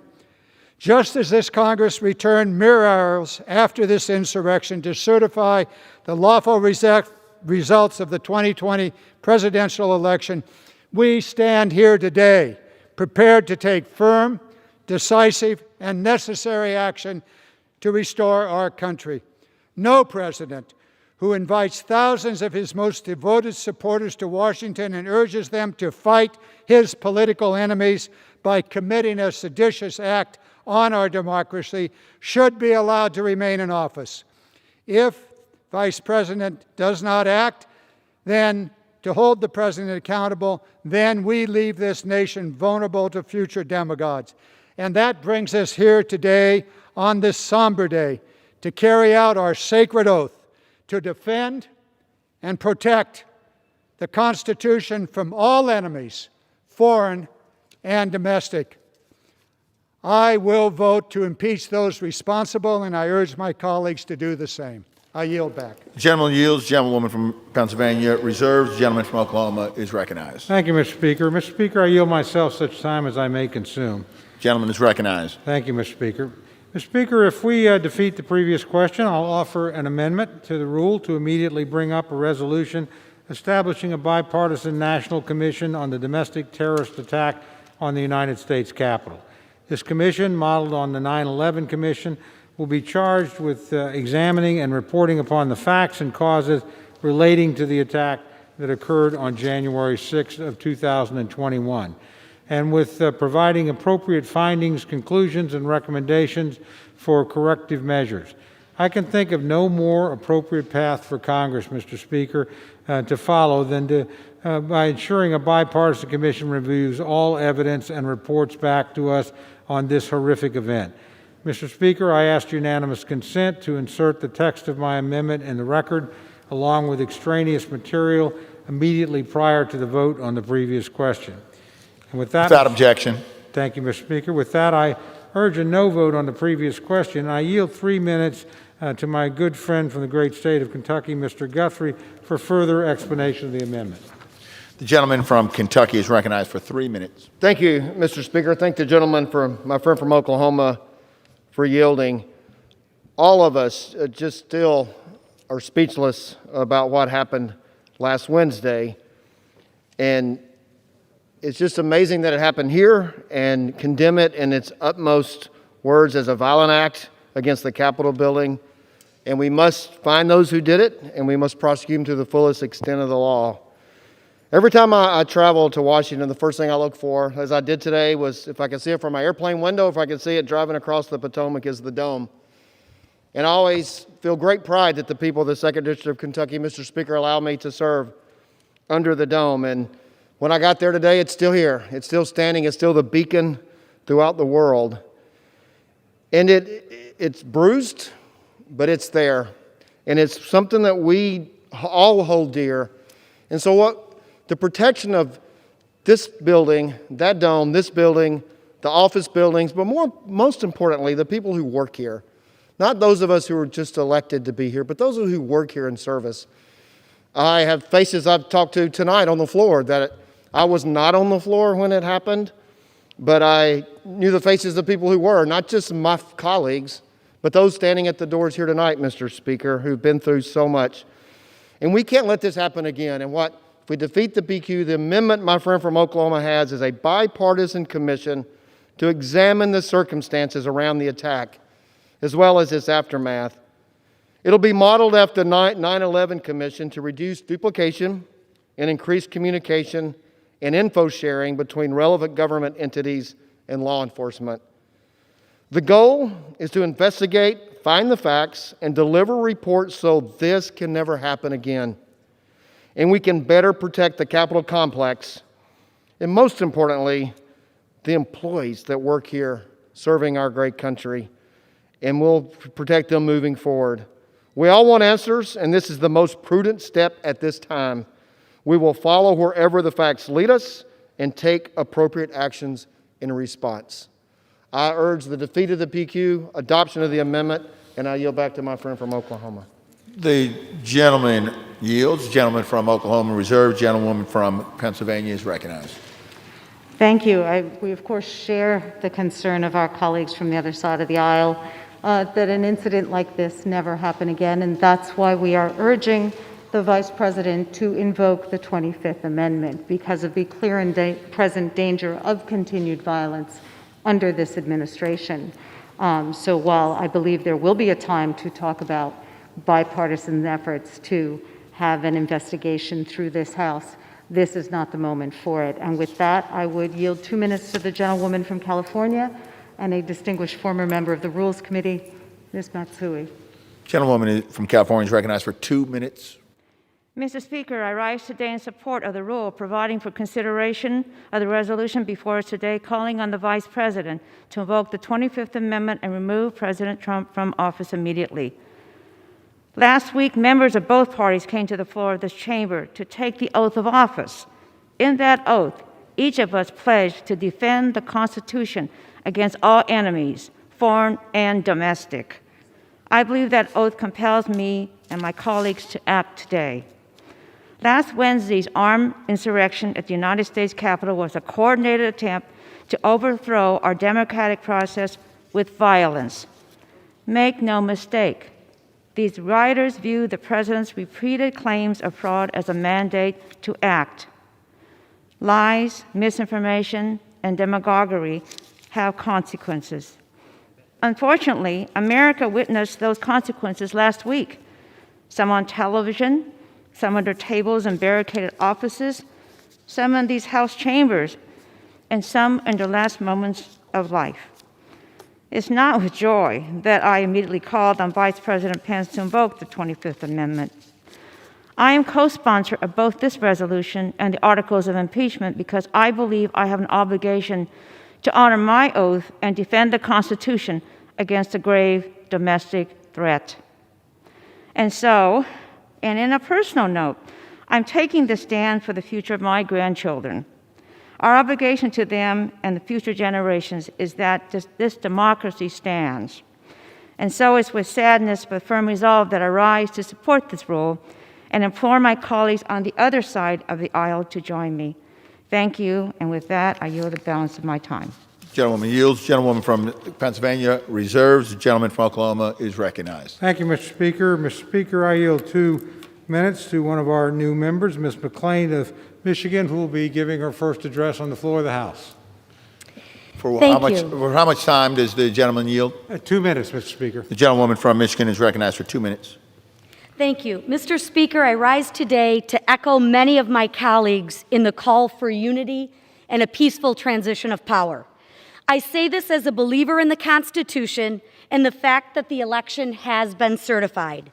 First, the incitement of politically motivated violence that we saw last week is intolerable. Words have consequences, and yes, the president could have done more. But I ask you this. Doesn't everybody need to play by the same rules? So let me highlight some other questionable statements. And I quote, "Let's make sure we show up wherever we have to show up. And if you see anybody from that cabinet in a restaurant, in a department store, in a gas station, you get out and you create a crowd. And you push back on them. And you tell them they're not welcome anymore, anywhere." That was not President Trump. Let me give you another one. I just don't even know why there aren't more uprisings all over the country. Again, not President Trump. Can we all agree that at times our emotions get in the way because we love this country so much? But I ask you this, whatever is good for one side, isn't it good for the other? We all have the same name on the front of our jersey, and that's the United States of America. And we need to start acting like it and let our actions follow our words. Impeachment only incites more division. It does not provide unity. I offer a solution. I am ready to come together and get to the work for this great country in which we live. Are you? Reserves. Gentlewoman from Pennsylvania is recognized. I would just suggest that sedition is inherently divisive, and it's difficult to unify before there's been accountability. Mr. Speaker, I would yield 2.5 minutes to the gentleman from New York, Mr. Suozzi. The gentleman from New York is recognized for 2.5 minutes. Mr. Speaker, I support invoking the 25th Amendment to remove President Trump from office. Former Congressman Tom Lantos, a Holocaust survivor, would often say, "The veneer of civilization is paper thin. We are its guardians, and we cannot rest." I was sitting right there on Wednesday when they told us to take out our gas masks because the rioters had breached the Capitol. And I was standing right over there as the Capitol Police locked and barricaded the chamber doors, and I heard what I thought were gunshots as the rioters broke the windows on the main chamber door with a metal pipe. And I was standing right over there when the woman was shot outside the Speaker's lobby, and the police radios rang out, "Shots fired in the Capitol, shots fired in the Capitol," everyone down. The veneer of civilization is paper thin.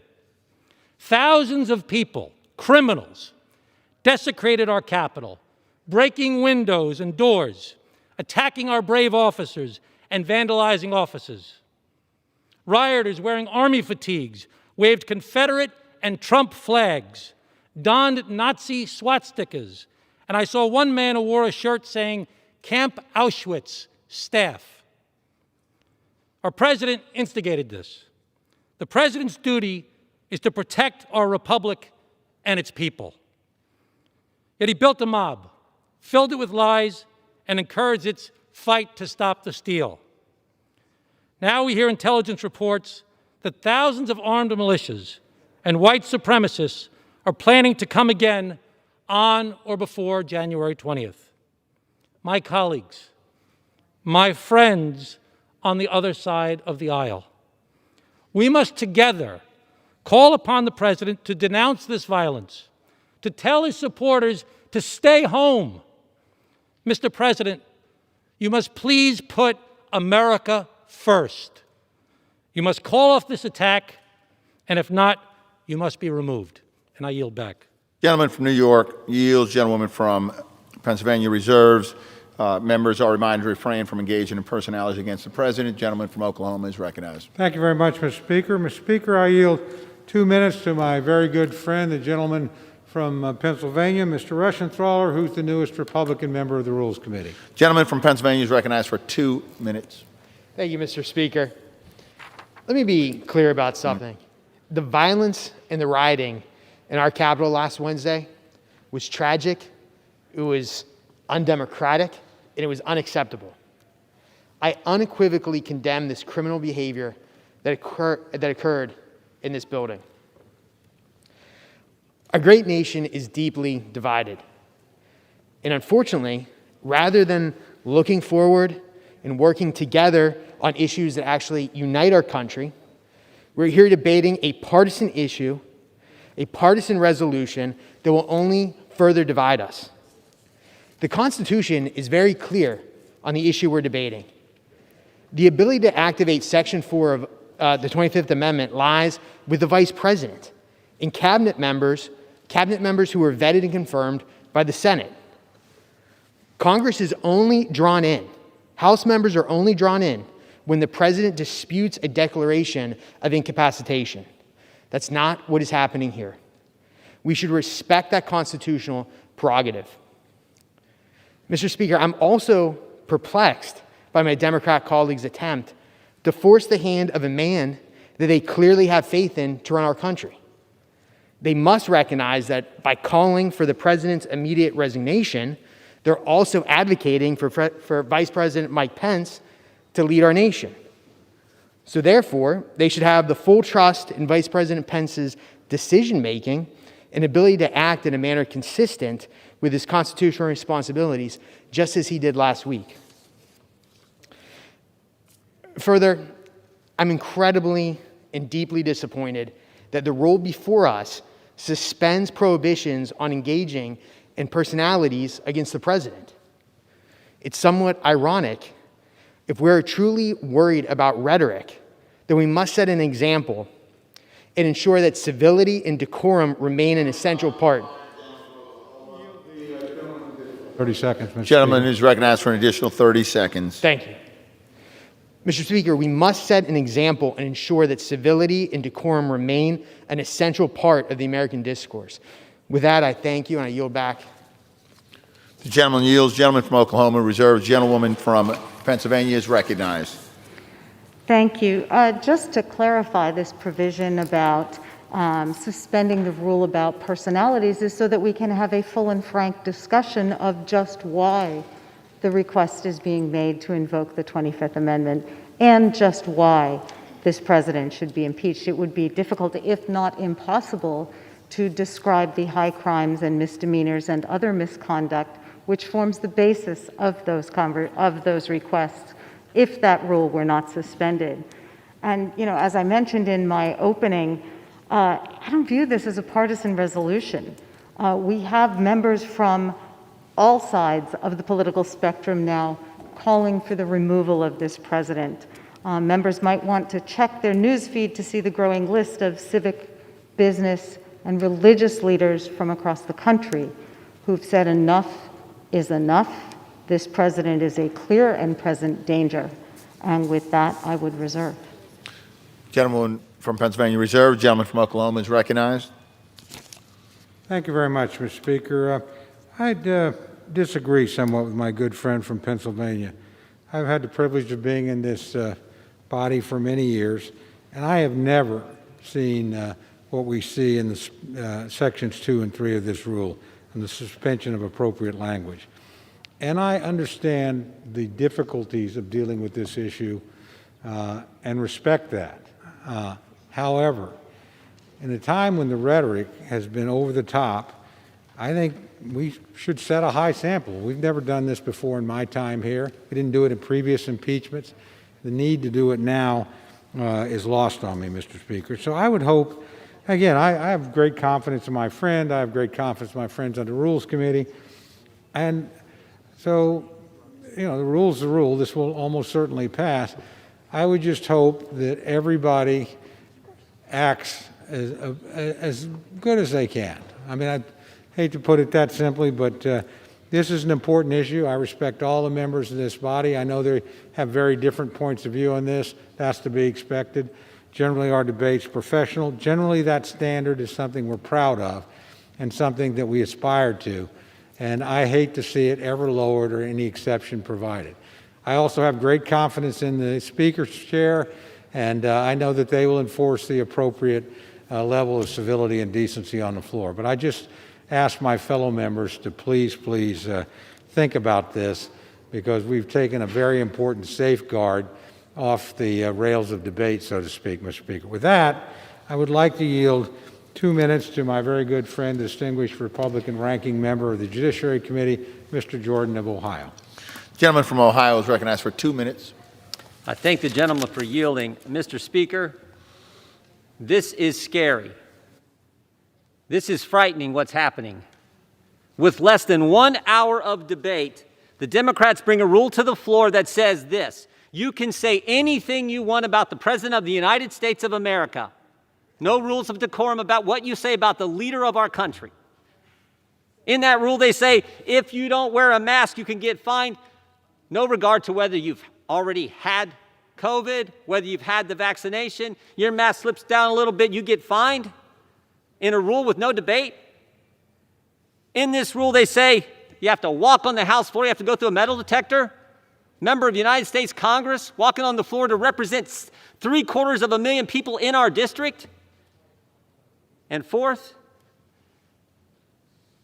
the rule is for the bill that says we should tell the Vice President of the United States to work to remove the President of the United States. I've been here 14 years. I've never seen anything like this. And I do not know where this ends. I do not know where it ends, but it is dangerous where they're taking us. You couple this with what we're seeing with the cancel culture mob out there, I do not know where this takes us. I fear for the First Amendment. I fear for the Second Amendment. I fear for the Bill of Rights. I fear for the Constitution. I do not know where this takes us, but it is scary what they are throwing in a bill that we're going to debate for less than an hour, making these kind of changes. I hope they reconsider. I yield back to the fine gentleman from the great state of Oklahoma. Gentleman yields. Gentleman from Oklahoma reserves. Gentlewoman from Pennsylvania is recognized. We're prepared to close. Does the gentleman have any more? Prepared to close whenever she would like. Okay, then I would reserve. Gentlewoman from Pennsylvania is recognized. The gentleman from Oklahoma is recognized. Thank you very much, Mr. Speaker. I yield myself the balance of my time. Mr. Speaker, in closing, I want to urge all my colleagues to vote no on this resolution. The resolution asks this House to substitute its judgment for the Vice President's in making the grave decision to initiate procedures under Section 4 of the 25th Amendment. Under the Constitution, this is a role that belongs exclusively to the Vice President and the Cabinet, not to the House of Representatives. Attempting to usurp this responsibility is not supported by the Constitution and would be a historic overreach. Members should also take assurance from the Vice President's strong record of sound judgment.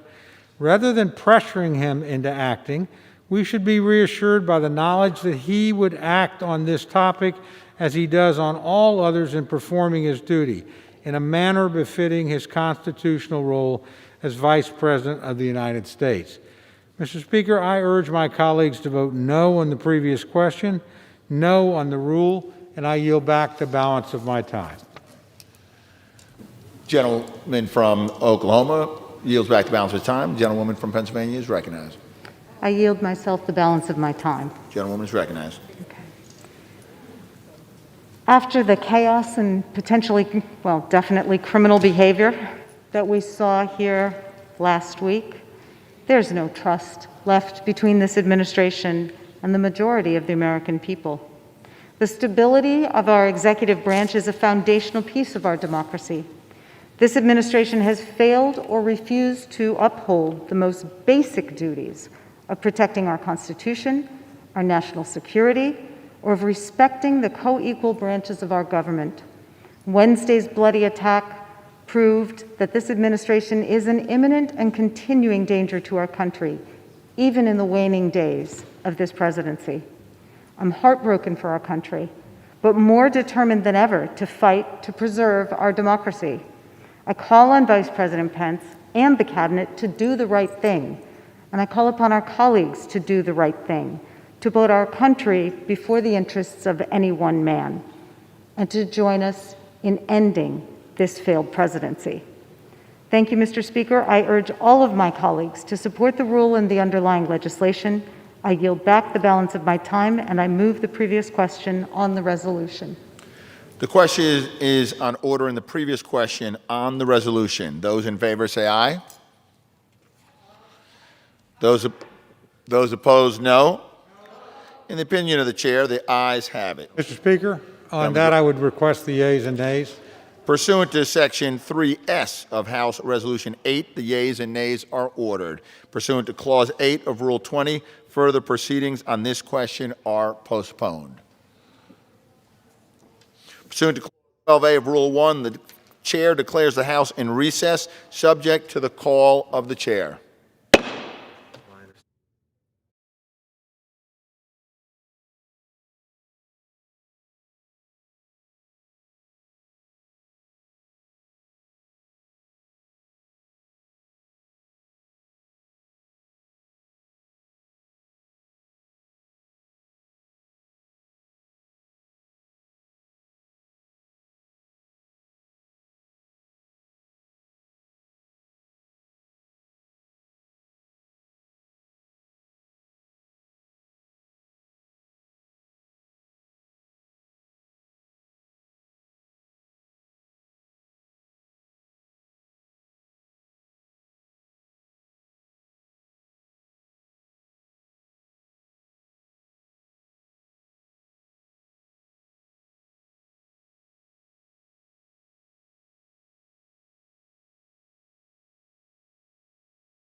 lawful election of Joseph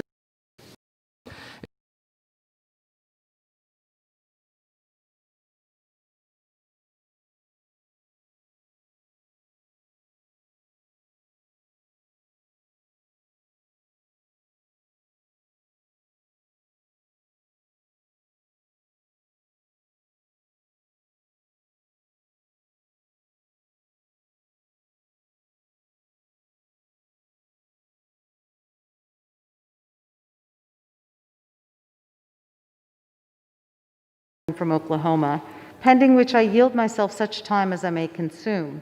During consideration of this resolution, all time yielded is for the purpose of debate only. I ask unanimous consent that all members be given 5 legislative days to revise and extend their remarks. Mr. Speaker, today the Rules Committee met and reported a closed rule, House Resolution 38, providing for consideration of House Resolution 21, calling on Vice President Michael R. Pence to convene and mobilize the principal officers of the executive departments of the Cabinet to activate Section 4 of the 25th Amendment to declare President Donald J. Trump incapable of executing the duties of his office and to immediately exercise powers as acting president. The rule provides 1 hour of debate equally divided and controlled by the chair and ranking member of the Committee on the Judiciary or a designee. The rule self-executes a manager's amendment by Chairman Nadler. The rule provides that the prohibition against engaging in personalities during debate with respect to references to the President shall not apply during consideration of House Resolution 21 or any special order of business relating to the impeachment of the President considered on January 13, 2021.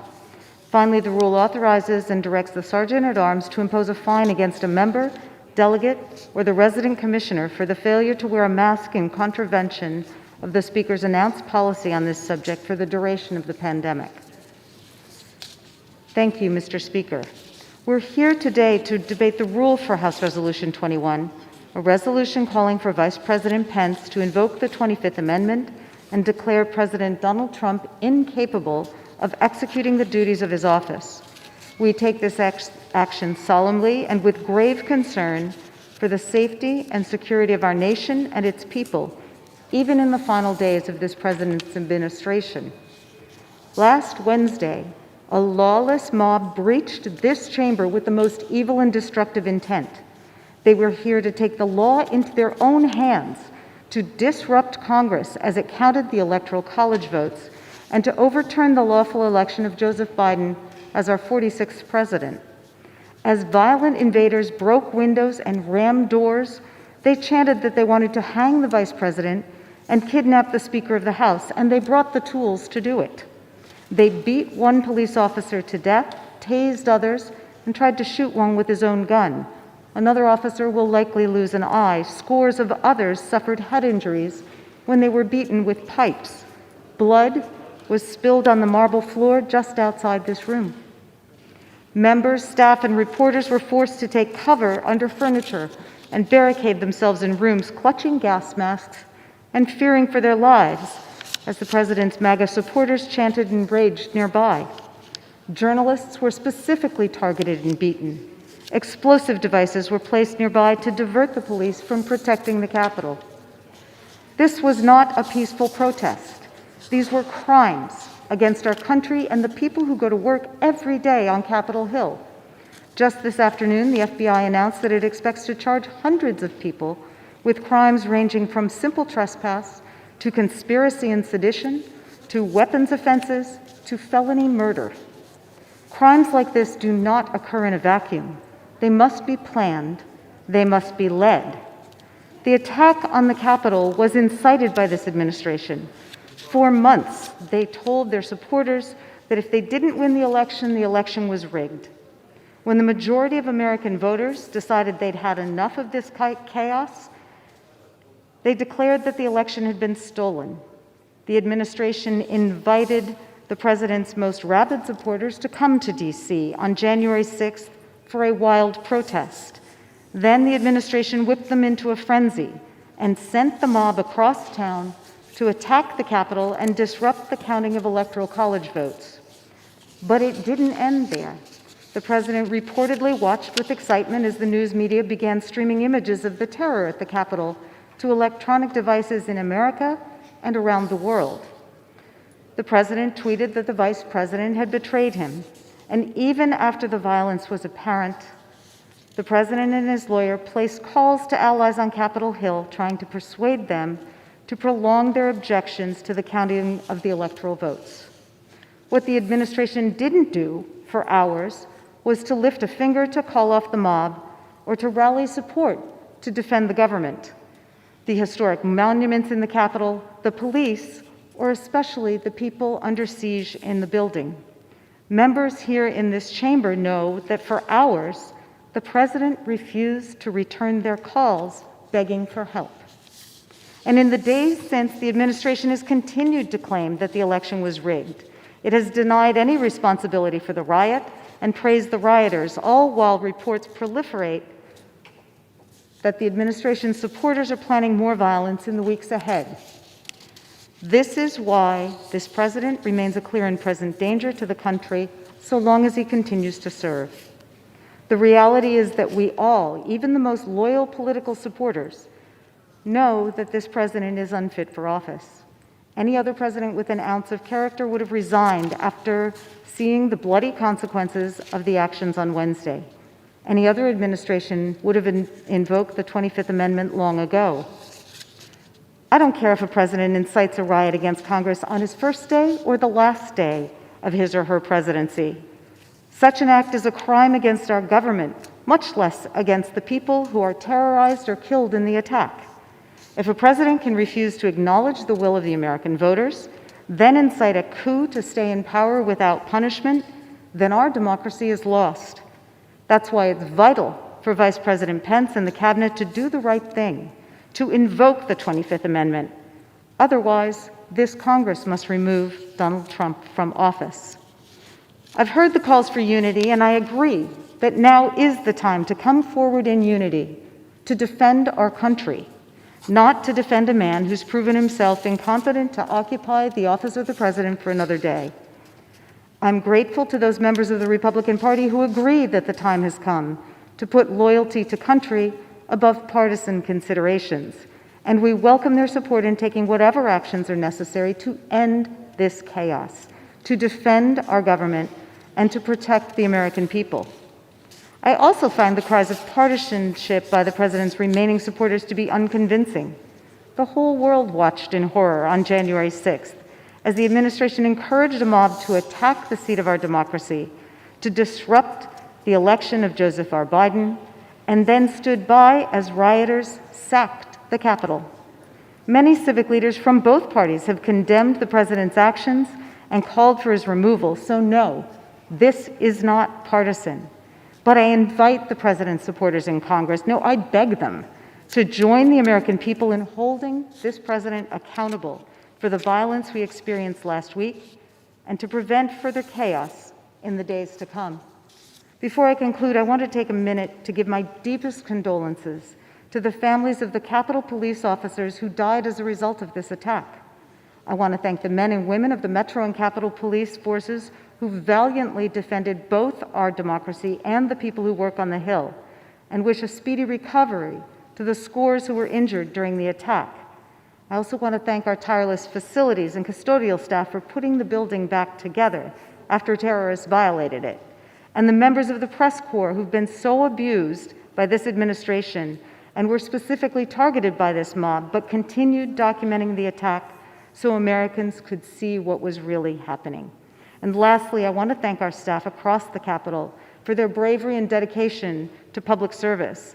I want to thank you for the work you do every day, but especially for your heroism in returning to the floor last Wednesday night to help us continue the Electoral College vote count.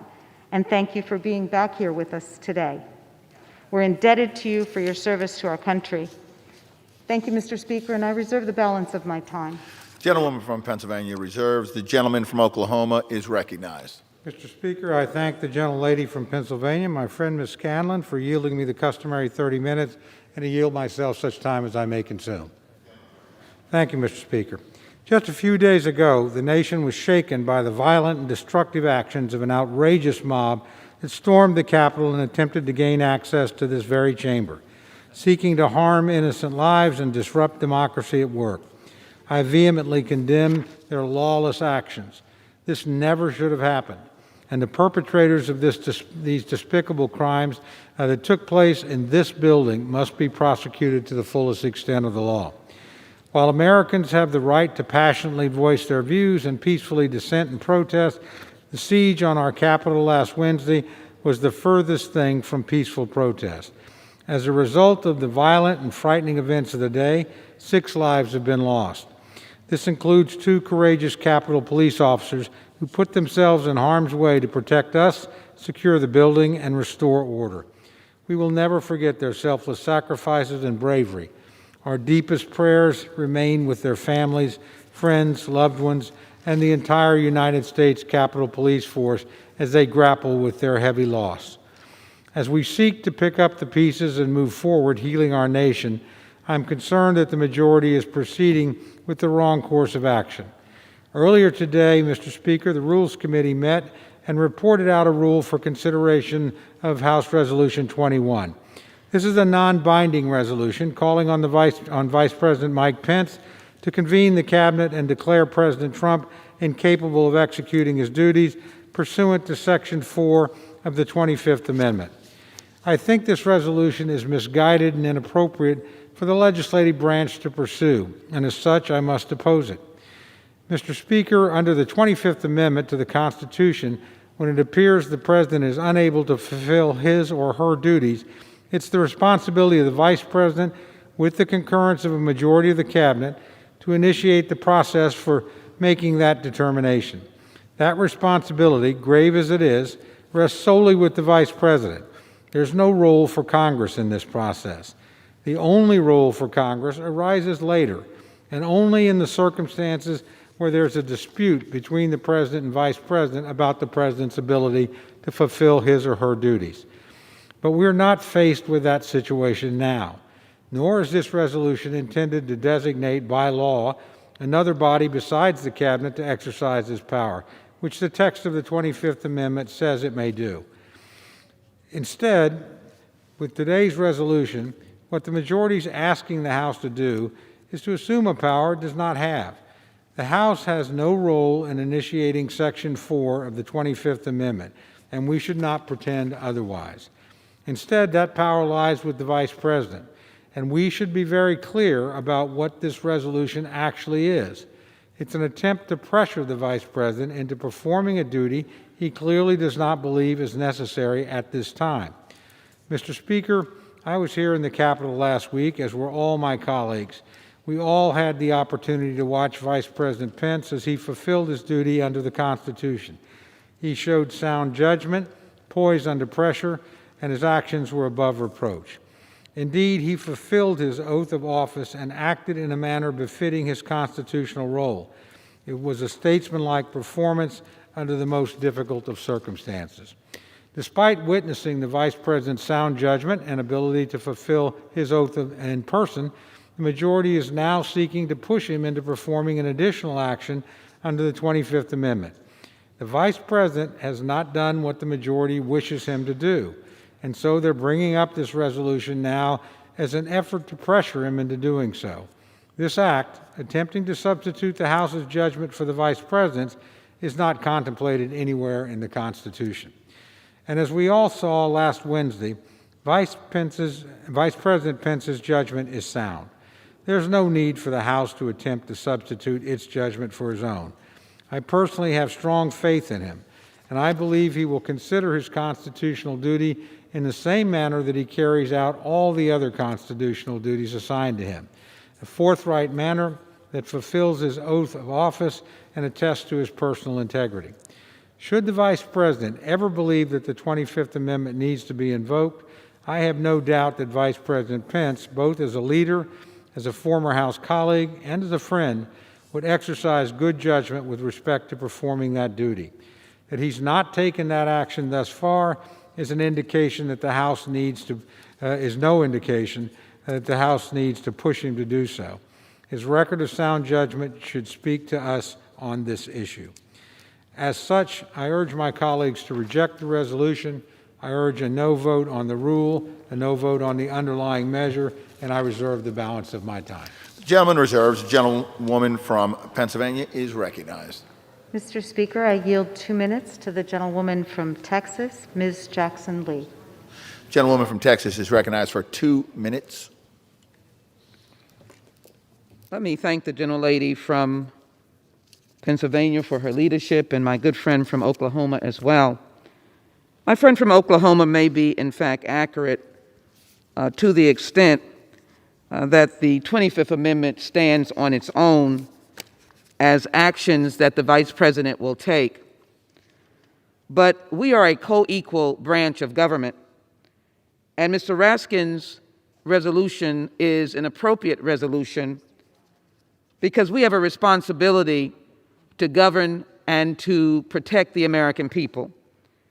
And so this resolution is not in violation of the Constitution because it is the Congress calling upon the Vice President to reflect on January 6th, a day in infamy, to reflect the fact that there were 6 people that died, that we lost 2 precious law enforcement Capitol Hill police. There are injuries in many ways attributable to this, some in different ways than others, and we lost Americans. And clearly, it is a long chain of events that goes back to the President of the United States. The President, when a duly announced election came about on November 6, 2020, proceeded to declare that it had been stolen and continued to stoke the fires of his believers to begin to plan some kind of attack, because he kept saying, "Come to Washington, I'll see you there." And then, of course, as time went on, I valued the President's right to the courts, of which he went. But he did not find that to be a solution for him. So HRES 21 is the Congress speaking, and we have every right as a co-equal branch to speak. Why? We have that right. Gentlewoman from Pennsylvania. 15 seconds? 30? 30? Okay, 30 seconds. Thank you. Gentlewoman is recognized for an additional 30 seconds. We have that right because the FBI has indicated that they have seen 100,000 digital media, and they'll be looking for more to see those who endangered all of those that were here. My appreciation to police and the floor staff and law enforcement, custodial staff, our staff, media, and others who were put in harm's way along with members. So I rise to support this resolution because it does not violate the Constitution or the intent of the 25th Amendment. It provides for the Congress to speak to ask the Vice President to recognize that this President is the only one that has ever stoked this kind of action. Gentlewoman from Pennsylvania reserves. Gentleman from Oklahoma is recognized. Thank you, Mr. Speaker. Mr. Speaker, I yield 3 minutes to my very good friend and fellow member of the Rules Committee, distinguished gentlelady from Arizona, Ms. Lesko. The gentlewoman from Arizona is recognized for 3 minutes. Thank you, Mr. Speaker. I rise in opposition to the rule. Over the last week, we've heard calls from both parties, leaders past and present, about the need for unity in our nation. We've heard President-elect Biden and other members of the Democratic Party call for unity, a path forward for our nation, full of mutual consideration and respect. Yet, here we are today, with Democrats charging in the opposite direction, further dividing our nation by calling for the invocation of the 25th Amendment by the Vice President. Let's consider this for a moment.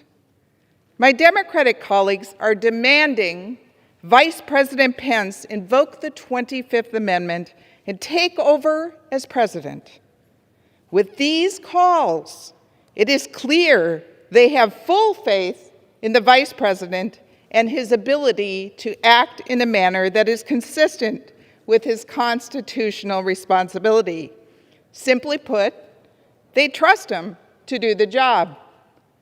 Yet, the very demand they are making insinuates that the Vice President Pence cannot be trusted to make the decision to invoke the 25th Amendment on his own, it calls into question the core of his judgment.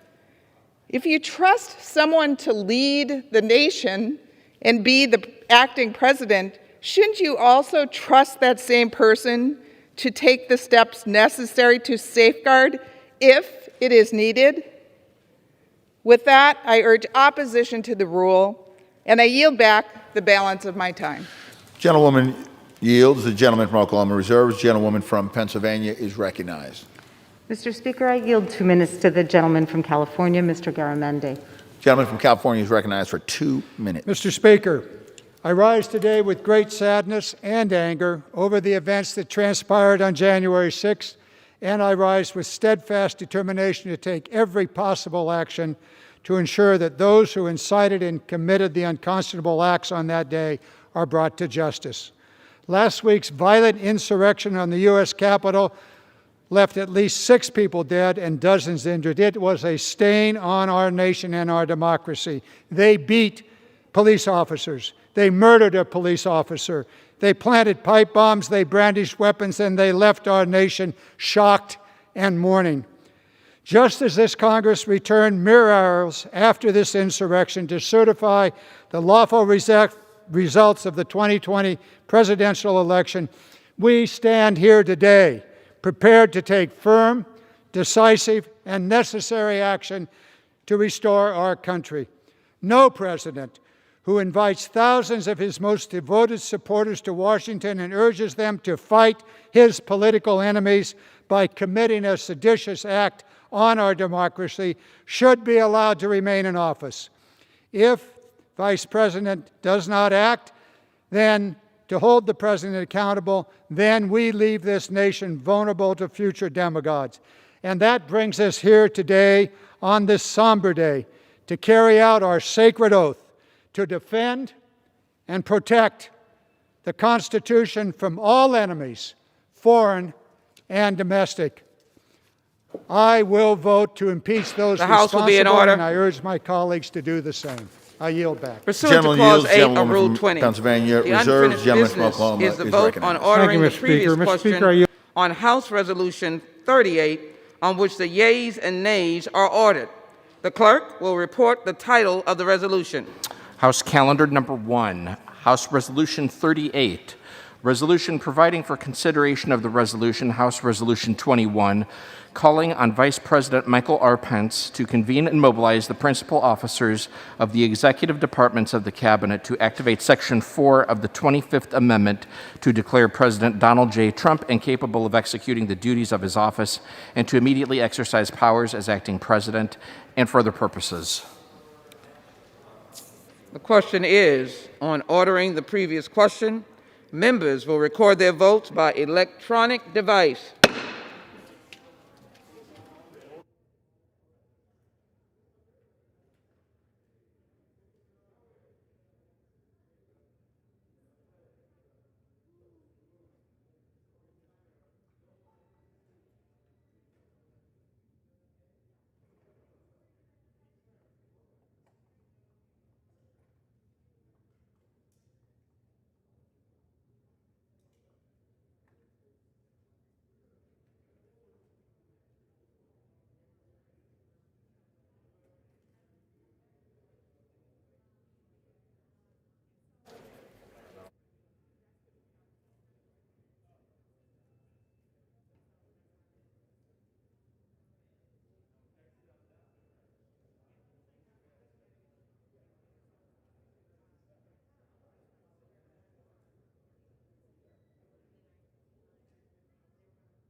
Purposes, the gentleman from North Carolina rise.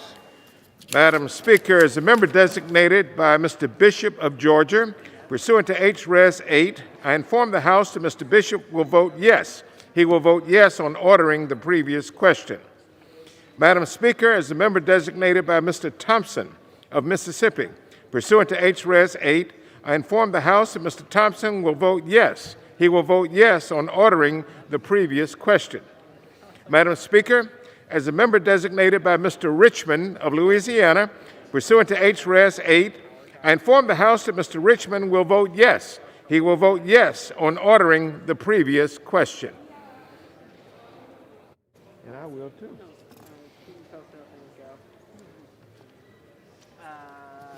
Still working on it. Probably can give it 10 minutes. I don't think so, because it's the people that are probably not getting speaking time.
I got it. They're still talking. I got you.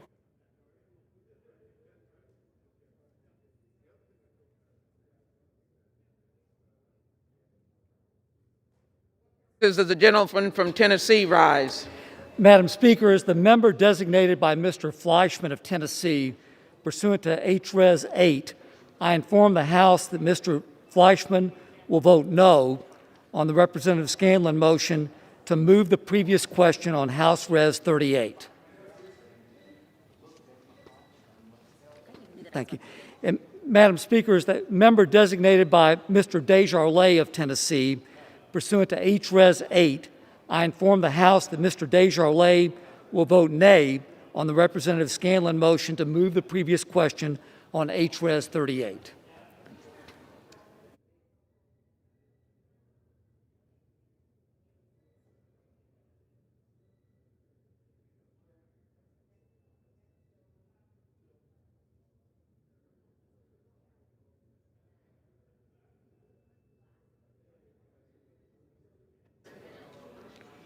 For what purposes does the gentlewoman from Massachusetts rise? As the member designated by Ms. Frankel pursuant to H-Res 8, I inform the House that Ms. Frankel will vote yes on ordering the previous question. And as the member designated by Ms. Bonamici pursuant to H-Res 8, I inform the House that Ms. Bonamici will vote yes on ordering the previous question.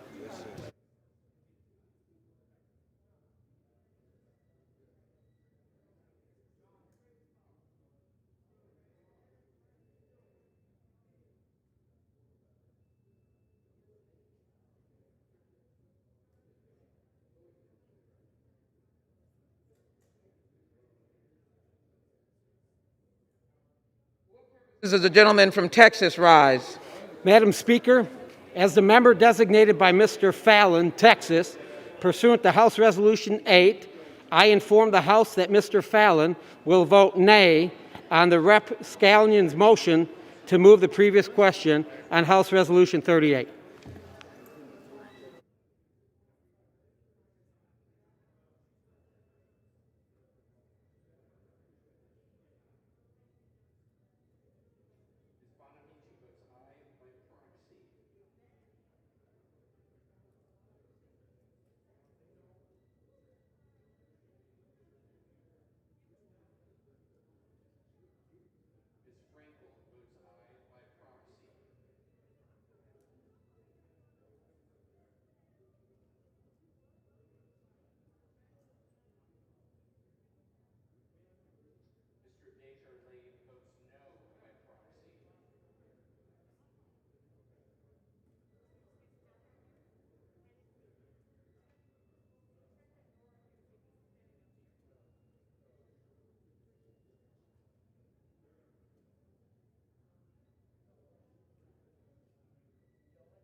Indiana rise.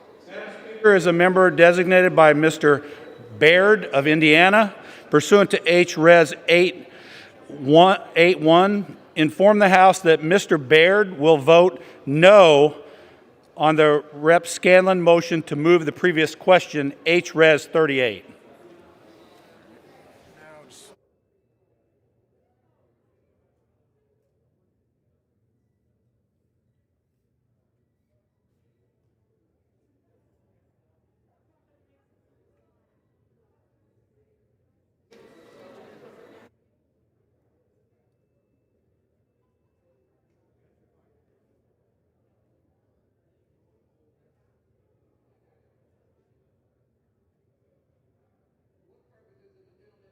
New York rise. As the member designated by Chairman Jerry Nadler pursuant to H-Res 8, I inform the House that Chairman Nadler will vote yea on ordering the previous question. As the member designated by Congressman Brendan Boyle pursuant to H-Res 8, I inform the House that Congressman Boyle will vote yea on the previous question. As the member designated by Chairwoman Eddie Bernice Johnson pursuant to H-Res 8, I inform the House that Chairwoman Johnson will vote yea on the previous question.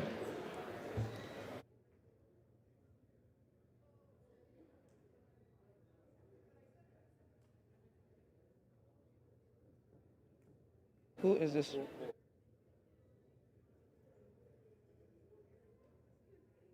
Does the gentleman from Kansas rise? Madam Speaker, as the member designated by Mr. LaTurner, Kansas, pursuant to House Resolution 8, I inform the House that Mr. LaTurner will vote no on the Representative Scanlon motion to move the previous question on House Resolution 38. Thank you. Madam Speaker, as the member designated by Ms. Eshoo, pursuant to H-Res 8, I inform the House that Ms. Eshoo will vote yes on ordering the previous question.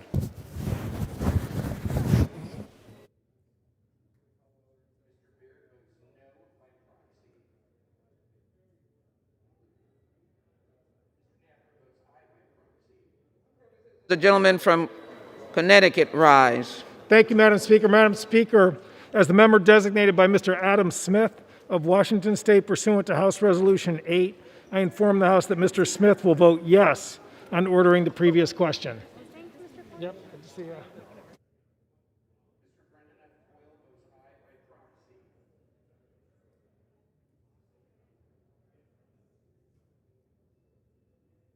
For what purpose does the gentleman from Maryland rise? Madam Speaker, as the member designated by Ms. Alma Adams pursuant to House Resolution 8, I inform the House that Ms. Adams will vote yes on ordering the previous question. The gentleman from Indiana rise. Madam Speaker, as the member designated by Ms. Walorski pursuant to H-Res 8, I inform the House that Ms. Walorski will vote nay on the motion to move the previous question on H-Res 38.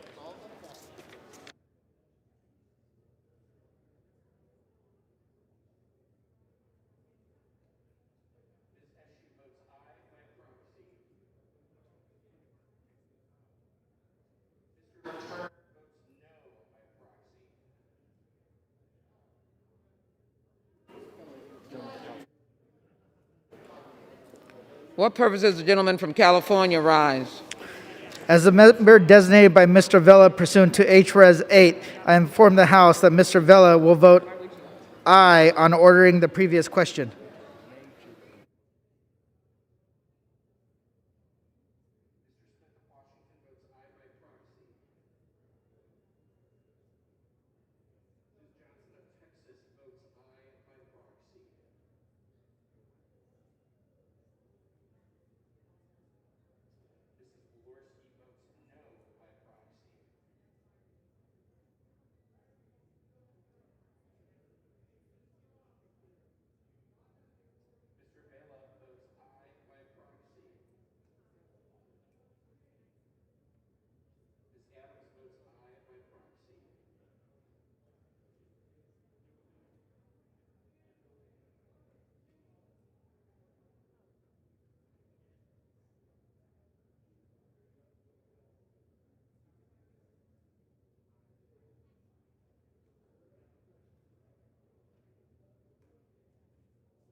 For what purposes does the gentlewoman from California rise?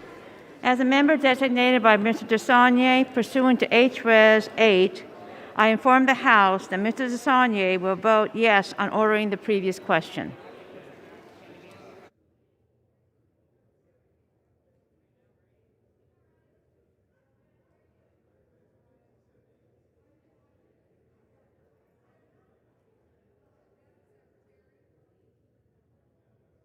Does the gentlewoman from Maine rise?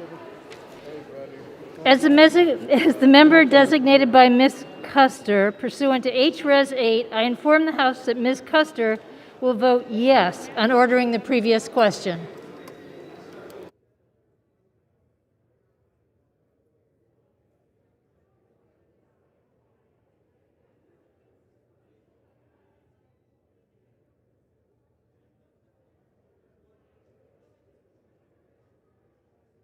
For what purpose does the gentleman from Pennsylvania rise? Next time. Yeah, so you just go down and Kevin will help you. For what purposes does the gentleman from Pennsylvania rise? Madam Speaker, as a member designated by Mr. Lawson of Florida, 5th District, Congressional District, pursuant to House Resolution 8, I inform that Mr. Lawson will vote yea.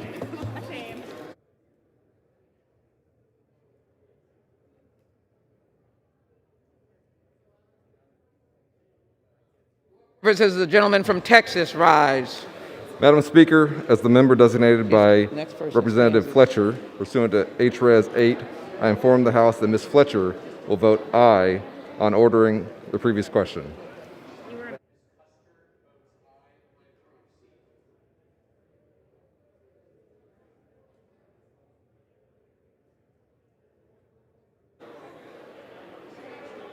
Not ready.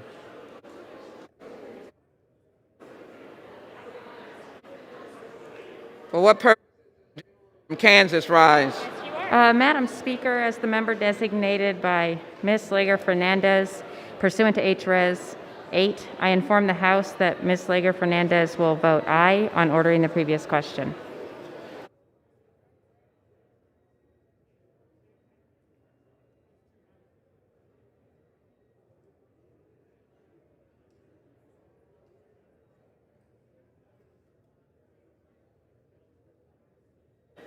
For what purposes does the gentleman from Illinois rise?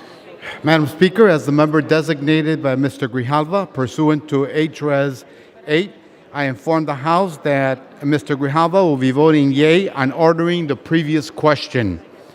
And as the member designated by Ms. Presley pursuant to H-Res 8, I inform the House that Ms. Presley will vote yea on ordering the previous question.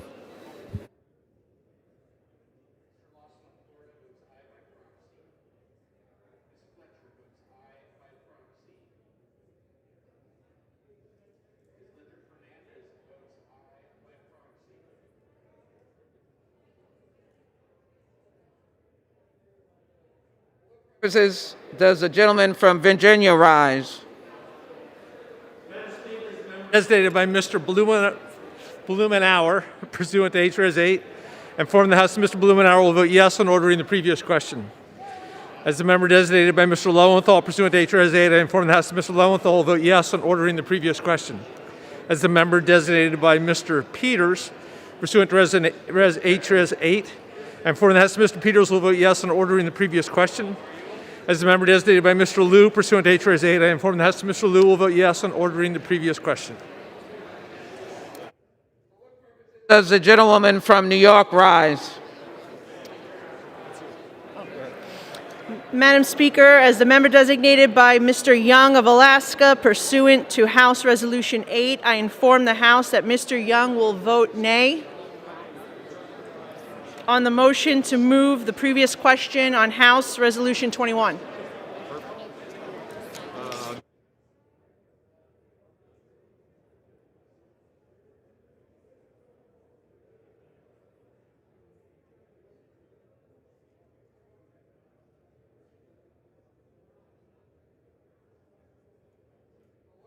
Does the gentlewoman from Connecticut rise? As the member designated by Ms. Wilson pursuant to H-Res 965, I inform the House that Ms. Wilson will vote yes on ordering the previous question.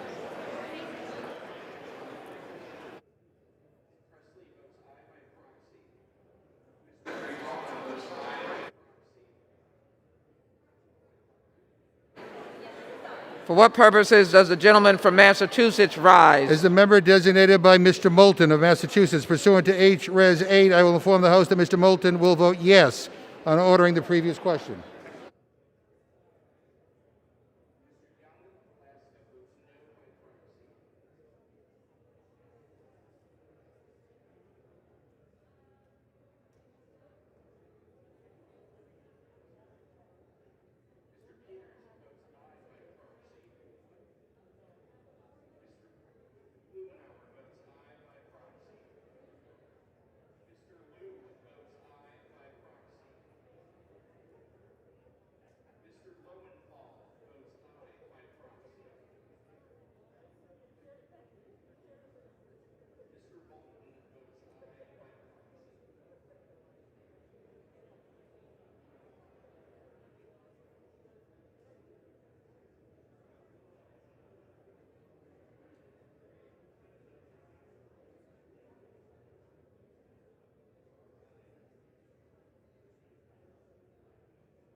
Purposes does the gentleman from New Jersey rise? Madam Speaker, as the member designated by Ms. Bonnie Watson Coleman pursuant to H. Res. 8, I inform the House that Ms. Watson Coleman will vote yes on ordering the previous question.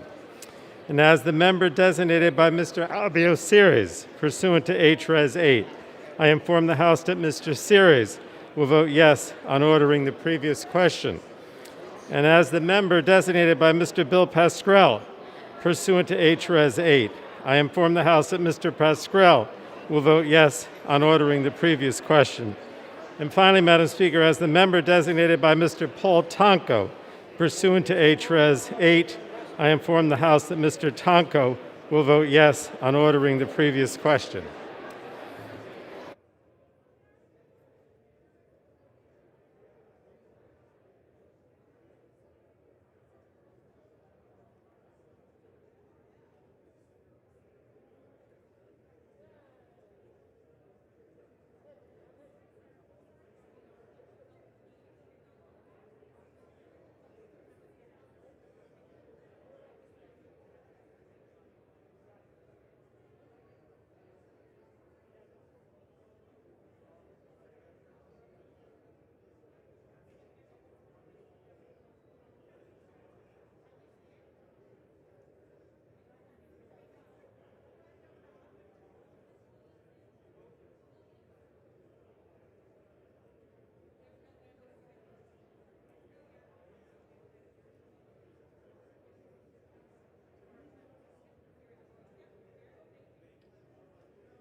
For what purposes does the gentleman from California rise? Madam Speaker, as member designated by Congressmember Napolitano pursuant to House Resolution 8, I inform the House that Congressmember Napolitano will vote yes on ordering the previous question. And Madam Speaker, as member designated by Congressmember Costa pursuant to House Resolution 8, I inform the House that Congressmember Costa will also vote yes on the previous question.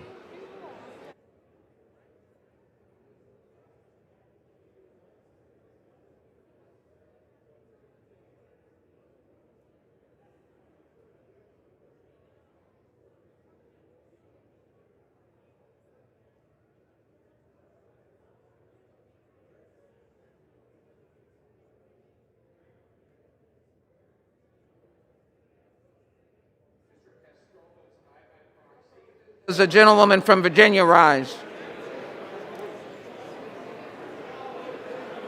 For what purposes does the gentlewoman from Virginia rise? This is not Speaker, Virginia. as the member designated by Ms. Porter pursuant to House Resolution 8, I inform the House that Ms. Porter will vote yes on ordering the previous question. And as the member designated by Mr. McEachin pursuant to House Resolution 8, I inform the House that Mr. McEachin will vote yes on ordering the previous question.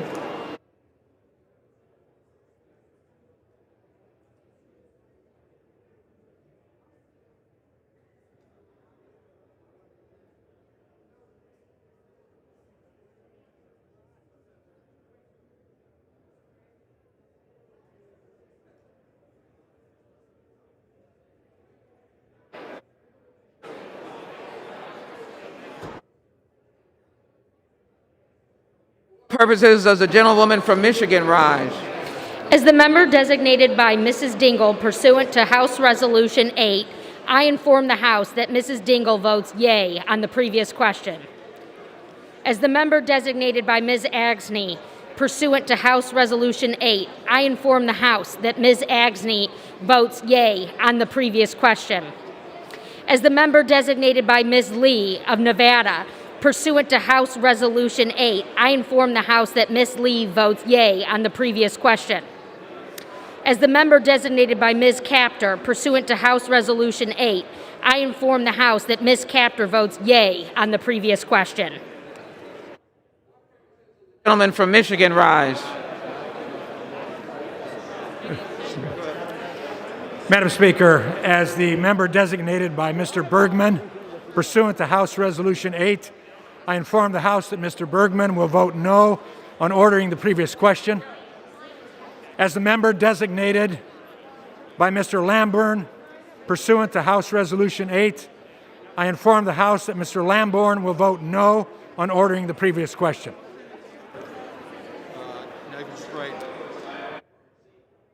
What purposes does the gentlewoman from Florida rise? Madam Speaker, as the member designated by Mr. Payne of New Jersey pursuant to HRES 8, I inform the House that Mr. Payne will vote yea on ordering the previous question. And Madam Speaker, as the member designated by Mr. Hastings of Florida pursuant to HRES 8, I inform the House that Mr. Hastings will also vote yea on ordering the previous question.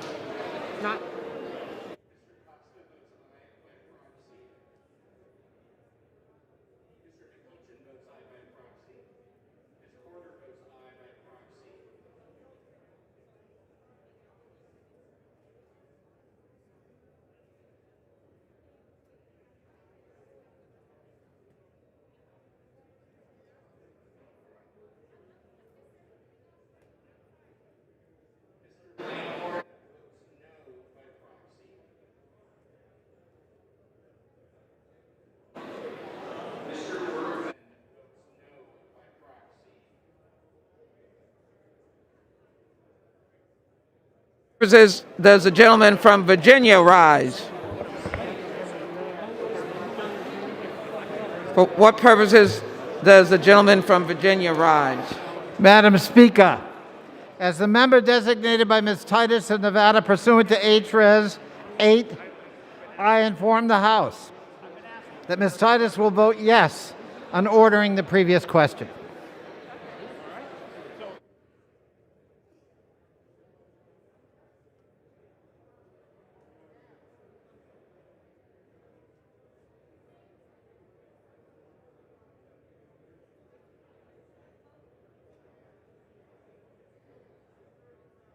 Purposes does the gentlewoman from Florida rise?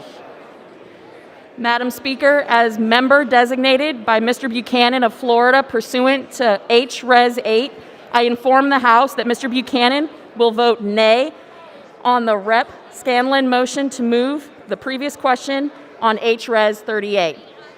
As the member designated by Mr. Jimenez of the state of Florida pursuant to HRES 8, I inform the House that Mr. Jimenez will vote nay on Rep. Scanlon's motion to move the previous question on HRES 38.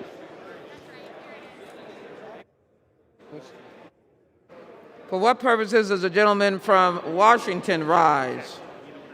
Thank you, Madam Speaker. As the member designated by Ms. Strickland of Washington, pursuant to House Resolution 8, I inform the House that Ms. Strickland will vote yes on ordering the previous question.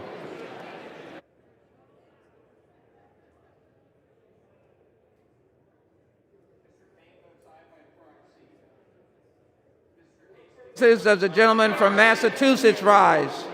Good evening, Madam Speaker. As the member designated by the Honorable Mr. James Langevin of Rhode Island, and pursuant to House Resolution 965, I'd like to inform the House that Mr. Langevin will vote yes on the motion to move the previous question on House Resolution 38. Thank you.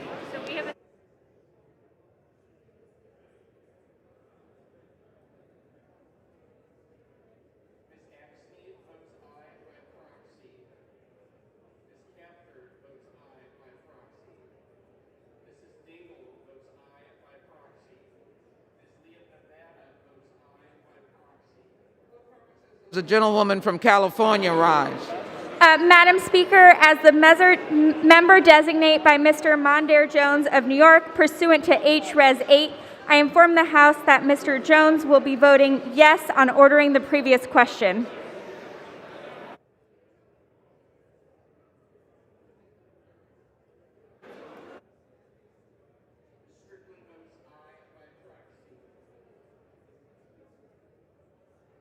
Purposes does the gentlewoman from New Jersey rise? Madam Speaker, as the member designated by Mr. Schneider pursuant to HRES 8, I inform the House that Mr. Schneider will vote yes on ordering the previous question.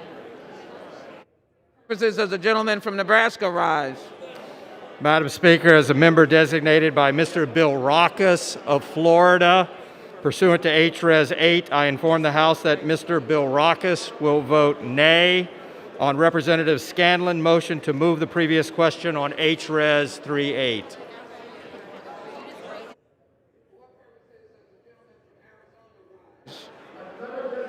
Kirkpatrick, pursuant to H.R. 8, I inform the House that Representative Kirkpatrick will vote aye on ordering the previous question. As a member designated by Representative Cardenas, pursuant to H.R. 8, I inform the House that Representative Cardenas will vote aye on ordering the previous question.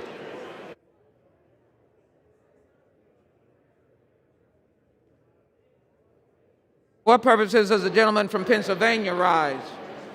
Thank you, Madam Speaker. As a member designated by Mr. Doyle of Pennsylvania, pursuant to House Resolution 8, I hereby inform the House that Mr. Doyle will vote yes on ordering the previous question.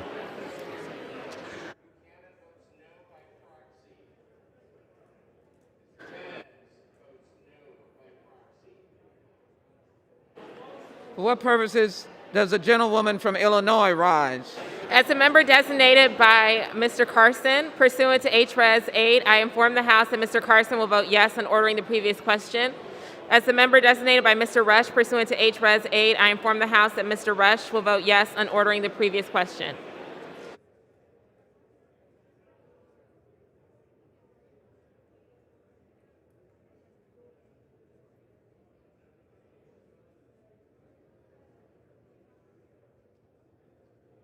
For what purposes does the gentlewoman from New York rise?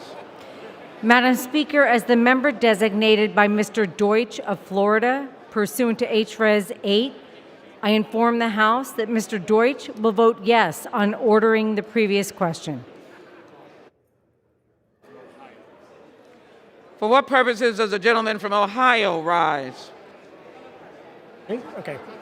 As a member designated by Mr. Gonzalez of Ohio, pursuant to House Resolution 8, I inform the House that Mr. Gonzalez of Ohio will vote no on ordering the previous question.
The gentlewoman from Pennsylvania rises.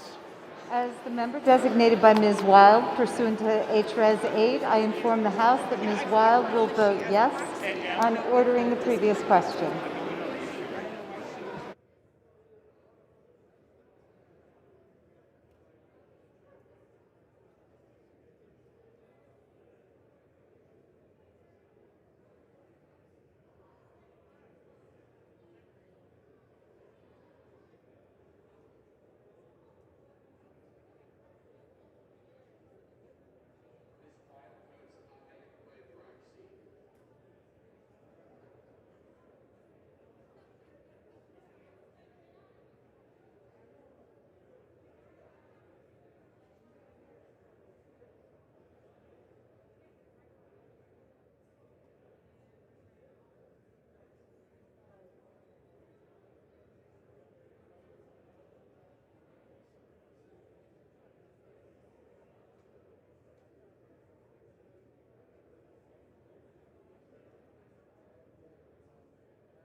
For what the gentlewoman from Michigan rise?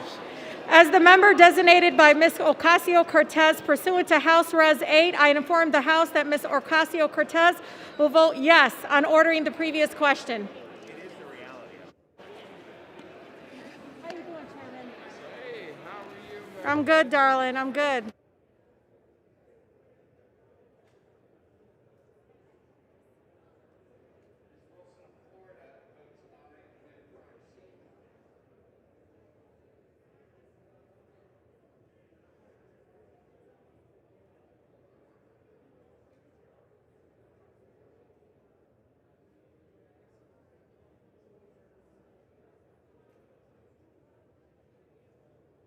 For what purposes does the gentleman from California rise? For what purposes does the gentleman from California rise? As the member designated by Congressman Jerry McNerney pursuant to HRES 8, I inform the House that Mr. McNerney will vote yes on ordering the previous question.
For what purposes does the gentleman from Maryland rise? As the member designated by Ms. Jayapal pursuant to House Resolution 8, I inform the House that Ms. Jayapal will vote aye on ordering the previous question.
On this vote, the yeas are 219 and the nays are 206. The previous question is ordered. The question is on the adoption of the resolution. Those in favor say aye. Those opposed say no. In the opinion of the chair, the ayes have it. Request the yeas and nays. Pursuant to Section 3S of House Resolution 8, the yeas and nays are ordered. Members will record their vote by electronic device.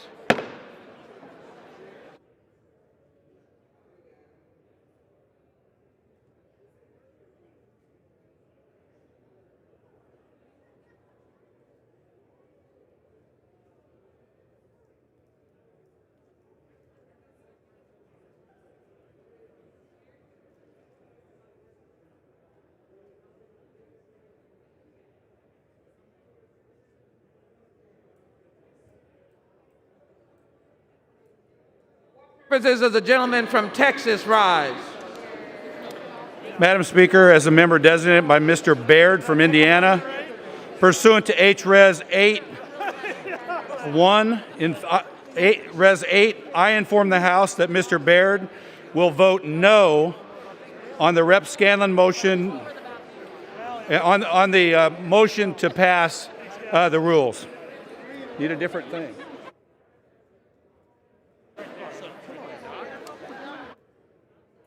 Purposes of the gentleman from Pennsylvania rise. Thank you, Madam Speaker. As a member designated by Mr. Doyle of Pennsylvania, pursuant to House Resolution 8, I hereby inform the House that Mr. Doyle will vote yes on House Resolution 38.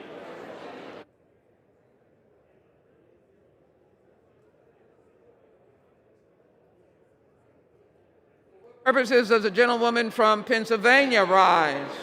As the member designated by Ms. Wild pursuant to H-Res 8, I inform the House that Ms. Wild will vote yes on H-Res 38. Purposes of the gentleman from Nebraska rise. It's got to turn on. For what purposes does the gentleman from Nebraska rise? Madam Speaker, as the member designated by Mr. Bill Rockus of Florida, pursuant to H-Res 8, I inform the House that Mr. Bill Rockus will vote nay on H-Res 38.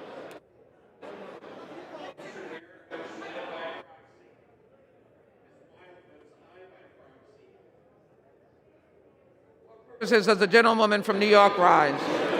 Madam Speaker, as the member designated by Mr. Deutsch of Florida pursuant to H-Res 8, I inform the House that Mr. Deutsch will vote yes on H-Res 38.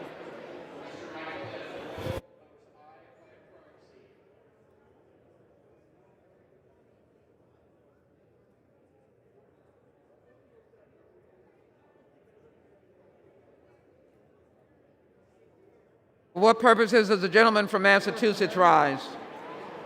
Madam Speaker, as the member designated by the Honorable Mr. James Langevin of Rhode Island, pursuant to House Resolution 965, I'd like to inform the House that Mr. Langevin will vote yes on House Resolution 38, the rule to consider House Resolution 21, a resolution calling upon Vice President Michael R. Pence to convene and mobilize the principal officers of the executive departments of the Cabinet, and to activate Section 4 of the 25th Amendment to declare President Donald J. Trump incapable of executing the duties of his office and to immediately exercise powers as acting president. Thank you.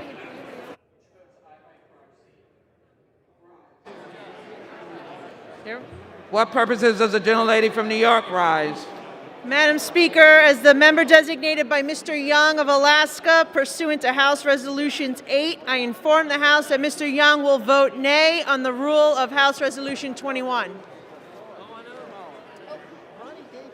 Purposes does the gentlewoman from Florida rise? Madam Speaker, as the member designated by Mr. Payne of New Jersey pursuant to H-Res 8, I inform the House that Mr. Payne will vote yea on H-Res 38.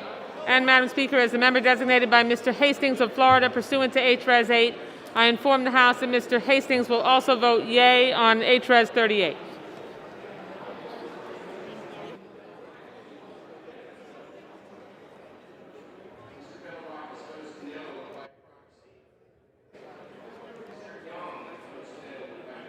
For what purpose does the gentleman from Texas rise? Madam Speaker, as the member designated by Mr. Bergman, pursuant to House Resolution 8, I inform the House that Mr. Bergman will vote no on the rule H-Res 38. Madam Speaker, as the member designated by Mr. Lambourne, pursuant to House Resolution 8, I inform the House that Mr. Lambourne will vote no on rule H-Res 38. For what purposes does the gentlewoman from Illinois rise? As the member designated by Mr. Carson pursuant to H-Res 8, I will inform the House that Mr. Carson will vote yes on H-Res 38. I inform the House that Mr. Rush will vote yes on H-Res 38. For what purpose does the gentleman from Kansas rise? Madam Speaker, as the member designated by Mr. Jake LaTurner from Kansas, pursuant to House Resolution 8, I inform the House that Mr. LaTurner will vote nay on House Resolution 38.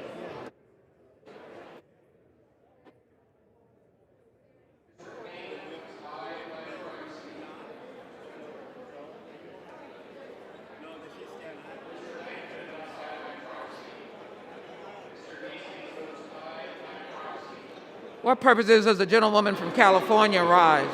Madam Speaker, as the member designated by Mr. Mondaire Jones of New York, pursuant to H-Res 8, I inform the House that Mr. Jones will vote yea on H-Res 38. Gentleman from Ohio rise.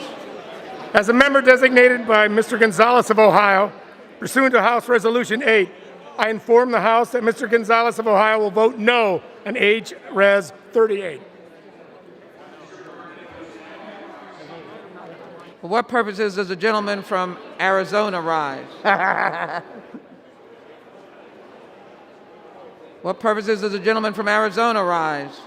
As a member designated by Representative Cardenas, pursuant to H.R. 8, I inform the House Representative Cardenas will vote aye on H.R. 38.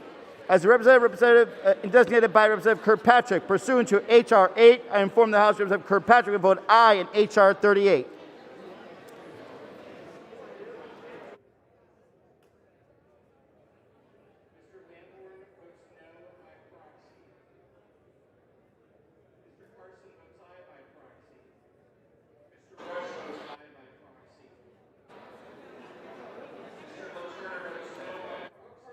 Gentleman from California rise. Madam Speaker, as member designated by Congressmember Napolitano, pursuant to House Resolution 8, I wish to inform the House that Congressmember Napolitano will vote yes on H-Res 38.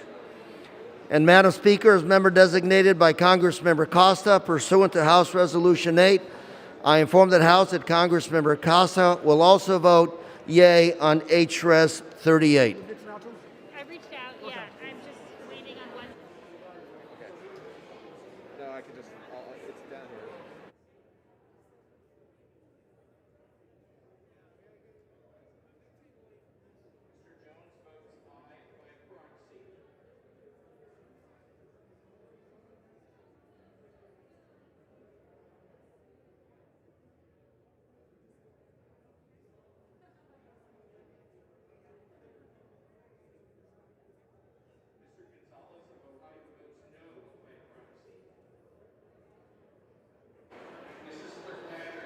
For what purposes does the gentlewoman from Massachusetts rise? As the member designated by Ms. Frankel pursuant to H-Res 8, I inform the House that Ms. Frankel will vote yes on H-Res 38. As the member designated by Ms. Bonamici pursuant to H-Res 8, I inform the House that Ms. Bonamici will vote yes on H-Res 38. Excellent mumbling.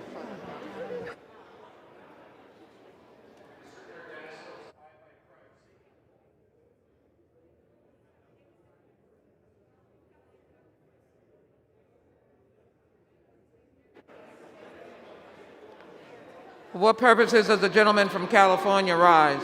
As the member designated by Congressman Jerry McNerney pursuant to H-Res 8, I inform the House that Mr. McNerney will vote yes on H-Res 38.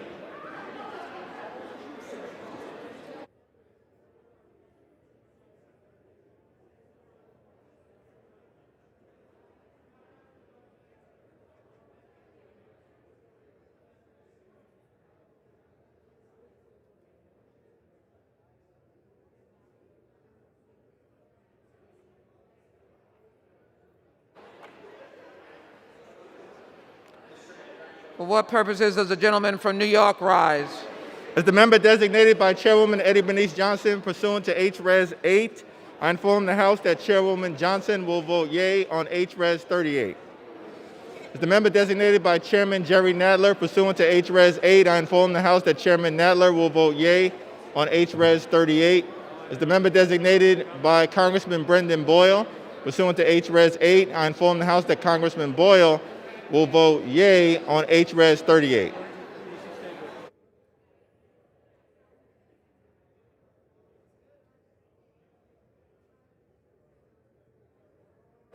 Is she from Virginia? For what purposes does the gentlewoman from New Jersey rise? Madam Speaker, as the member designated. Okay, she did. She got distracted. She did. She just wasn't on the speaker.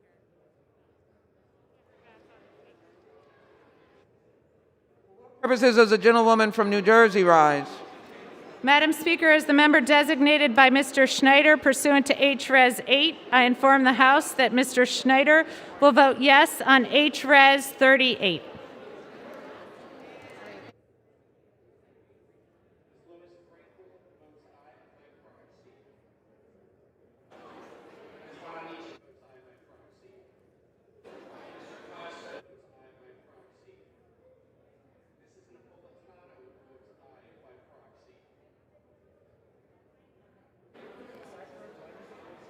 For what purposes does the gentleman from Virginia rise?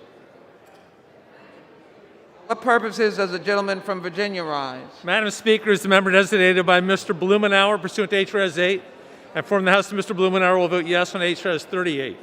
As the member designated by Mr. Lowenthal pursuant to H-Res 8, I inform the House that Mr. Lowenthal will vote yes on H-Res 38. As the member designated by Mr. Peters pursuant to H-Res 8, I inform the House that Mr. Peters will vote yes on H-Res 38. As the member designated by Mr. Liu pursuant to H-Res 8, I inform the House that Mr. Liu will vote yes on H-Res 38. For what purposes does the gentleman from Tennessee rise? He's got to turn this on. For what purposes does the gentleman from Tennessee rise? Madam Speaker, as the member designated by Mr. Fleischman of Tennessee, pursuant to H-Res 8, I inform the House that Mr. Fleischman will vote no on H-Res 38.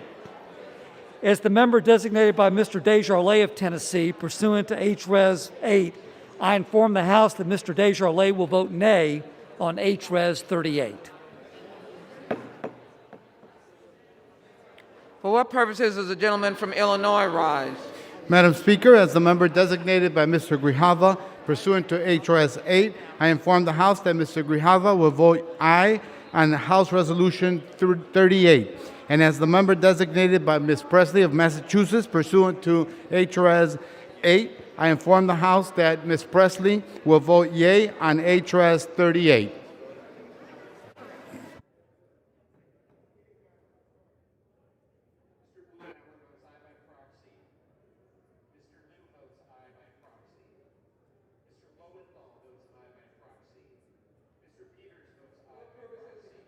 Connecticut rise.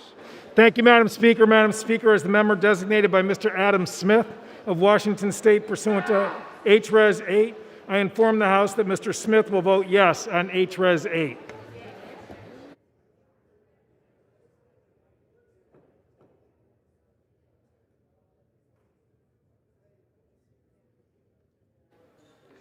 For what purposes does the gentleman from Maryland rise?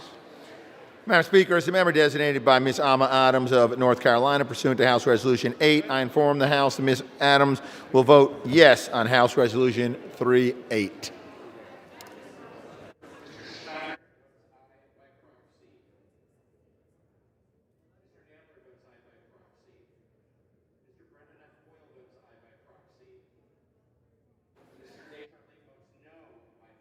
Purposes does the gentleman from Virginia rise? Madam Speaker, as the member designated by Ms. Titus of Nevada pursuant to H-Res 8, I inform the House that Ms. Titus will vote yes on H-Res 38.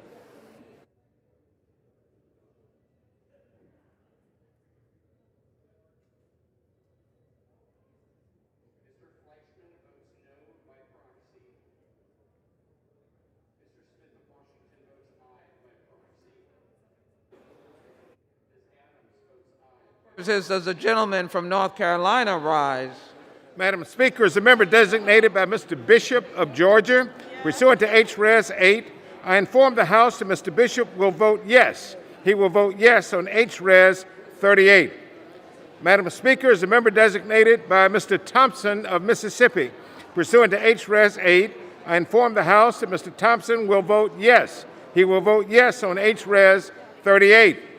Madam Speaker, as a member designated by Mr. Richmond of Louisiana, pursuant to H-Res 8, I inform the House that Mr. Richmond will vote yes. He will vote yes on H-Res 38.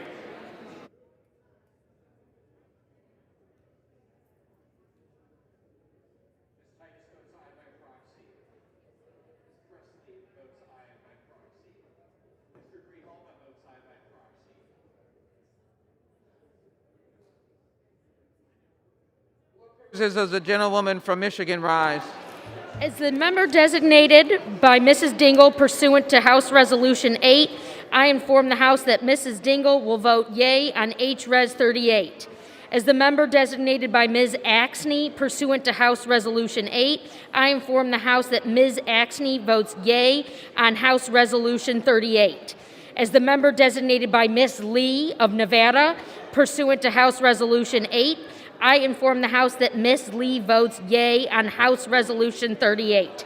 As the member designated by Ms. Capter, pursuant to House Resolution 8, I inform the House that Ms. Capter votes yea on House Resolution 38. Can I give her mine?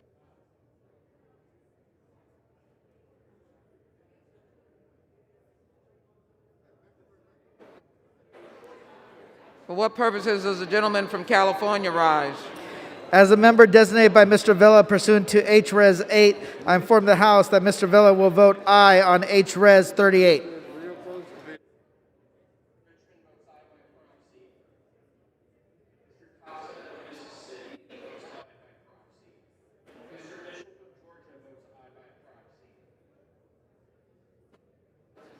For what purposes does the gentleman from Texas rise? Madam Speaker, as the member designated by Ms. Fletcher pursuant to H-Res 8, I inform the House that Ms. Fletcher will vote aye on H-Res 38.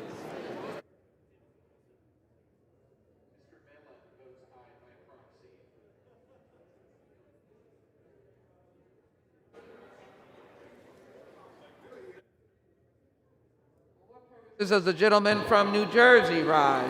Madam Speaker, as the member designated by Ms. Bonnie Watson Coleman pursuant to H-Res 8, I inform the House that Ms. Watson Coleman will vote yes on H-Res 38.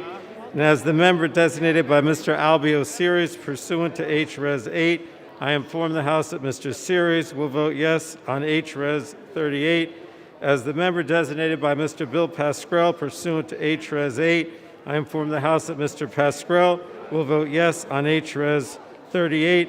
And finally, Madam Speaker, as the member designated by Mr. Paul Tonko pursuant to H-Res 8, I inform the House that Mr. Tonko will vote yes on H-Res 38. Thank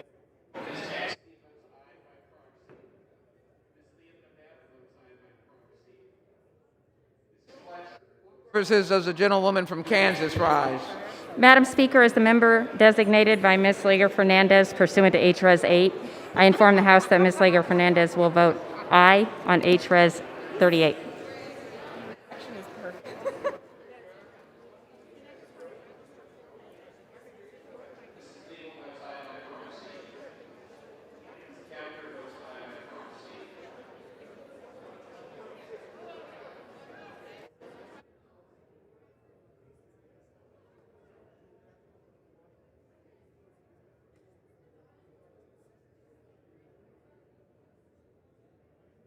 For what purposes does the gentlewoman from Florida rise? Thank you, Madam Speaker.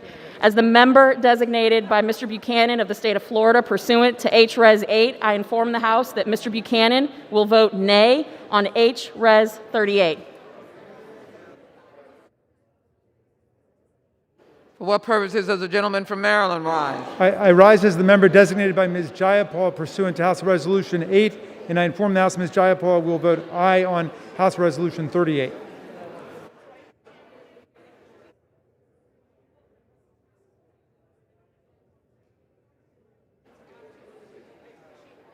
Purposes, does the gentleman from Indiana rise? Madam Speaker, as a member designated by Ms. Walorski pursuant to H-Res 8, I inform the House that Ms. Walorski will vote nay on H-Res 38.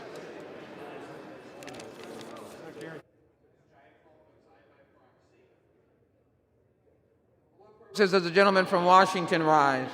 Thank you, Madam Speaker. As the member designated by Ms. Strickland of Washington, pursuant to H-Res 8, I inform the House that Ms. Strickland will vote yes on H-Res 38.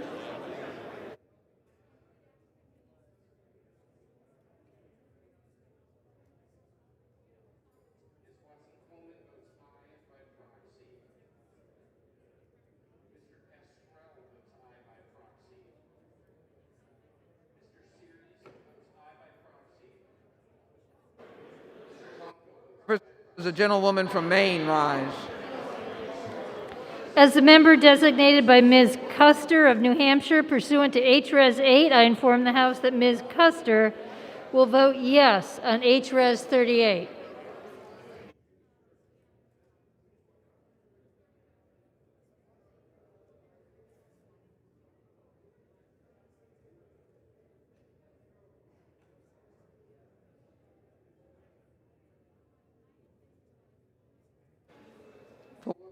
Does the gentlewoman from Virginia rise? Thank you, Madam Speaker. As the member designated by Mr. McEachin pursuant to House Resolution 8, I inform the House that Mr. McEachin will vote yes on House Resolution 38. And as the member designated by Ms. Porter pursuant to House Resolution 8, I inform the House that Ms. Porter will vote yes on House Resolution 38.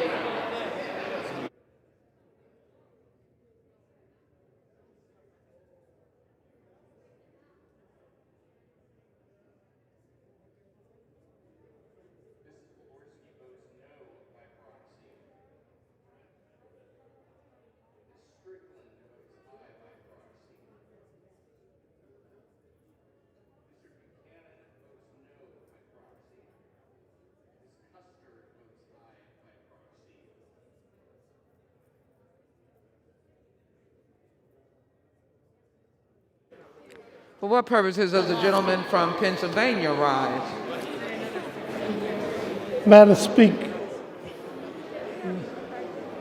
Speaker, as the member designated by Mr. Lawson of Florida, 5th Congressional District, pursuant to House Resolution 8, I inform the House that Mr. Lawson will vote yes on House Resolution 38.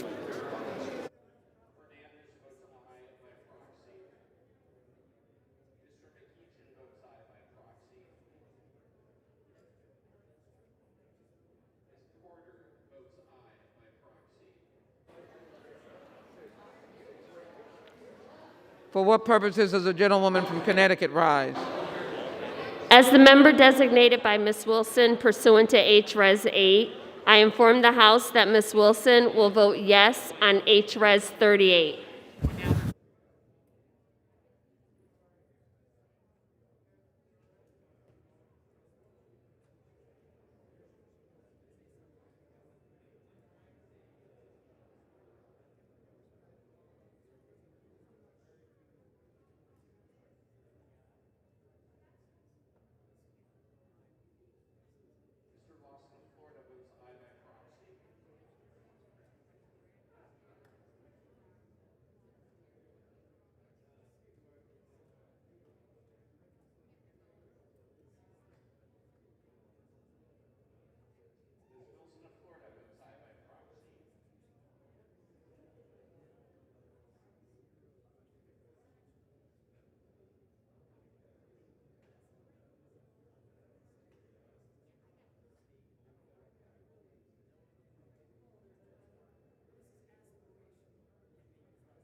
what purposes the gentlewoman from Michigan rise?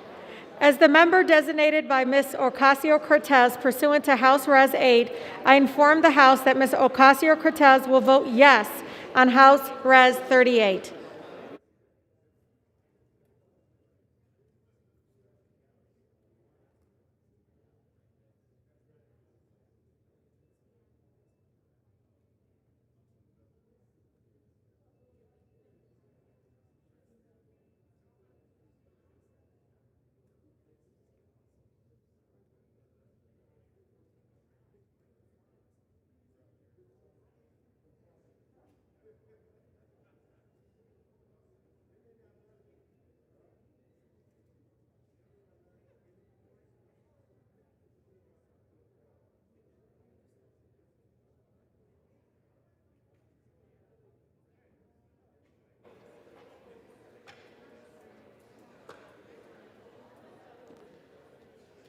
For what purposes does the gentlewoman from California rise? Madam Speaker, as a member designated by Mr. DeSaulnier pursuant to H. Res. 8, I inform the House that Mr. DeSaulnier will vote yes on H. Res. 38.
For what purposes does the gentleman from California rise?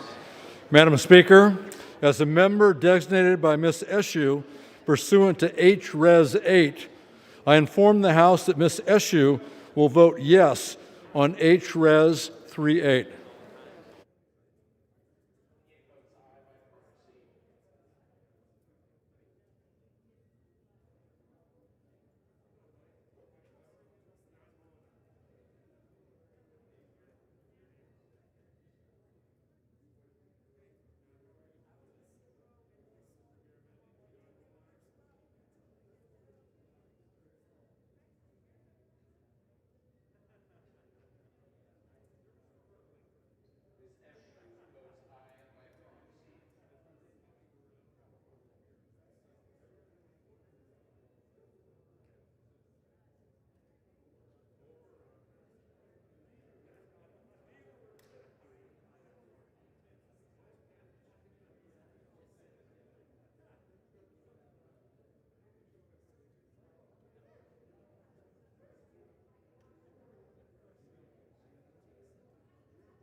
On this vote, the yeas are 222 and the nays are 204.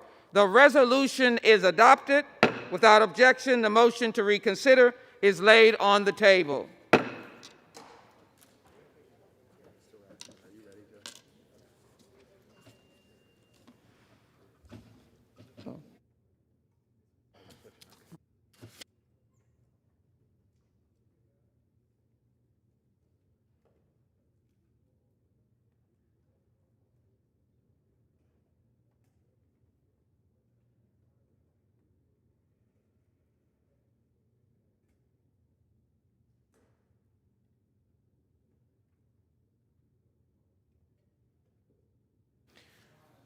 For what purpose does the gentleman from Maryland seek recognition? Mr. Speaker, pursuant to House Resolution 38, I call up House Resolution 21 and ask for its immediate consideration in the House. The clerk will report the title of the resolution. House Resolution 21, resolution calling on Vice President Michael R. Pence to convene and mobilize the principal officers of the executive departments of the Cabinet to activate Section 4 of the 25th Amendment to declare President Donald J. Trump incapable of executing the duties of his office and to immediately exercise powers as acting president. Pursuant to House Resolution 38, the amendment to the preamble printed in House Report 117-1 is adopted, and the resolution as amended is considered read.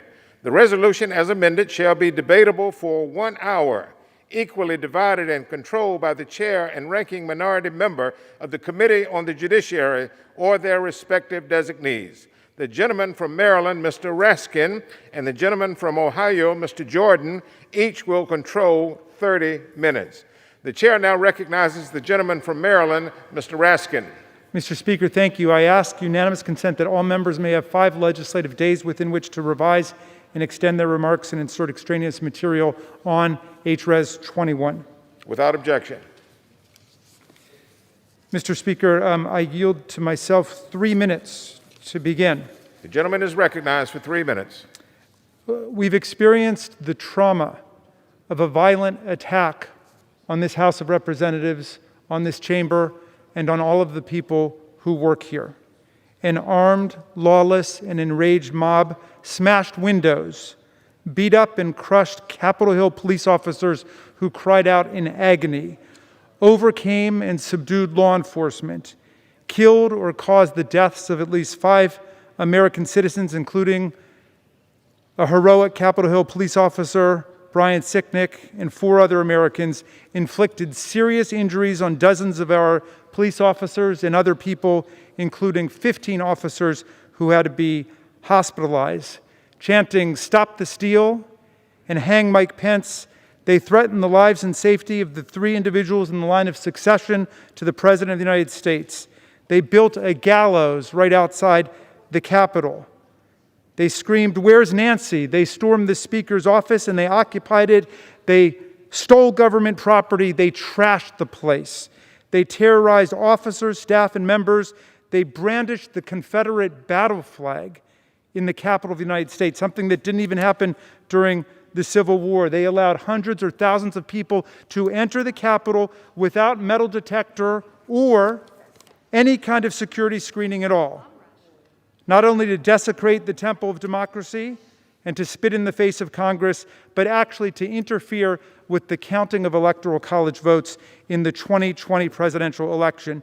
They may have been looking for Vice President Pence and Speaker Pelosi, but every person in this room could have died. As a shaken Senator Lindsey Graham said, the mob could have blown the building up. They could have killed us all. Mr. Speaker, whether or not you believe the President's course of conduct in encouraging, building, summoning, assembling, and inflaming the mob, lighting the flame, as Congresswoman Liz Cheney put it in a very powerful and cogent statement this evening, whether you believe that that was a high crime and misdemeanor, an offense against the Republic, that's a question for another time. And to put my cards on the table, I think it was a crime against the Republic. But leaving that aside, I think every member in this body should be able to agree that this president is not meeting the most minimal duties of office He is not meeting the oath that he swore to uphold and defend the Constitution against all enemies, foreign and domestic. He is not protecting and defending the democracy itself, the process of electing the president. He is not respecting the peaceful transfer of power. He is not taking care that the laws are faithfully executed. He is not protecting the republic against mob insurrection, invasion, and hostility. He is not protecting the Republican form of government for the people of the United States when he allows this to happen. This resolution is simply asking Vice President Pence to exercise his powers under Article 25, the 25th Amendment. I grant myself 30 seconds more. Gentleman is granted 30 additional seconds. You may proceed. We are simply asking Vice President Pence to exercise his powers under the 25th Amendment of the Constitution, Section 4, to convene the cabinet and to mobilize the cabinet to state and articulate what is obvious to the American people. This president is not meeting the duties of office and is clearly not capable of it, and to transfer the powers to the vice president under the 25th Amendment.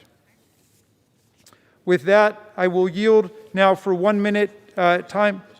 Oh, I will reserve the remainder. Gentleman reserve.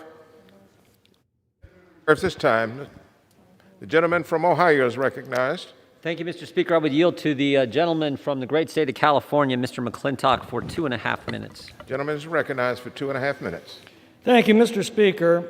What a sad and ominous way to begin the 117th Congress. Hasn't this body done enough in the last session to divide our country and abuse our Constitution without carrying that damage into the new session? The 25th Amendment specifically addresses the incapacity of the president to discharge the duties of his office. It was never intended as a political weapon when Congress doesn't like the way he discharges those duties. Now, I've read that speech. He never suggested rampaging the Capitol and disrupting the Congress. He urged them to, and this is an exact quote, peacefully and patriotically make your voices heard. Now, many of us Republicans joined a bipartisan vote to respect the Electoral College votes, despite our suspicions and our misgivings and our desires. We did this because the Constitution commanded it and our institutions depend on it. Now, today, those same principles should compel a bipartisan vote to oppose this grotesque abuse of the 25th Amendment. Last week, the majority argued that the president tried to misuse the Constitution to overturn the votes of the Electoral College. Well, he asserted no direct power. Rather, he urged the vice president and Congress to do so. Many of us declined his bad advice. Yet this week, the majority directly is asserting power to misuse the 25th Amendment in a manner that does overturn the votes of the previous Electoral College. Don't they see that they are committing directly the same offense they accuse the president of committing indirectly? Every act we take builds a precedent for future acts. Once Congress asserts this new role as armchair psychiatrists and a new power to equate intemperate speech with functional disability, the most important pillars of our government, stability, the rule of law, and the separation of powers, will fracture. It won't affect this president, but it will stalk future presidents from this day forward. For their sake, please don't do this. Yield back. Does the gentleman reserve? All right, the gentleman from Maryland is recognized. I now yield 1 minute to Speaker Nancy Pelosi. The Speaker of the House, Ms. Pelosi of California, is recognized. Thank you very much, Mr. Speaker. I thank the gentleman for yielding and applaud him and salute him as a constitutional scholar, an intellectual resource, and the force of justice that he has been as he has crafted and advanced this resolution. And I thank the entire House Democratic Caucus for the love of country, determination to protect our democracy, and the loyalty to our oath that have been so beautifully manifested in this dark past week. Mr. Speaker, a dark week it has been indeed. On Wednesday, the President of the United States incited a deadly insurrection against America that targeted the very heart of our democracy, this temple of democracy, the United States Capitol.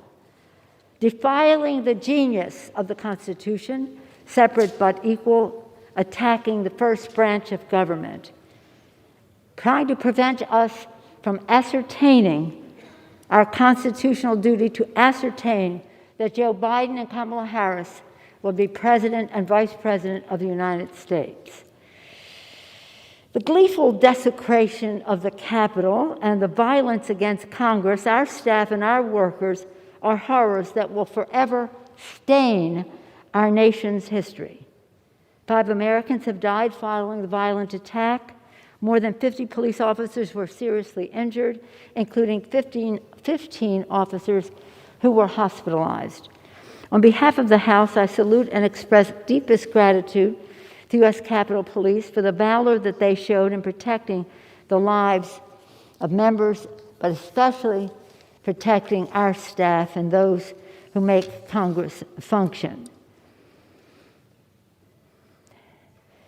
Mr. Speaker, this is a sad day for our country that we have to come to the floor in a way to defend the Constitution of the United States at this time.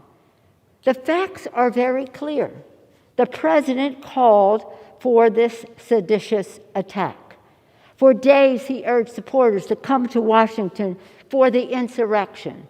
Wednesday morning, he participated in a rally to encourage the rioters to march on the Capitol and fight.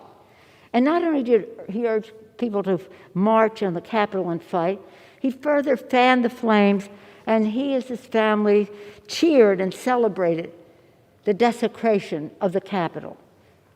Later that day, as the dangers escalated, he ignored and flat out rejected the pleas of Congress, including those of his own party, to call off his supporters, the rioters, the terrorists, as they engaged in vandalism and violence. Later and now the President is saying that he is not responsible and that his incitement to violence was totally appropriate. The President's actions demonstrate his absolute inability to discharge the most basic and fundamental powers and duties of his office. Therefore, the President must be removed from office immediately. This is a decision we make with the utmost solemnity and prayerfulness, which this crisis requires. Removal of the President is an unprecedented action, but it is required because it is an unprecedented moment in history because the danger that he poses. And I heard the previous speaker say that we are objecting to the President because we don't like the way he executes his duties. No, we don't like it at all. Acts of sedition, incitement to insurrection, treasonous activity. And if you are associating yourself with that as the proper execution of the President's duties, you are associating yourself with sedition and treason. Yesterday, in a pro forma section, we introduced a unanimous consent request to take up Congressman Raskin's legislation, which calls on the Vice President to mobilize the Cabinet to activate the 25th Amendment to remove the President from office, again, to prevent him from causing more damage to our country. Who knows what he might do next?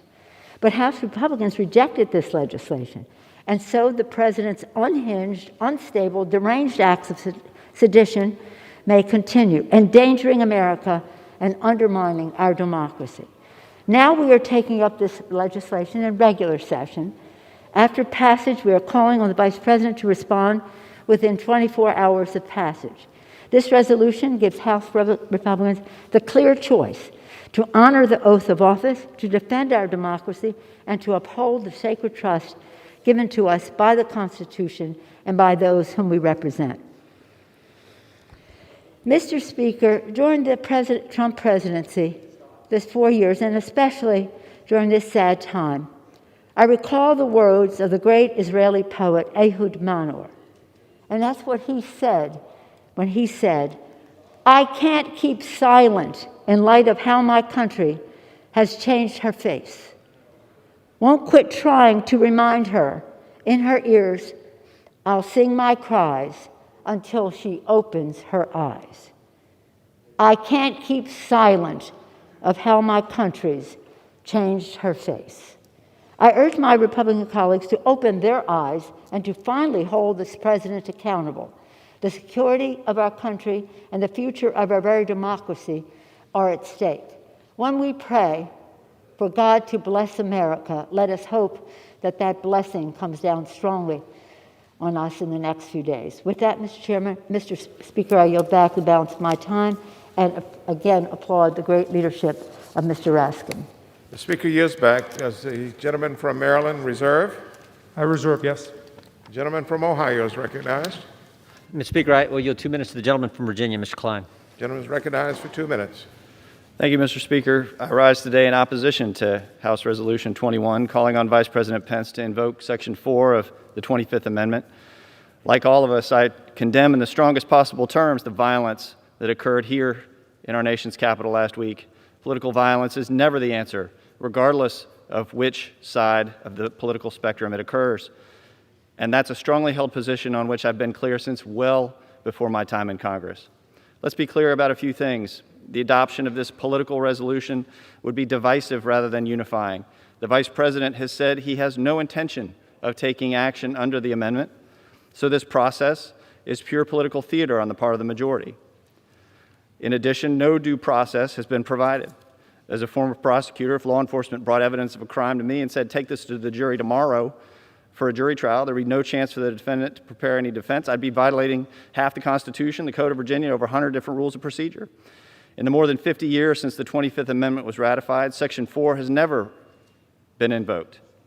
As such, there are no judicial or authoritative opinions that would evaluate its implementation. And absent this, we must look to the legislative intent of the Congress that passed its language. And nowhere in the legislative intent is the current situation envisioned. It's meant to be used for incapacity, not for political ends with 8 days remaining in a president's term. Last week, Vice President Pence was lauded by the majority for not yielding to pressure to exert power beyond his constitutional authority to determine the outcome of the election. Yet, the majority today is attempting to pressure him to exert power beyond the intention of his constitutional role in Section 4 of the 25th Amendment.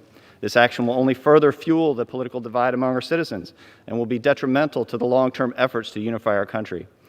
Mr. Speaker, both President Trump and President-elect Biden have called for a peaceful transition of power. I would encourage members of both parties to work toward this end and vote against this rushed, misguided, politically motivated resolution. I yield back. The gentleman yields back. Reserve. The gentleman reserve. The gentleman reserves. The gentleman from Maryland. I now yield 1 minute to Ms. Lofgren. The gentlelady from California, Ms. Lofgren, the chairman of the House Administration Committee, is recognized. Mr. Speaker, last week as we counted electoral college votes, I said, this day marks a crossroads for our American democracy. We didn't know then what an ominous statement that was. We do now. Congress was attacked by a violent mob incited by the president to stop us from doing our constitutional job. The president not only encouraged the mob, he said he loved them and made no serious effort to stop them. Lives were lost and put in danger. Constitutional government was urgently threatened. The president's actions were not only wrong, they were dangerous. He lives in an alternate reality. He's a continuing threat to America. Vice President Pence should invoke the 25th Amendment, assume presidential duties until the inauguration next week, and save us from a president who is unable to function, unable to protect our country. I urge all, including my Republican colleagues, to put politics aside. Act to secure the safety of our country. We truly are at a crossroads for our American democracy. The gentleman from Maryland. I reserve. Reserve? All right. The gentleman from Ohio is recognized. Mr. Speaker, I yield 2 minutes to the gentleman from Arizona, Mr. Biggs. The gentleman is recognized. Thank you, Mr. Speaker. The violence at the Capitol last week has been condemned by Republicans, Democrats, and by President Trump. So I wonder, why are the Democrats stoking the fire instead of dousing the flames? This 25th Amendment resolution is actually similar with some differences from the proposal filed in October of this year by this same representative and joined by 42 Democrats. The problem that time is they were trying to get this commission together. This time they want the vice president to invoke the other portion of Article 4. But the problem, of course, is the vice president sent a very lovely letter to them saying he's not going to do that. So our nation is divided. And while folks on the left are trying to lay this all on President Trump, you should consider a few statements from colleagues across the aisle. One of our colleagues at one point said, if you see anybody from that cabinet, meaning Mr. Trump's cabinet, in a restaurant, a department store, a gas station, you get out and you create a crowd and you push back on them and you tell them they're not welcome here. They're not welcome anymore anywhere. Senator Booker called for his supporters to go to the Hill today. Get up, and please get up in the face of some Congress people. And I have dozens of more similar statements. But what we're talking about here today is a resolution asking the vice president to invoke the 25th Amendment and get the cabinet together to remove this president. And what that does, it is basically doing what Democrats wrongfully claim President Trump did on January 6th. It pours gas on the smoldering embers, which consist of tens of millions who believe the integrity of the election was questionable. They feel disenfranchised, and quite frankly, they are more angry than aggrieved. Some believe that by doing this, it's going to be healing. I heard this gentleman say this in the Rules Committee, that doing this today would be healing. And yet the vice president said he's not going to do that.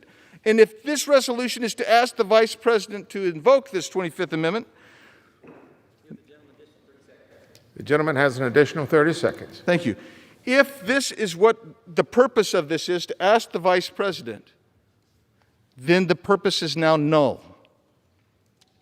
But I suggest to you, it would appear like, if we're going to proceed on, even after you've received the answer that you're seeking, and it's disapprobation of your idea, that the only thing that could be left is to pour gas on a fire. And I'm asking that cooler heads prevail here. This is not necessary. Don't let this get in the way. And just to parrot the last speaker, I'm asking friends across the aisle, don't do this thing. The gentleman from Ohio, you Reserve. The gentleman reserves. The gentleman from Maryland. Mr. Speaker, the gentleman reasonably poses the question, why are we doing this? We think that the President of the United States constitutes a clear and present danger to the Republic and to our people. For example, on the white supremacist websites that helped to build the president's mob, they are now calling for a return engagement on the days of January 19th and 20. They are calling again for an attack on the Capitol, and they're calling again for the state legislatures now in 50 states to be surrounded. What will the attitude be of the President of the United States? Will he give them aid and comfort? Will he wink at them? Will he send them positive tweets and messages calling them patriots? Also on extreme right-wing websites, they are calling for the president to pardon the organizers of the armed violent insurrection that took place in this body not even a week ago. And what if the president decides to pardon them? We know this president is not living up to the most minimal duties of his office. That's why we are doing this, to protect the public. And by the way, we're not telling the vice president what he must do. We have no authority to do that. We're telling him what he thinks he should do, and that the Congress will be with him, because we know that he has come under extreme right-wing pressure on everything from the counting of the electoral college votes to his positions on a whole range of things to go along with Donald Trump. So we are trying to counterbalance that attack on him from the right to say the people want to see a peaceful way through this. With that, I will recognize Ms. Jackson Lee for 1 minute. The gentlelady from Texas, Ms. Jackson Lee, is recognized. Accountability comes before healing, but healing should come. If we look at the Constitution, we will clearly see that Mr. Raskin's resolution fits the language: an inability to be able to discharge your duties, to exercise the laws carefully, Do you consider these words from the President of the United States to insurrectionists and terrorists to walk down to the Capitol, tells the President, telling them if you don't fight like hell, you're not going to have a country anymore? And that is the attack that the domestic terrorists made on this place. All we're asking the Vice President through this resolution is to reflect on that and to call upon the 25th Amendment to convene the cabinet to begin the healing, because the President of the United States is dangerous to the American people. That is why we're on the floor today. We hope that he will have an opportunity to reflect, because the Constitution says in many places that the actions of this president is dangerous. People have died. We have lost 2 police officers. Others are in the hospital. And yes, it was an insurrection. It is time to pass HRES 21. I yield Gentlelady's back. time has expired. The gentleman from Maryland, do you reserve? Yes. The gentleman reserves. The gentleman from Ohio. Thank you, Mr. Speaker. I yield 1 minute to the gentlelady from Georgia. Gentlelady from Georgia is recognized for 1 minute. Mr. Speaker, I'd like to quote the President of the United States.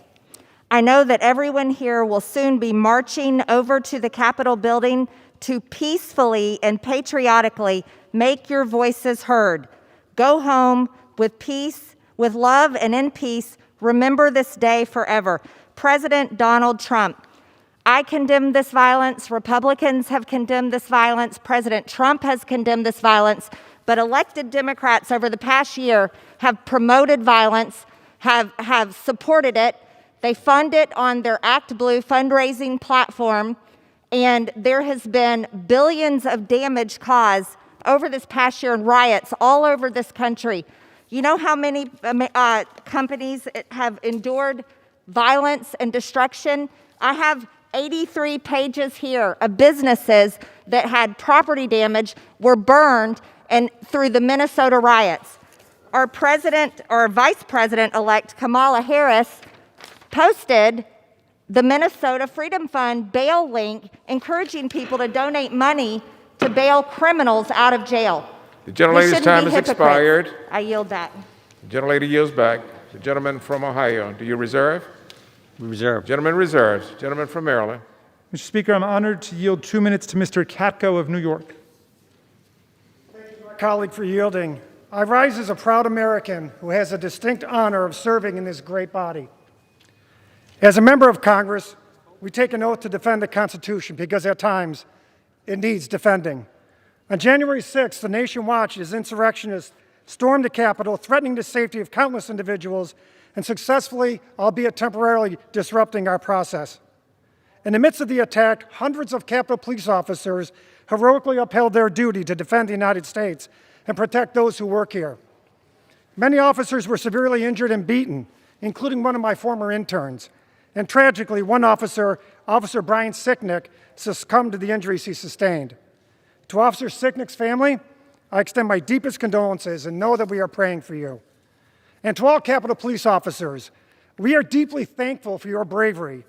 Because of you, thousands of lives were protected and the people's work was able to resume. Now, just as the Capitol Police protected us, Congress must match that courage and protect the Constitution, our democratic processes, and this nation. The President's role in this insurrection is undeniable, both on social media ahead of January 6th and in his speech that day. He deliberately promoted baseless theories, creating a combustible environment of misinformation and division. To allow the President of the United States to incite this attack without consequences is a direct threat to the future of this democracy. For this reason, I will vote to impeach this President tomorrow. The bill before us tonight is a non-binding resolution which requests the Vice President to invoke the 25th Amendment, a step he has already said he will not take. It is merely a symbolic gesture, and I will oppose that resolution. After last week's attack on the Capitol, it is clear our nation is more divided than ever in recent history. We began this great experiment over 240 years ago, and to preserve it, we must remember that our faith, race, or political party is not what unites us. What unites us is that we are Americans. I'd encourage members of this body and everyone at home to remember that simple truth. And with that, I yield back. Back. The gentleman from Ohio, do you reserve? No, I will yield. Maryland reserves. I will yield 2.5 minutes to the gentleman from North Carolina, Mr. Bishop. The Gentleman from North Carolina, Mr. Bishop, is recognized. Thank you, Mr. Speaker, and I thank the gentleman for yielding. Two questions as we begin another 24 hours that will deepen the wounds of the country and the disaffection among Americans. First, will you stop at nothing? Second, is there any hypocrisy too far? Let's call this what it is: an ultimatum, an attempt to intimidate and bully Vice President Pence. They're not seeking just the same ends. As Mr. McClintock, the gentleman from California, said, they employ the same means. They seek to bully the Vice President to abuse power under the 25th Amendment intended to provide for temporary or sudden incapacity of the President, while they claim to be scandalized about the President bullying the Vice President 1 week ago to abuse power under the 12th Amendment. With all due respect for the gentleman from Maryland, he has not answered, why are you doing this now? Tonight, the Vice President has clarified in a letter sent to all of us at 7:34 p.m. that this resolution has absolutely no other purpose. Here are three key things he said, and I quote, "I urge you and every member of Congress to avoid actions that would further divide and inflame the passions of the moment. Work with us to lower the temperature and unite our country." Quote, "As you know full well, the 25th Amendment was designed to address presidential incapacity or disability. Under our Constitution, the 25th Amendment is not a means of punishment or usurpation."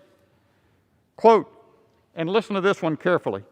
Quote, "Last week, I did not yield to pressure to exert power beyond my constitutional authority, and I will not now yield to efforts in the House to play political games at a time so serious in the life of our nation."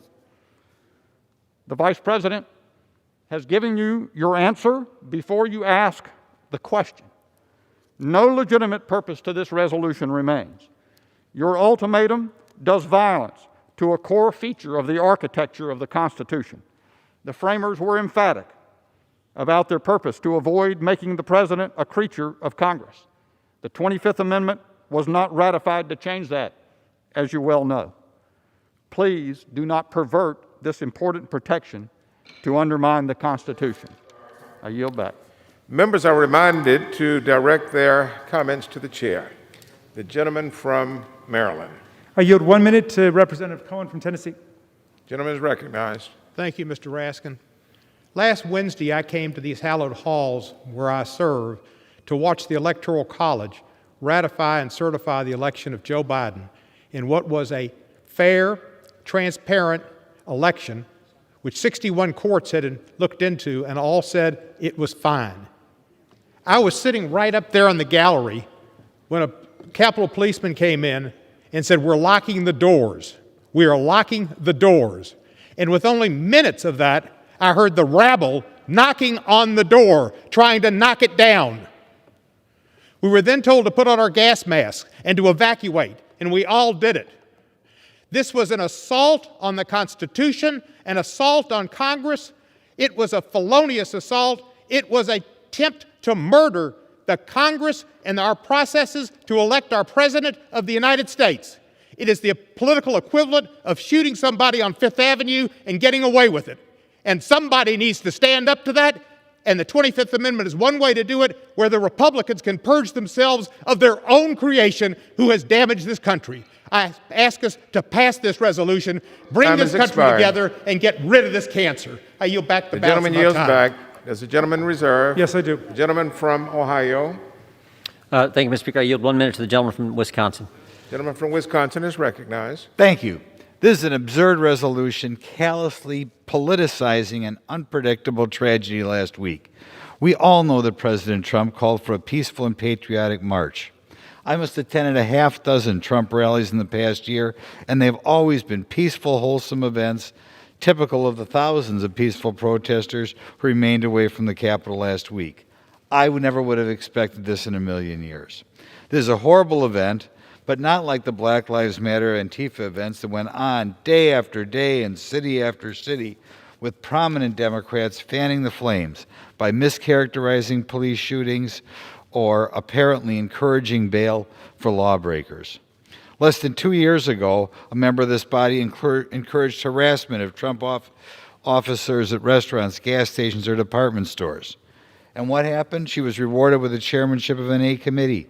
Even in last week's riots, the Speaker tried to preposterously racialize them, which can only lead to trouble, maybe violence. Everybody back home says we ought to get along. Is this the way to start things?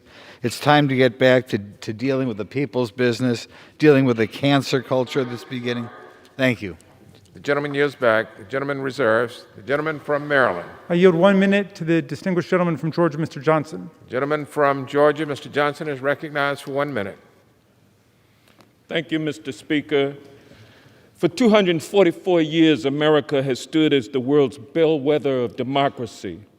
Last week, the world saw America at perhaps her lowest moment. It was crazy. We all took the same oath when we swore to protect this country from enemies both foreign and domestic. And now, with a domestic enemy having arisen that is crazy, only the Vice President has the power to invoke the 25th Amendment and protect this country from this domestic enemy. The 25th Amendment was written for this moment, and if not now, when would its use ever be appropriate? Vice President Pence, you have an opportunity to put country before self by implementing the 25th Amendment. Please muster the courage to protect America from maniacal behavior that threatens the very foundations of our democracy. Stop the violence, Mr. Vice President. And with that, I yield back. Gentleman yields back. The gentleman reserves. The gentleman from Ohio. Thank you, Mr. Speaker. I yield 2 minutes to the gentleman from Ohio, Mr. Shabbat. Gentleman is recognized.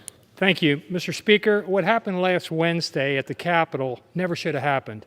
The actions of those who attempted to breach the Capitol building and then ultimately did are inexcusable. Lawlessness and violence are never acceptable, whichever side of the political divide one may fall. Those who broke the law should be and will be identified and prosecuted. In the aftermath of last week's tragic events, most Americans continue to be saddened, angry, and wanting answers. And they are looking to us to provide a positive example of how to bring our nation back together. Unfortunately, if what we're doing this evening is any indication, Congress might not be up to the task. The Democrats' attempt to invoke the 25th Amendment and to once again impeach President Trump a week before he'll be leaving office anyway are, in my opinion, misguided. The push to encourage the Vice President to invoke the 25th Amendment is especially ill-advised. The Constitution is clear that the role for Congress to play under the 25th Amendment is to decide if the powers provided thereunder have been properly invoked in the event of a dispute between the President and Vice President or the majority of the Cabinet. In other words, we are to serve as judges under the 25th Amendment, not instigators. By encouraging the Vice President to take action, supporters of this resolution are abandoning our constitutional role, which could have a significant legal consequence down the road. And even more importantly, rather than help to heal a divided nation, the Democrats' effort will likely drive us even further apart. Instead, Mr. Speaker, we should be turning our attention towards uniting the American people. It's time for us to tone down the political rhetoric, to work together, to solve the problems that face our nation. It's time for us to put aside our differences and find common ground. After all, we're all Americans. I yield back. All right, the gentleman from Ohio reserves. Mr. Raskin, I yield 1 minute to Mr. Swalwell from California. Gentleman from California is recognized. Mr. Speaker, on January 6th... How much time did you yield, Mr. Raskin? 1 minute. Yes. Mr. Speaker, on January 6th, Donald Trump incited radicalized terrorists to attack the Capitol to stop the counting of electoral ballots. Donald Trump won't protect life and cannot uphold our Constitution, so we must do so today. It's time for our country to unite, but unity in a national crisis starts with accountability, and that starts here in the People's House. So let's unite against the violence incited by Donald Trump to stop a peaceful transition of power and unite for the safety of all Americans. Let's unite against a president whose hate speech led to the death of a law enforcement officer and unite for the cops and military who bravely defended the Capitol. Let's unite against Donald Trump, who inspired terrorists to carry a Confederate flag into this Capitol, display a noose, and desecrate the People's House. And let's unite for the custodial staff, largely people of color, who cleaned up after those white supremacists because they still believe in this democracy, as imperfect as it was that day. The most essential function of a president is to protect life and defend liberty. Donald Trump has failed to do that and is failing to do that, so Vice President Pence must invoke the 25th Amendment. I yield back. The gentleman yields back. The gentleman reserves. The gentleman from Ohio. Mr. Speaker, may I inquire how much time each side has? The gentleman from Ohio has 16½ minutes remaining. From Maryland has 16¾ minutes remaining. The gentleman from Ohio. Mr. Speaker, I yield 2 minutes to the gentleman from Florida, Mr. Stubbe. Gentleman is recognized. Thank you, Mr. Speaker. I would be remiss if I didn't address the atrocities occurring right here on the House floor today. A week ago, this building was attacked, and instead of working with Republicans to attempt to prevent that from ever happening again, the Speaker and her Democratic colleagues think an appropriate response is to prevent members from exercising their Second Amendment constitutional rights in the very place that wasn't secure a week ago. This attack didn't come from the inside, it came from the outside. And to respond by restricting members' Second Amendment rights in the very institution that is supposed to uphold those rights is appalling. Take note, America. This is what you have to look forward to in a Joe Biden administration. If they can do it right here in the People's House, they will attempt to do it across the country. The plain language of the 25th Amendment is abundantly clear. And although I am an attorney, you don't have to be an attorney to understand that the Vice President is the principle required to invoke the amendment. The beginning of Section 4 states, whenever the VP and a majority of either principal officers of the executive departments or of such other body as Congress may provide by law declare the president's unable to discharge. You must have the Vice President invoking this, and you don't. The Vice President has been clear. He is unwilling to invoke the 25th Amendment. It's not Congress's role to override him. It doesn't state in the amendment that Congress makes that determination. The Vice President does. But my Democratic colleagues will stop at nothing to remove this president even a week before his term expires. The plain reading of the 25th Amendment demonstrates that this is the wrong approach. An understanding of last week's events demonstrates this is the wrong approach. And a consideration of the political tactics that we have seen in the recent days, months, and years tells you that this is a disingenuous approach at best and 100% politically motivated. I was elected in 2018, and my entire congressional career has been consumed by impeaching or removing President Trump. And after the Russia collusion hoax, and then a phone call to the Ukrainian president, and then a failed impeachment attempt that resulted in an acquittal, here we are, a little more than a week away from a new president being sworn in, attempting this travesty both to the Constitution and to America as a whole.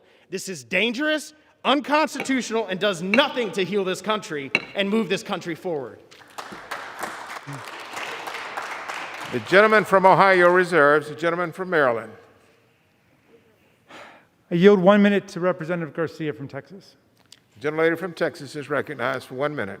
Thank you, Mr. Speaker. I stand before the House floor today alarmed that just days ago, a sitting president stirred up a deadly attack on our U.S. Capitol. I join my colleagues in calling on Vice President Pence to activate Section 4 of the 25th Amendment. It has become abundantly clear that this president has threatened our democratic system, has interfered with the peaceful transition of power, and has endangered an equal branch of government.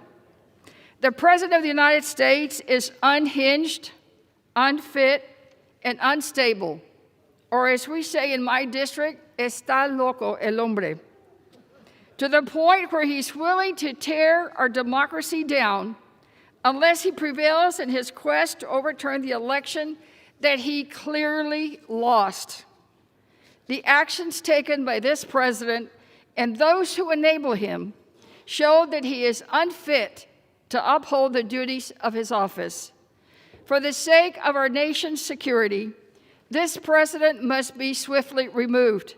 Mr. Speaker, democracy is a gift one generation gives to the next. We must defend it. Expired. Thank you, and I yield back Gentlelady the yields remainder of my back. time. The gentleman reserves. The gentleman from Ohio. Thank you, Mr. Speaker. I yield a minute and a half to the gentlelady from Colorado, Ms. Boebert. Gentlelady is recognized for 1.5 minutes. Mr. Speaker, I rise today to oppose yet another Democrat witch hunt. We should take Democrats at their word when they say never let a good crisis go to waste. While Section 4 of the 25th Amendment has never been used, a plain reading of the text coupled with the context of its ratification contemplates a very different scenario from the one we are currently in. It envisions a president's disability resulting in serious illness to injury. To suggest it should be used in a different context violates the very intent of the 25th Amendment. To be clear, this resolution is a divisive political stunt which would have no force of law and is a waste of our time. Mr. Speaker, this resolution is a clear overreach, as invoking the 25th Amendment is not something Congress can initiate, and this must be initiated by the executive branch. Democrats talk about unity, but clearly that's just talk, as their actions only further divide us. Their hypocrisy is on full display this week with this 25th Amendment stunt, articles of impeachment, censure bills, and other efforts to try to punish Republicans for false accusations of inciting the type of violence they have so frequently and transparently supported in the past. Throughout 2020, we witnessed Democrats welcome, encourage, and even normalize violence. For them, violent riots were effective in advancing their agenda. The gentlelady's time has expired. The gentleman from Ohio reserves. The gentleman from Maryland. Nice job, Lauren. Yeah, we reserve. Speaker, very quickly, the gentlelady whom I've not had the pleasure to meet yet confuses disability and incapacity. Franklin D. Roosevelt was in a wheelchair. He had a disability, and he was one of our greatest presidents. President Lincoln, according to historians, suffered from depression, but he was one of our greatest presidents. Incapacity is different. Incapacity is demonstrated by President Trump's complete, total inability to conform his conduct to the rule of law and the Constitution. I yield 1 minute to Representative McBath. Gentlelady from Georgia, Ms. McBath, is recognized for 1 minute. Thank you, Mr. Speaker. I came to Congress to make sure that no parent ever experienced the pain that I have. I came to Congress to fight for children who've practiced active shooter drills at the same time that they're simply learning how to read, for families who've lost loved ones to gun violence, and for communities that will never, ever be the same. Last Wednesday, members of this body hid from insurrectionists behind barricades and locked doors. Staffers of this hallowed institution text to their loved ones. They're banging on the doors outside, "I love you." And citizens of this nation watched in real time as rioters stormed the Capitol through shattered windows and broken glass. The result of the president's rhetoric has left 5 Americans dead. Our response to anyone who seeks to overthrow the will of the people must be unwavering and resolute. I didn't come to Congress to do this, but President Trump's actions warrant his immediate removal from office. And I yield back the balance of my Gentlelady yields time. back. The gentleman from Maryland reserves. Yes. The gentleman from Ohio. Yield a minute and a half to the gentleman from Texas, Mr. The Fowler. gentleman from Texas is recognized for 1.5 minutes. Thank you, Mr. Speaker. I rise today to speak against this resolution.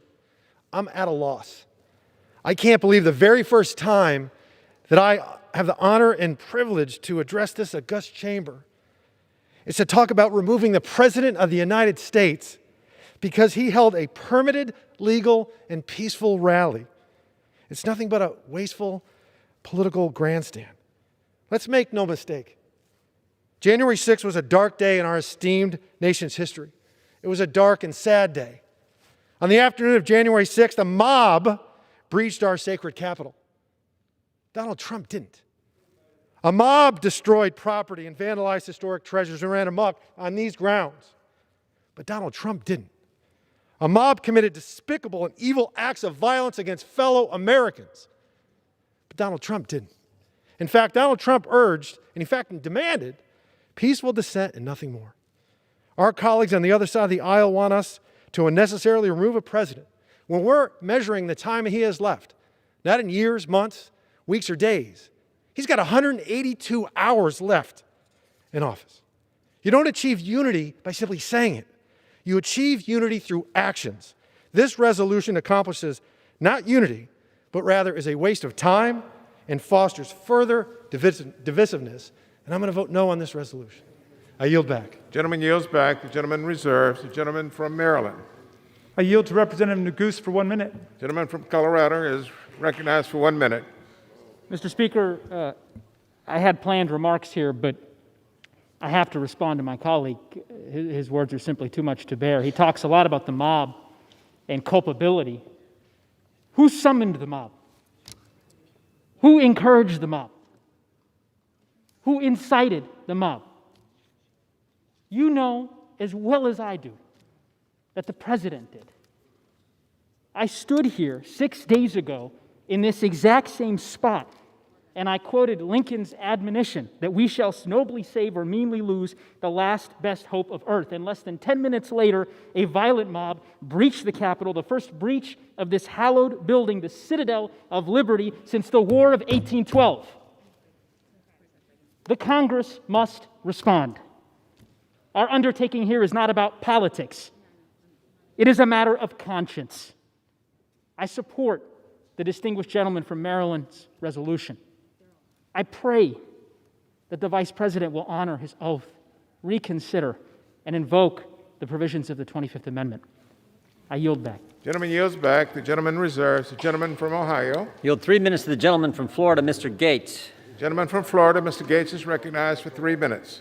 Thank you, Mr. Speaker. Well, they may be calling on the Vice President, but based on his letter, he's not answering. Everybody in this country knows that they wanted to impeach President Trump on his first day in office.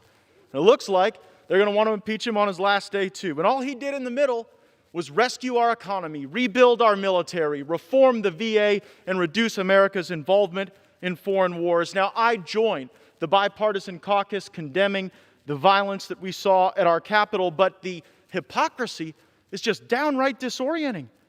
President Trump called for protests that would be peaceful and patriotic. He got labeled a national security threat.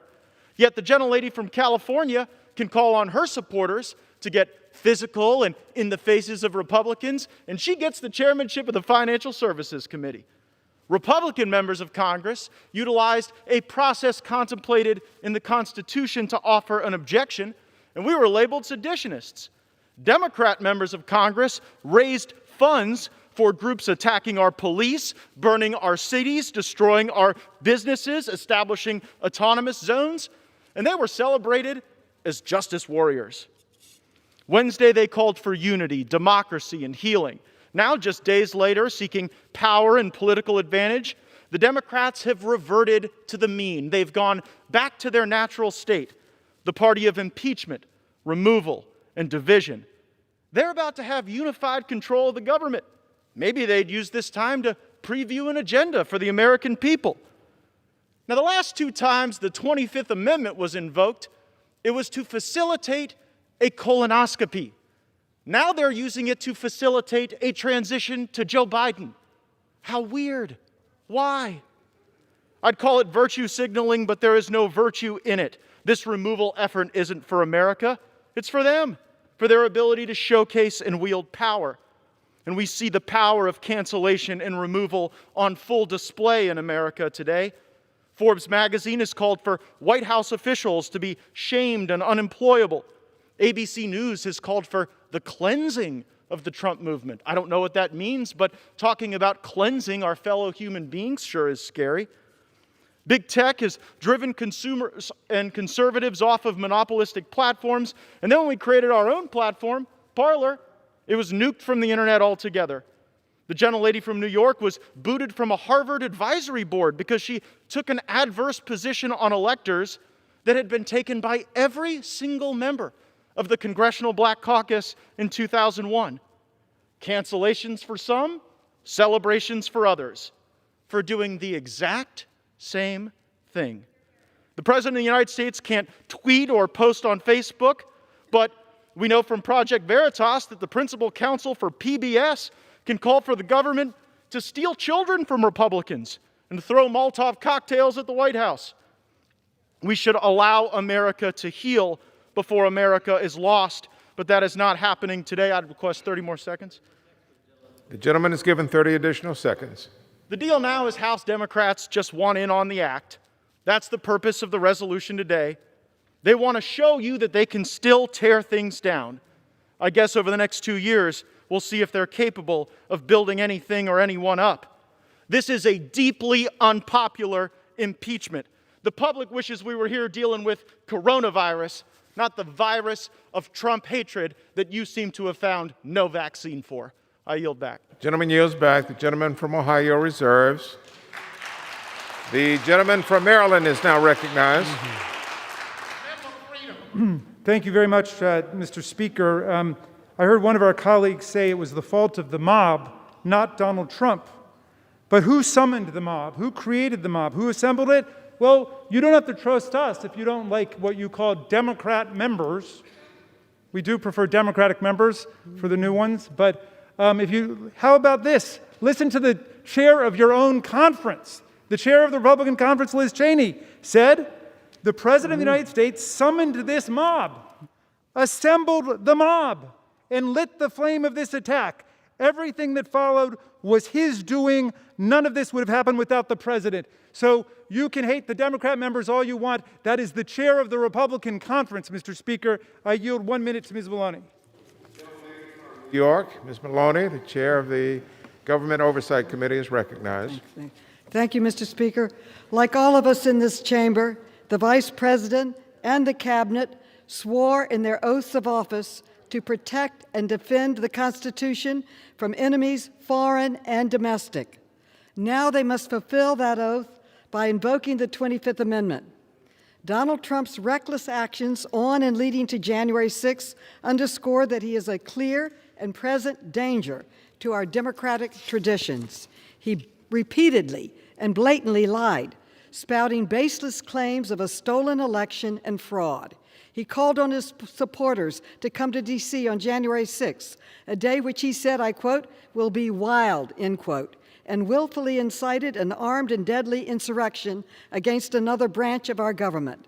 President Trump must be held accountable, and we must return to the peaceful transfer of power. I urge a yes vote and yield back. Gentlelady yields back. The gentleman from Maryland reserves. The gentleman from Ohio. Mr. Speaker, we would reserve. The gentleman reserves. The gentleman from Maryland. I yield to Mr. Clyburn for 1 minute. The gentleman from South Carolina, Mr. Clyburn, the majority whip, is recognized. Thank you very much, Mr. Speaker. I rise in support of this resolution. In recent days, it has become indisputable that this president is unable to uphold his oath to preserve, protect, and defend the Constitution. On the contrary, he seems only capable of attacking the Constitution. Never before has the president sought to overturn a fair and secure election, threatening state officials to manufacture fraudulent votes. Never before has the president incited mob violence to block certification of his opponent's victory.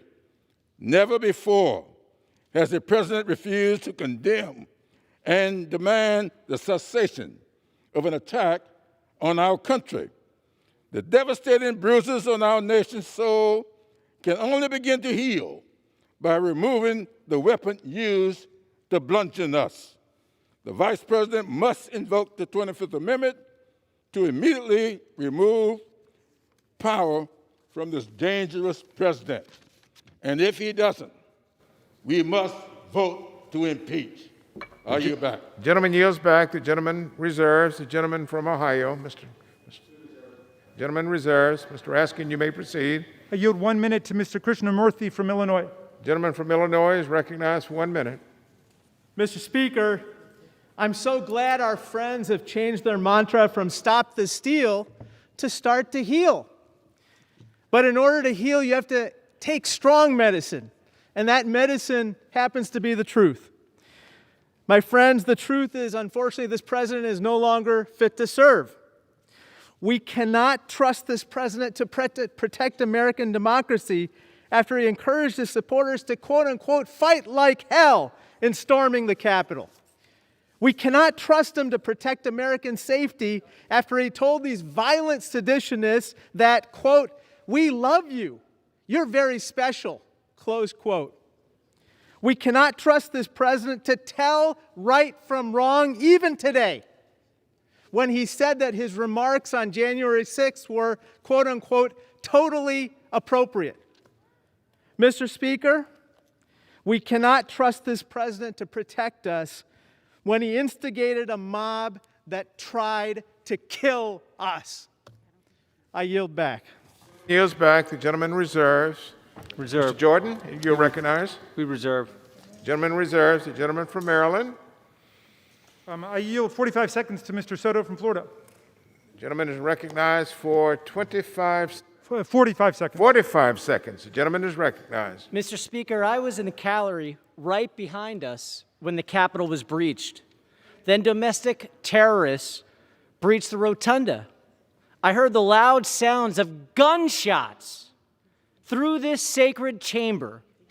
And my last images were brave Capitol Police, guns drawn to protect us. This was the first armed insurrection in over 200 years. And who incited this violent insurrection? Donald J. Trump. Our resolution states these protests were encouraged by him. He urged millions of his followers to come and stop the steal, which is a lie. And let's say this now for the record and for the ages. Joe Biden won. And for this high crime nearly ripping our country aback, we should be removing him by the 25th Amendment, or he should be impeached. Back from Maryland reserves. The gentleman from Ohio. I think we'll reserve one Gentleman more. reserves. Gentleman from Maryland. I yield to the distinguished Congress-lady from California, Ms. Waters. Gentleman from California, Ms. Waters, the chair of the Committee on Financial Services. How much time? How much time? How much time? Are you yielding, Mr. Raskin? 1 minute. Gentleman yields to the gentlelady. 1 minute.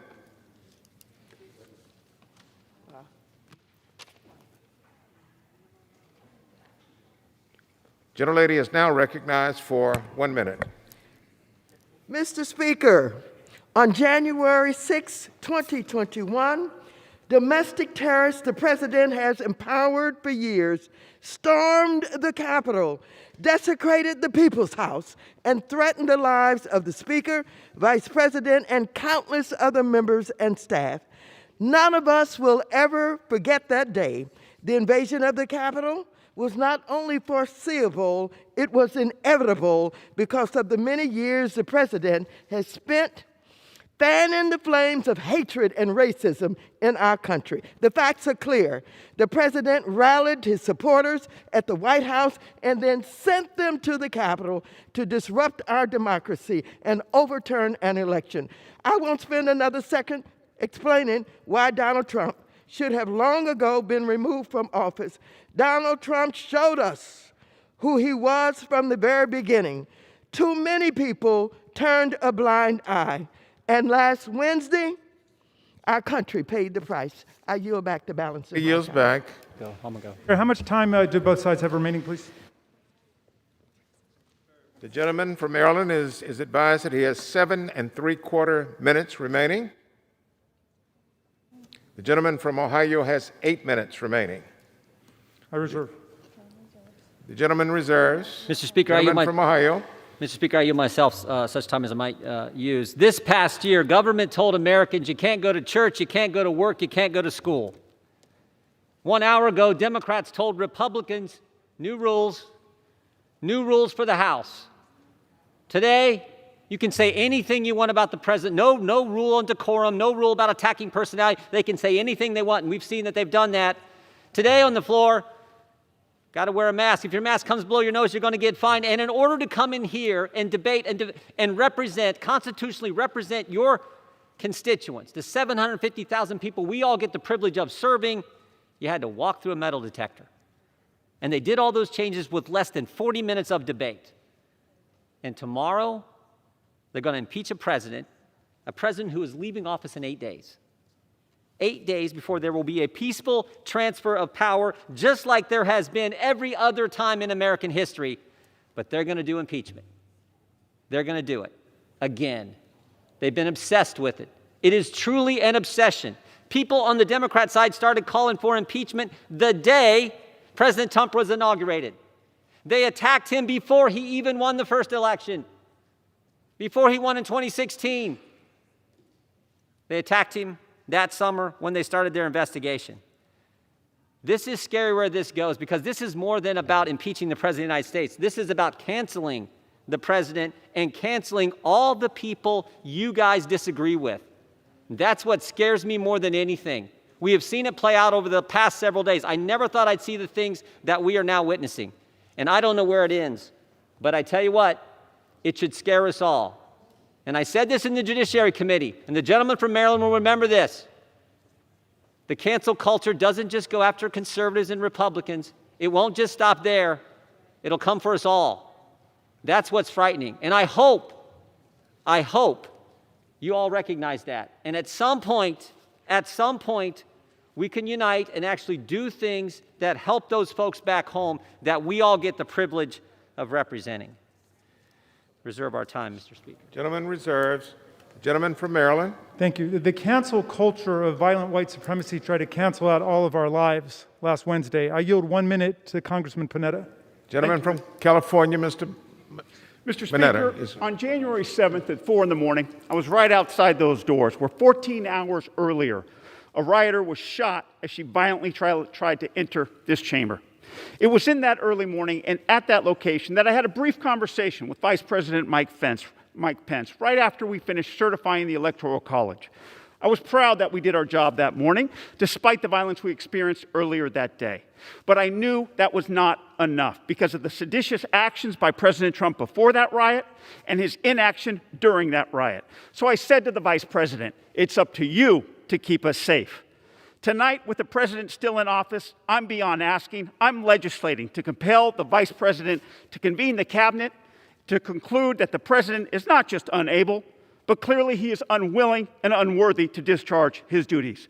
So through this legislation, I ask my colleagues to call on the Vice President to invoke the 25th Amendment, yes, to keep us safe and keep this nation secure. Thank you, Mr. Speaker. I yield back. Gentleman yields back. The gentleman reserves. Yes. Gentleman from Ohio. Recognize the gentlelady from New Mexico, Ms. Harrell, for 1 minute. Gentlelady from New Mexico is recognized for 1 minute. Thank you, Mr. Speaker. I rise in opposition to the misuse of the 25th Amendment. To preserve separation of powers, the authors of the 25th Amendment correctly intended Section 4 to be initiated by the Vice President, not by the request of Congress. Process concerns aside, the fact is removing the President from office will not heal our nation. It will not bridge our partisan divides, give Americans hope, or bring us together. It will only make things worse. With just days away until President Trump leaves the White House and just days into our new Congress, we have more important things to do. We should be working to hold big tech accountable. We should be working to help families and small businesses get through the pandemic. We should be working on jobs, on infrastructure, on energy, and all the other issues our constituents sent us here to address. I am appalled by the violence that took place here last week. Those who assaulted police officers and forced their way into these hallowed halls are responsible for their criminal acts and must be brought to justice. I cannot support the the 25th Amendment. But I'm also tired of the double standard, the double talk, and the double trouble that we've brought upon the American people, and we have got to stand for our Constitution. This is our Nehemiah moment, and we better take for granted. Thank you. I yield back. Gentlelady yields back. Gentleman reserves. Gentleman from Ohio. Reserve. Gentleman reserves. Mr. Raskin. I yield to Dr. Bera, 45 seconds. The gentleman is recognized for 45 seconds. Mr. Speaker, just over a week ago, we all took the oath of office, all of us, Democrats and Republicans, and part of that oath was to support and defend the Constitution against all enemies, both foreign and domestic. It's quite clear what happened last Wednesday, a domestic attack on our government, a domestic attack on this body. Republicans have already acknowledged who instigated the attack. The lead instigator was the President of the United States. Now, it is our solemn duty to uphold that oath, to defend our Constitution against all enemies, foreign and domestic. There is nothing more solemn than what we have to do. If my colleagues don't want to instigate the 25th Amendment, that's one mechanism. We'll give you an opportunity tomorrow to impeach the president. That's our duty. That's what we have to do. Let's uphold our oath. And I yield back. Gentleman yields back. The gentleman from Maryland reserves. The gentleman from Ohio. We reserve, Mr. Gentleman Speaker. reserves. Gentleman from Maryland. I yield 45 seconds to Mr. Gomez. 45 seconds is yielded to Mr. Gomez.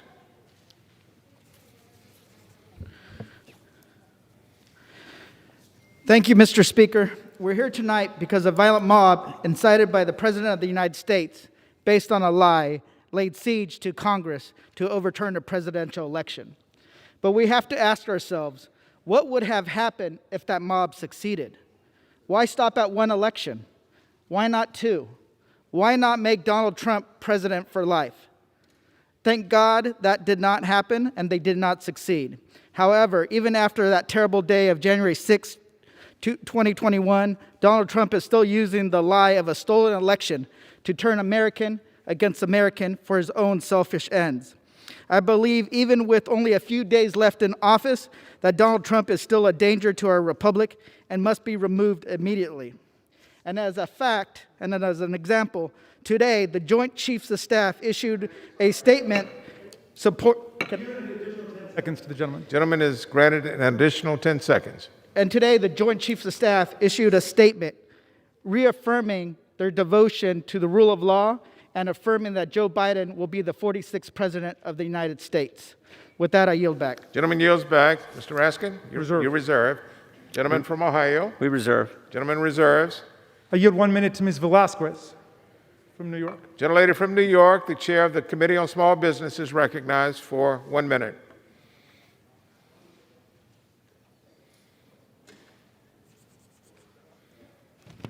Mr. Speaker, I rise in strong support of this resolution. Impressionable children are watching all of this, and they are learning from us. I believe we each have a moral obligation to exercise good judgment and model the behavior we hope they will emulate. That was Betsy DeVos. As I am sure is the case with many of you, it has deeply troubled me in a way that I simply cannot set aside. That was Elaine Chao. Mr. Speaker, these were members of the President's own cabinet who bore the sacred responsibility of taking action when the President is clearly unfit for office. But their words are all talk, and if they will not act, then Congress will. So today, we are giving the Vice President 24 hours to do right by the American people. Remove this president from office, and if you do not, the House will impeach. I yield back. He yields back. The gentleman reserves. The gentleman from Ohio. We reserve. Gentleman reserves. Back to you, Mr. Raskin. I yield 1 minute to the distinguished gentleman from California, Mr. Schiff. The gentleman from California, Mr. Schiff, is recognized for 1 minute. 6 days ago, I was standing right here, fulfilling my constitutional duties to certify the election. And 6 days ago, Donald Trump was on the Mall, whipping a mob into a frenzy with false claims of stolen elections and unconstitutional schemes. It was a big lie, the same big lie he had been telling for weeks. He told the mob, "We are going to the Capitol and to fight like hell," and they did. 5 died. Many more were hurt, and we were seconds away from something much worse. My colleagues, upholding our oath, the Constitution, and our democracy means recognizing that every second that Donald Trump is president, the nation is at risk. We have the power to do something about it. Mike Pence must do his duty, invoke the 25th, and if he won't, we will move with urgency to do ours and impeach Donald Trump again. I yield back. Gentleman yields back. Reserves. From Maryland, the gentleman from Maryland is advised that he has 2 3/4 minutes remaining. The gentleman from Ohio is advised that he has 4 3/4 minutes remaining. The gentleman from Ohio. Yield 3 minutes to the gentleman from Ohio, Mr. Davidson. The gentleman from Ohio is recognized. 3 minutes. I thank the gentleman. Mr. Speaker, I can't say it better than the Vice President said it himself. Vice President Mike Pence said, "Last week I did not yield to pressure to exert power beyond my constitutional authority to determine the outcome of the election. And I will not now yield to efforts in the House of Representatives to play political games at a time so serious in the life of our nation." I ask unanimous consent to submit this to the record. Without objection. I thank the Vice President for his excellent leadership, for his professionalism, and frankly, for his faithfulness to our Constitution. Not only would it be an abuse of the 25th Amendment for Mike Pence to invoke it to make a political statement, it's clearly not our role in Congress to do what we're doing here tonight, or is proposed to do by the majority. Speaker Pelosi claims that President Trump incited the mob that attacked the Capitol at a rally. Well, as Mr. McClintock spoke earlier, he read the president's statement. He encouraged people to come peacefully and patriotically. The Washington Post is reporting something that I would hope that our chairman of the Intel Committee would know about. The FBI report warned of war at the Capitol the day before the attack on our Capitol. I'm curious how someone proposes that the president incited the mob at a rally the day before the rally. I ask unanimous consent the article be submitted to the record. Without objection. You know, others are reporting a timeline that has the breach out of sync as well, but that highlights the important. There's far too little that we know about this attack on our Capitol. Here's what we do know. No one has defended this attack on our Capitol. On our contrary, we are missing, willfully missing, in my opinion, a moment of extreme unity in our nation, just like was willfully done earlier this year. At a time of great political and partisan division, even seething anger, one thing all Americans seem to agree on: these attacks were wrong. The president condemned them. He discouraged violence, not just on January 6th, but on other days throughout the year, as he talked about law and order, as he talked about something that we finally seem to agree on, that there is a clear distinction between the Constitution's First Amendment protection of the right to assemble peaceably and riots. Criminal, unlawful riots. There's a distinction between rioters and protesters, and frankly, it took us months to agree on that as a body in Congress, but the people of the United States of America agreed to it. They understood it.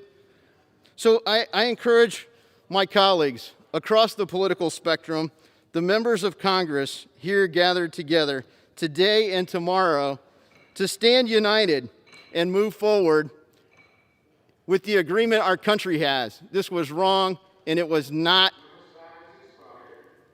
The gentleman from Ohio. 30, additional. Gentleman from Ohio reserves. Reserve. Gentleman from Maryland. 3/4 of a minute to Mr. Espaillat from New York. Gentleman from New York, Mr. Espaillat, is recognized for 45 seconds.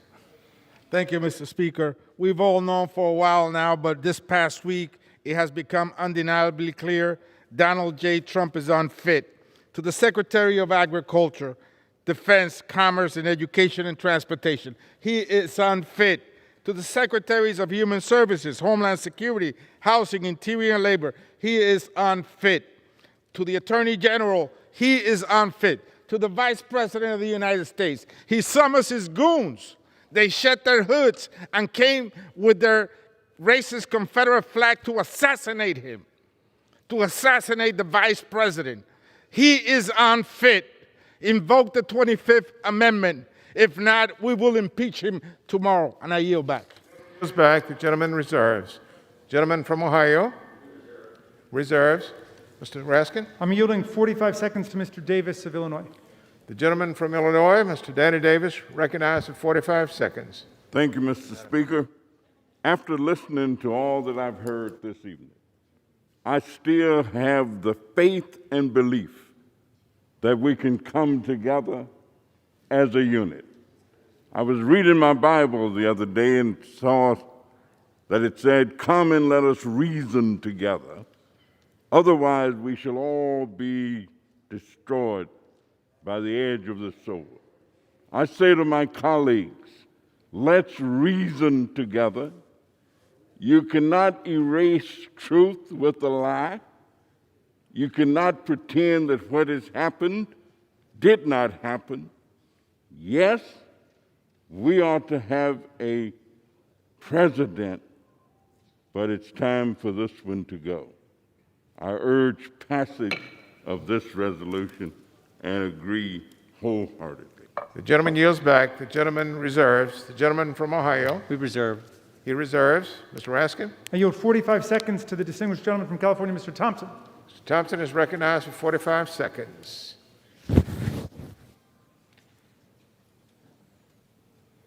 Mr. Speaker, the President of the United States incited an attack against our democracy. For months, he ginned up his supporters with lies about our election and incited them to violence. On the 6th of January, he unleashed a mob on the Capitol. The President must be held accountable for this vile attack. He knew what he was doing, and now 5 people are dead. Congress will not be intimidated. America will not succumb to mob rule. The Vice President can initiate removal of the President who's unfit for office, and this President is unfit. He must be removed. I urge a yes vote on this resolution, and I urge a yes vote on impeachment tomorrow. And I yield back. Gentleman yields back. My time. The gentleman from Maryland reserves. Do you reserve? But we have one last speaker. Is the gentleman prepared to close? I'm prepared to close. Ohio prepared to close? Ohio is recognized. I thought you had one last speaker. But we'll go after you. Oh, no, I know you We'll closed. close on my speaker. Okay. Thank you, Mr. Speaker. What happened at the Capitol on January 6th was as wrong can be. It's not what America's about. And we condemn this violence. We commend the men and women of the Capitol Police for their bravery, and we mourn the loss of those lives that were taken last week. Republicans have been consistent. We condemned the violence last summer. We condemned the violence last week. Democrats have been consistent about one thing: their endless quest to overturn the 2016 election. I mean, they're still trying to overturn the 2016 election after the 2020 election. This has been an obsession with you guys. In the first round, the first impeachment, based on the anonymous whistleblower that the country couldn't, you tried to remove President Trump from office based on a guy that we weren't even allowed to know who he or she was, couldn't cross-examine him, anonymous whistleblower with no firsthand knowledge, who was biased against the president and who worked, interestingly enough, for Joe Biden. So continuing this quest is not, as has been said so many times on the floor tonight, not what the country needs. Not what the country needs, particularly after the year the country has lived through. So I hope we will not vote for this, that this thing will go down, and I urge my colleagues to vote against the resolution sponsored by the gentleman from Maryland. With that, we yield back. Gentleman yields back. Mr. Raskin? And Mr. Speaker, I yield the remainder of my time, which I think is 47 seconds, to the distinguished chairman of the Agriculture Committee, Mr. Scott of Georgia. The gentleman from Georgia is allowed 30 seconds to close. Well, thank you for that, Mr. Speaker, but what we're discussing tonight, isn't about us. It's about the will of the American people. They're brokenhearted. They're crying. They're discouraged. And the overwhelming number of American people want this president out of office now. This is why we got to do it now. We got to heal the wounds. The longer that president is over there, the more we're tearing the heart and soul out of the American people. Let us do it now. The gentleman's time has expired. All time for debate has now expired. Pursuant to House Resolution 38, the previous question is ordered on the resolution. and on the preamble as amended. The question is on adoption of the resolution. Those in favor say aye. Those opposed, no. The ayes have it. The ayes have it. The resolution is agreed to. Mr. Speaker, I'd ask for a recorded vote. Pursuant to Section 3 of the House Resolution 8, the yeas and nays are ordered. Members will record their votes by electronic device.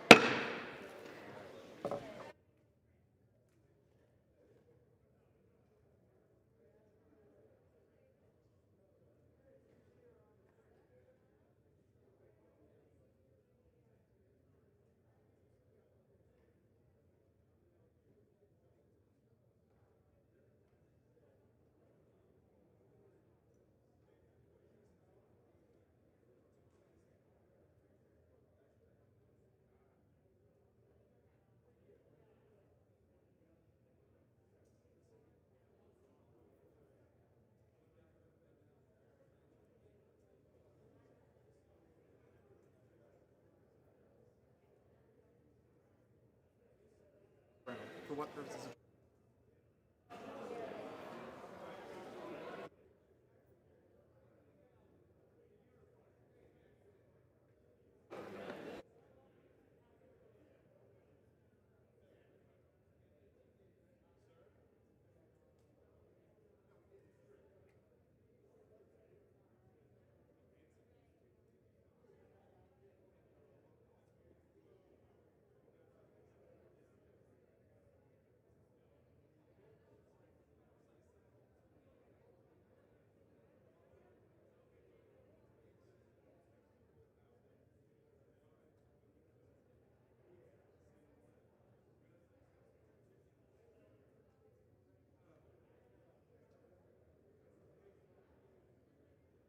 What purpose does the gentleman from Indiana seek recognition? Mr. Speaker, as the member designated by Mr. Baird of Indiana, pursuant to H-Res 8, I inform the House that Mr. Baird will vote no on H-Res 21. Maryland seek recognition. Mr. Speaker, as the member designated by Ms. Alma Adams of North Carolina, pursuant to H-Res 8, I inform the House that Ms. Adams will vote yes on H-Res 21.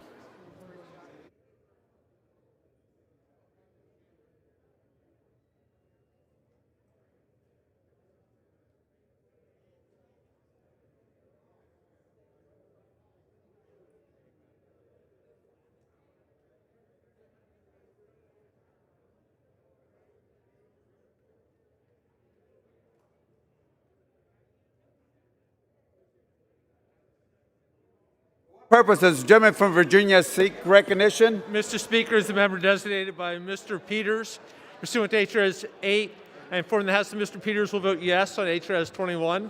As the member designated by Mr. Liu, pursuant to H-Res 8, I inform the House that Mr. Liu will vote yes on H-Res 21. As the member designated by Mr. Lowenthal, pursuant to H-Res 8, I inform the House that Mr. Lowenthal will vote yes on H-Res 21. As the member designated by Mr. Blumenauer, pursuant to H-Res 8, I inform the House that Mr. Blumenauer will vote yes on H-Res 21.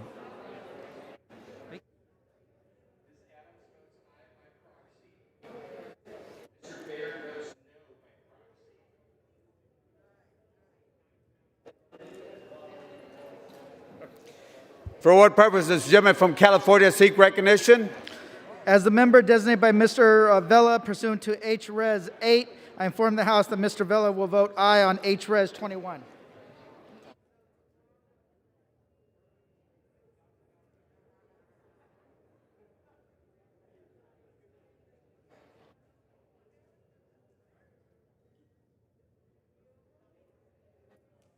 For what purpose does the gentleman from California seek recognition? As a member designated by Ms. Eshoo, pursuant to H-Res 8, I inform the House that Ms. Eshoo will vote yes on H-Res 21.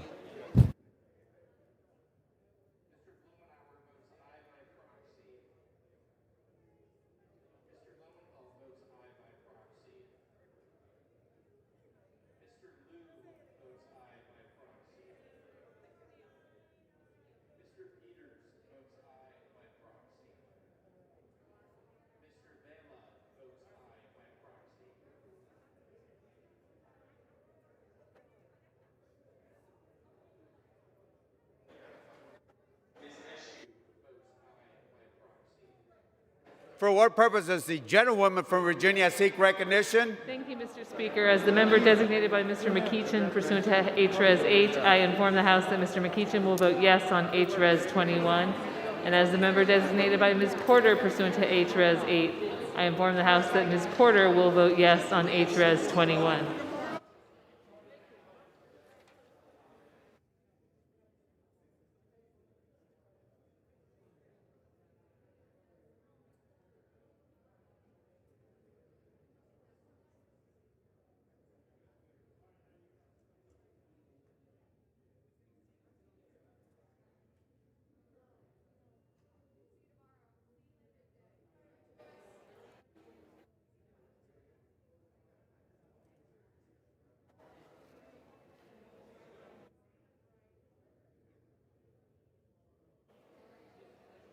For what purpose does the gentleman from New York seek recognition? As the member designated by Chairwoman Eddie Bernice Johnson pursuant to HRes 8, I inform the House that Chairwoman Johnson will vote yea on HRes 21. As the member designated by Chairman Jerry Nadler pursuant to HRes 8, I inform the House that Chairman Nadler will vote yea on HRes 21. As the member designated by Congressman Brendan Boyle pursuant to HRes 8, I inform the House that Congressman Boyle will vote yea on HRes 21. Purpose does the gentleman from Michigan seek recognition?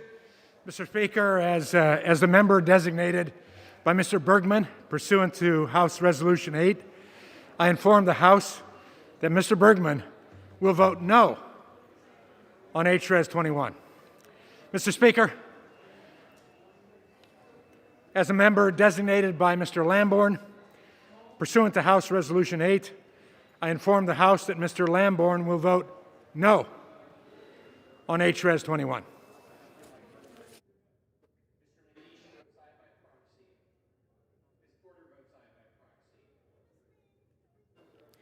For what purpose does the gentlewoman from Maine seek recognition? As a member designated by Ms. Custer, pursuant to HRes 8, I inform the House that Ms. Custer will vote yea on HRes 21.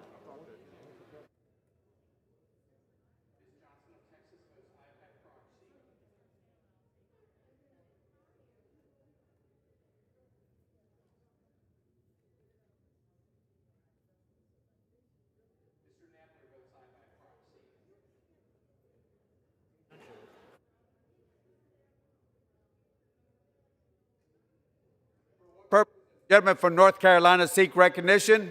Mr. Speaker, as a member designated by Mr. Bishop of Georgia, pursuant to HRes 8, I inform the House that Mr. Bishop will vote yes. He will vote yes on HRes 21. Mr. Speaker, as a member designated by Mr. Thompson of Mississippi, pursuant to HRes 8, I inform the House that Mr. Thompson will vote yes on HRes 21.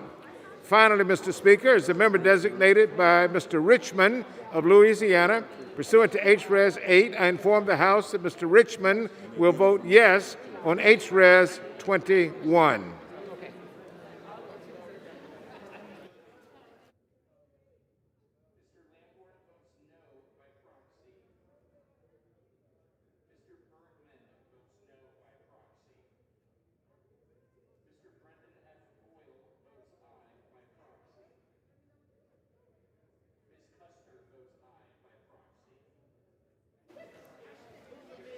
For what purpose does the gentleman from Massachusetts seek recognition?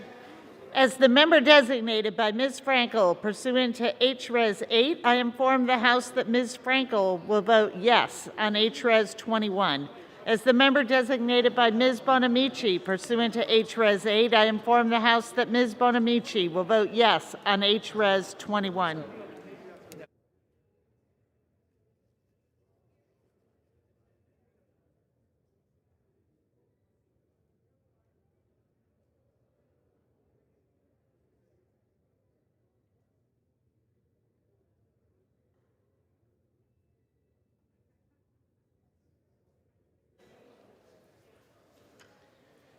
For what purpose does the gentleman from Texas seek recognition? Mr. Speaker, as the member designated by, let's see, who am I? pursuant to HRes 8, I inform the House that Ms. Fletcher will vote aye on HRes 21.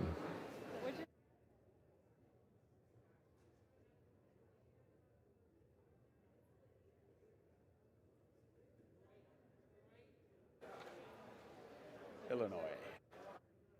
Ready? For what purpose does the gentlewoman from Illinois seek recognition? As the member designated by Mr. Carson pursuant to HRes 8, I inform the House that Mr. Carson will vote yes on HRes 21. As the member designated by Mr. Rush pursuant to HRes 8, I inform the House that Mr. Rush will vote yes on HRes 21.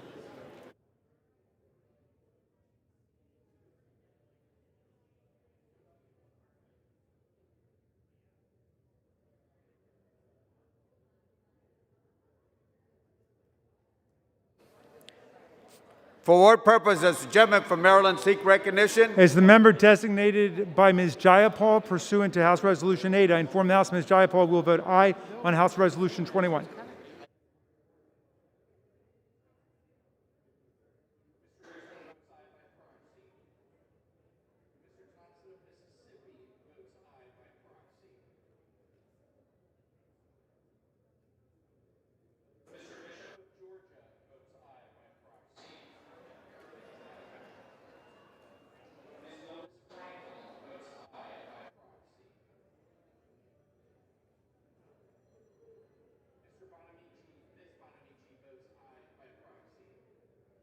For what purpose does the gentleman from Illinois seek recognition? Mr. Speaker, as the member designated by Mr. Grijalva pursuant to HRes 8, I inform the House that Mr. Grijalva will vote yes on HRes 21, and as the member designated by Ms. Presley pursuant to HRes 1, I inform the House that Ms. Presley will vote yes on HRes 21. For what purpose does the gentleman from Tennessee seek recognition? Mr. Speaker, as the member designated by Mr. Fleischman of Tennessee pursuant to HRes 8, I inform the House that Mr. Fleischman will vote nay on HRes 21. As the member designated by Mr. Desjardins of Tennessee pursuant to HRes 8, I inform the House that Mr. Desjardins will vote nay on HRes 21.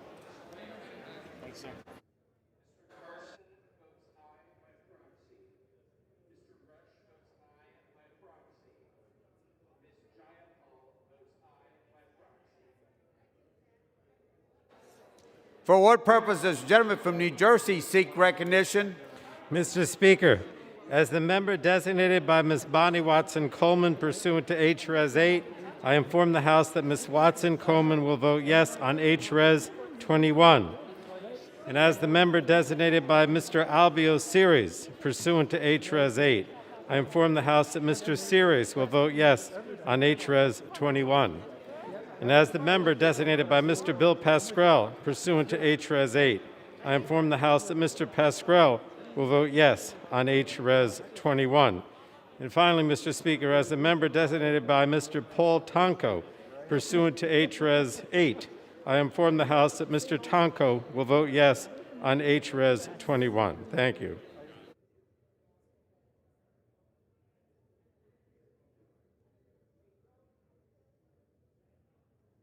Purpose does the gentleman from Kansas seek recognition? Mr. Speaker, as the member designated by Mr. LaTurner of Kansas pursuant to House Resolution 8, I inform the House that Mr. LaTurner will vote nay on House Resolution 21. Purpose does the gentleman from Washington seek recognition? Thank you, Mr. Speaker. As the member designated by Ms. Strickland of Washington pursuant to HRes 8, I inform the House that Ms. Strickland will vote yes on HRes 21.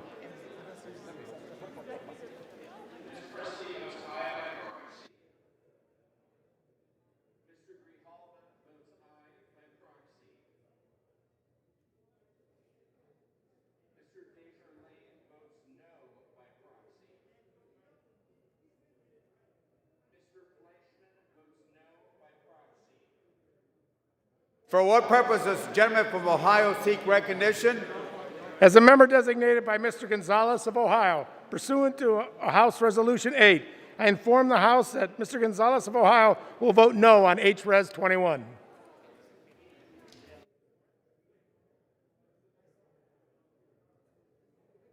For what purpose does the gentleman from Pennsylvania seek recognition? Mr. Speaker, as the member designated by Mr. Lawson of Florida, 5th Congressional District, pursuant to House Resolution 8, I inform the House that Mr. Lawson will vote yea on H Resolution 21.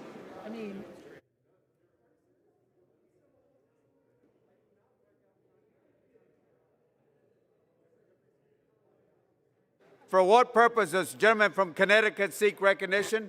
Thank you, Mr. Speaker. Mr. Speaker, as the member designated by Mr. Adam Smith of Washington State pursuant to H-Res 8, I inform the House that Mr. Smith will vote yes on H-Res 21.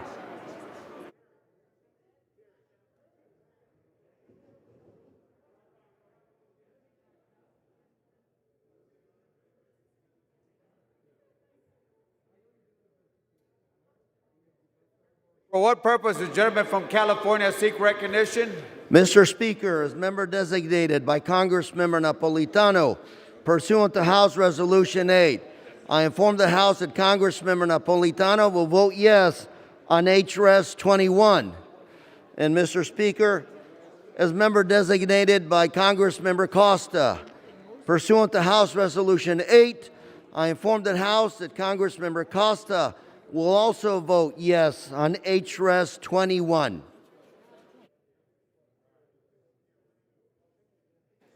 For what purpose does the gentleman from Nebraska seek recognition?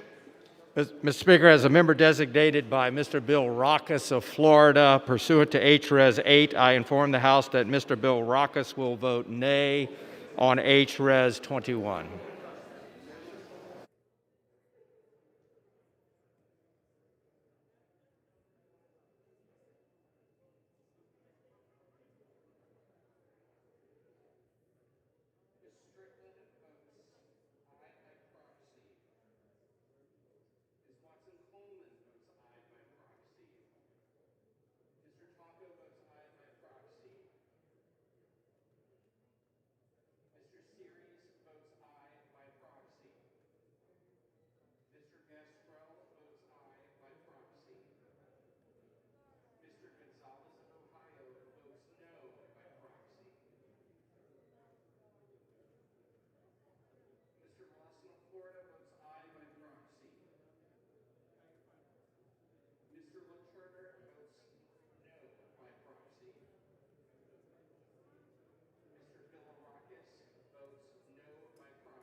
For what purpose does the gentlewoman from California seek recognition? Mr. Speaker, as the member designated by Mr. Mondaire Jones of New York, pursuant to H-Res 8, I inform the House that Mr. Jones will vote yea on H-Res 21.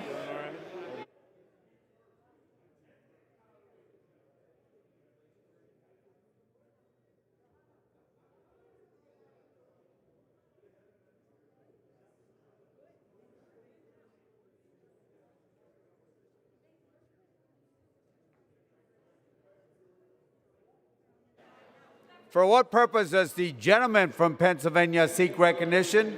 Thank you, Mr. Speaker. As a member designated by Mr. Doyle of Pennsylvania, pursuant to House Resolution 8, I hereby inform the House that Mr. Doyle will vote yes on House Resolution 21.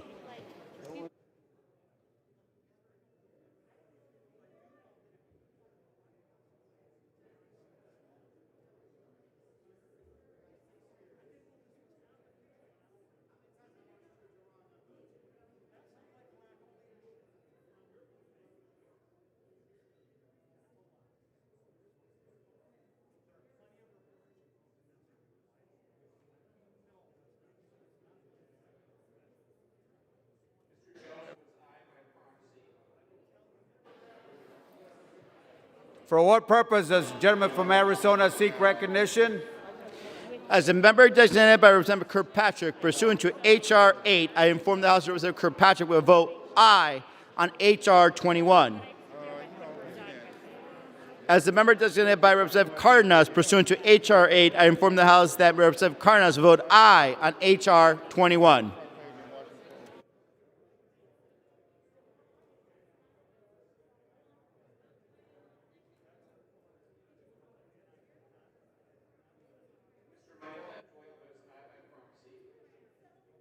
For what purpose does the gentleman from New Jersey seek recognition? As the member designated by Mr. Schneider pursuant to H.Res. 8, I inform the House that Mr. Schneider will vote yes on H.Res. 21.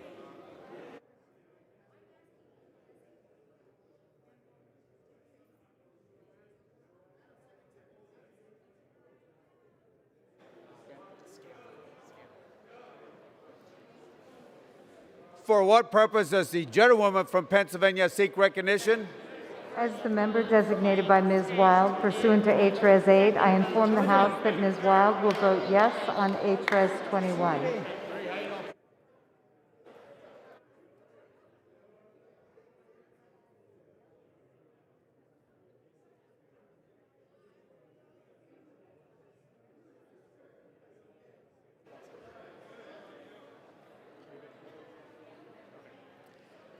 For what purpose does the gentlewoman from Connecticut seek recognition? As the member designated by Ms. Wilson pursuant to H.Res. 8, I inform the House that Ms. Wilson will vote yes on H.Res. 21.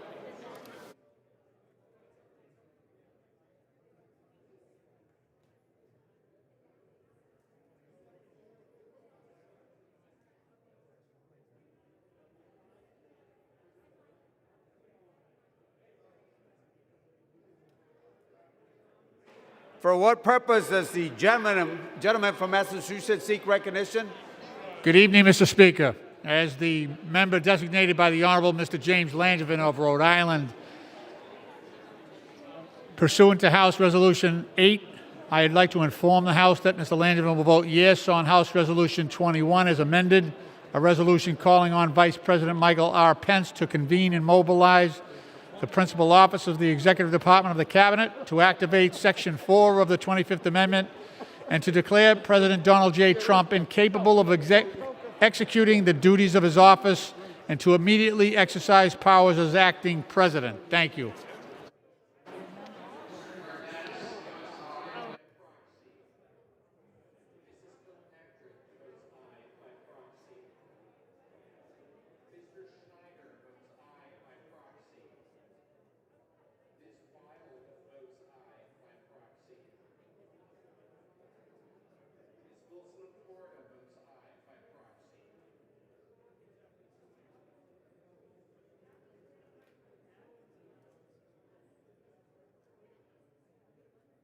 For what purpose does the gentleman from California seek recognition?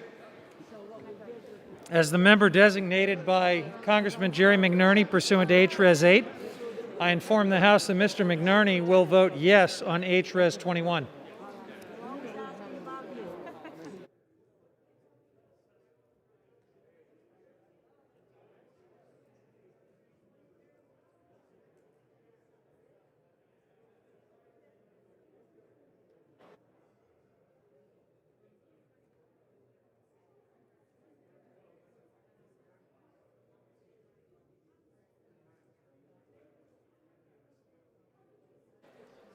For what purpose does the gentleman from Virginia seek recognition? Mr. Speaker, as the member designated by Ms. Titus of Nevada, pursuant to H.Res. 8, I inform the House that Ms. Titus will vote yes on H.Res. 21.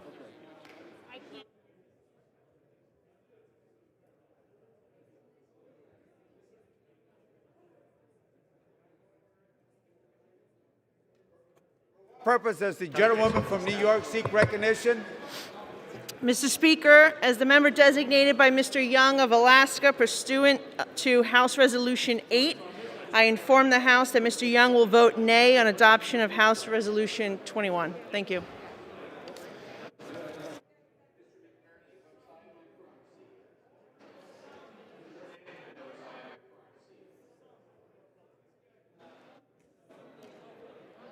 For what purpose does the gentlewoman from Kansas seek recognition?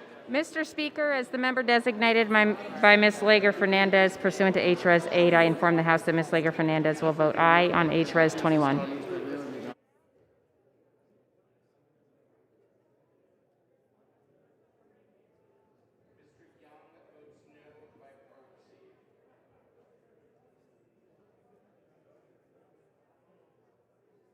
Purpose does the gentleman from Indiana seek recognition? Mr. Speaker, as the member designated by Ms. Walorski pursuant to H-Res 8, I inform the House that Ms. Walorski will vote nay on H-Res 21.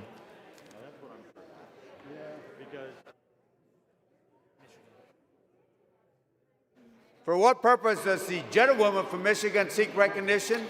Mr. Speaker, as the member designated by Mrs. Dingle pursuant to H-Res 8, I will inform the House that Mrs. Dingle will vote yea on H-Res 21.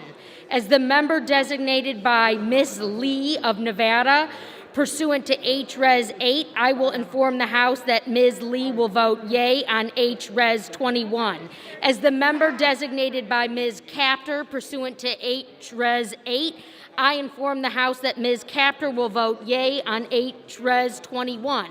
As the member designated by Ms. Axney pursuant to H-Res 8, I inform the House that Ms. Axney will vote yea on H-Res 21. For what purpose does the gentlewoman from Florida seek recognition? Thank you, Mr. Speaker. As a member designated by Mr. Buchanan of the state of Florida pursuant to H-Res 8, I inform the House that Mr. Buchanan will vote nay on H-Res 21.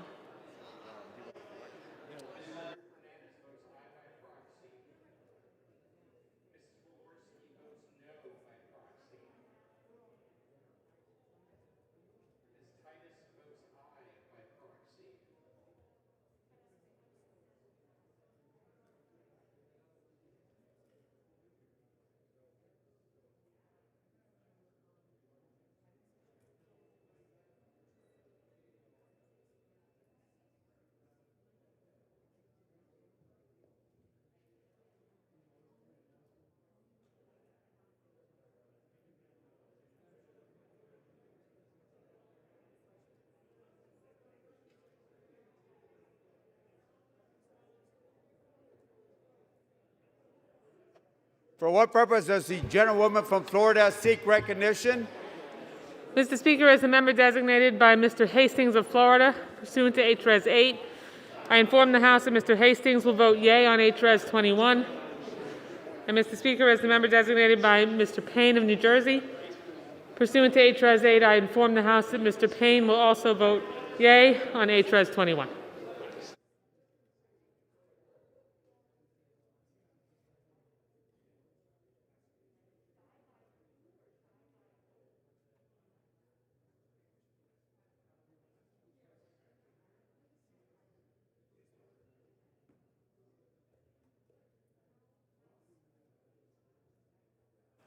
For what purpose does the gentlewoman from New York seek recognition? Mr. Speaker, as the member designated by Mr. Deutsch of Florida, pursuant to H-Res 8, I inform the House that Mr. Deutsch will vote yes on H-Res 21.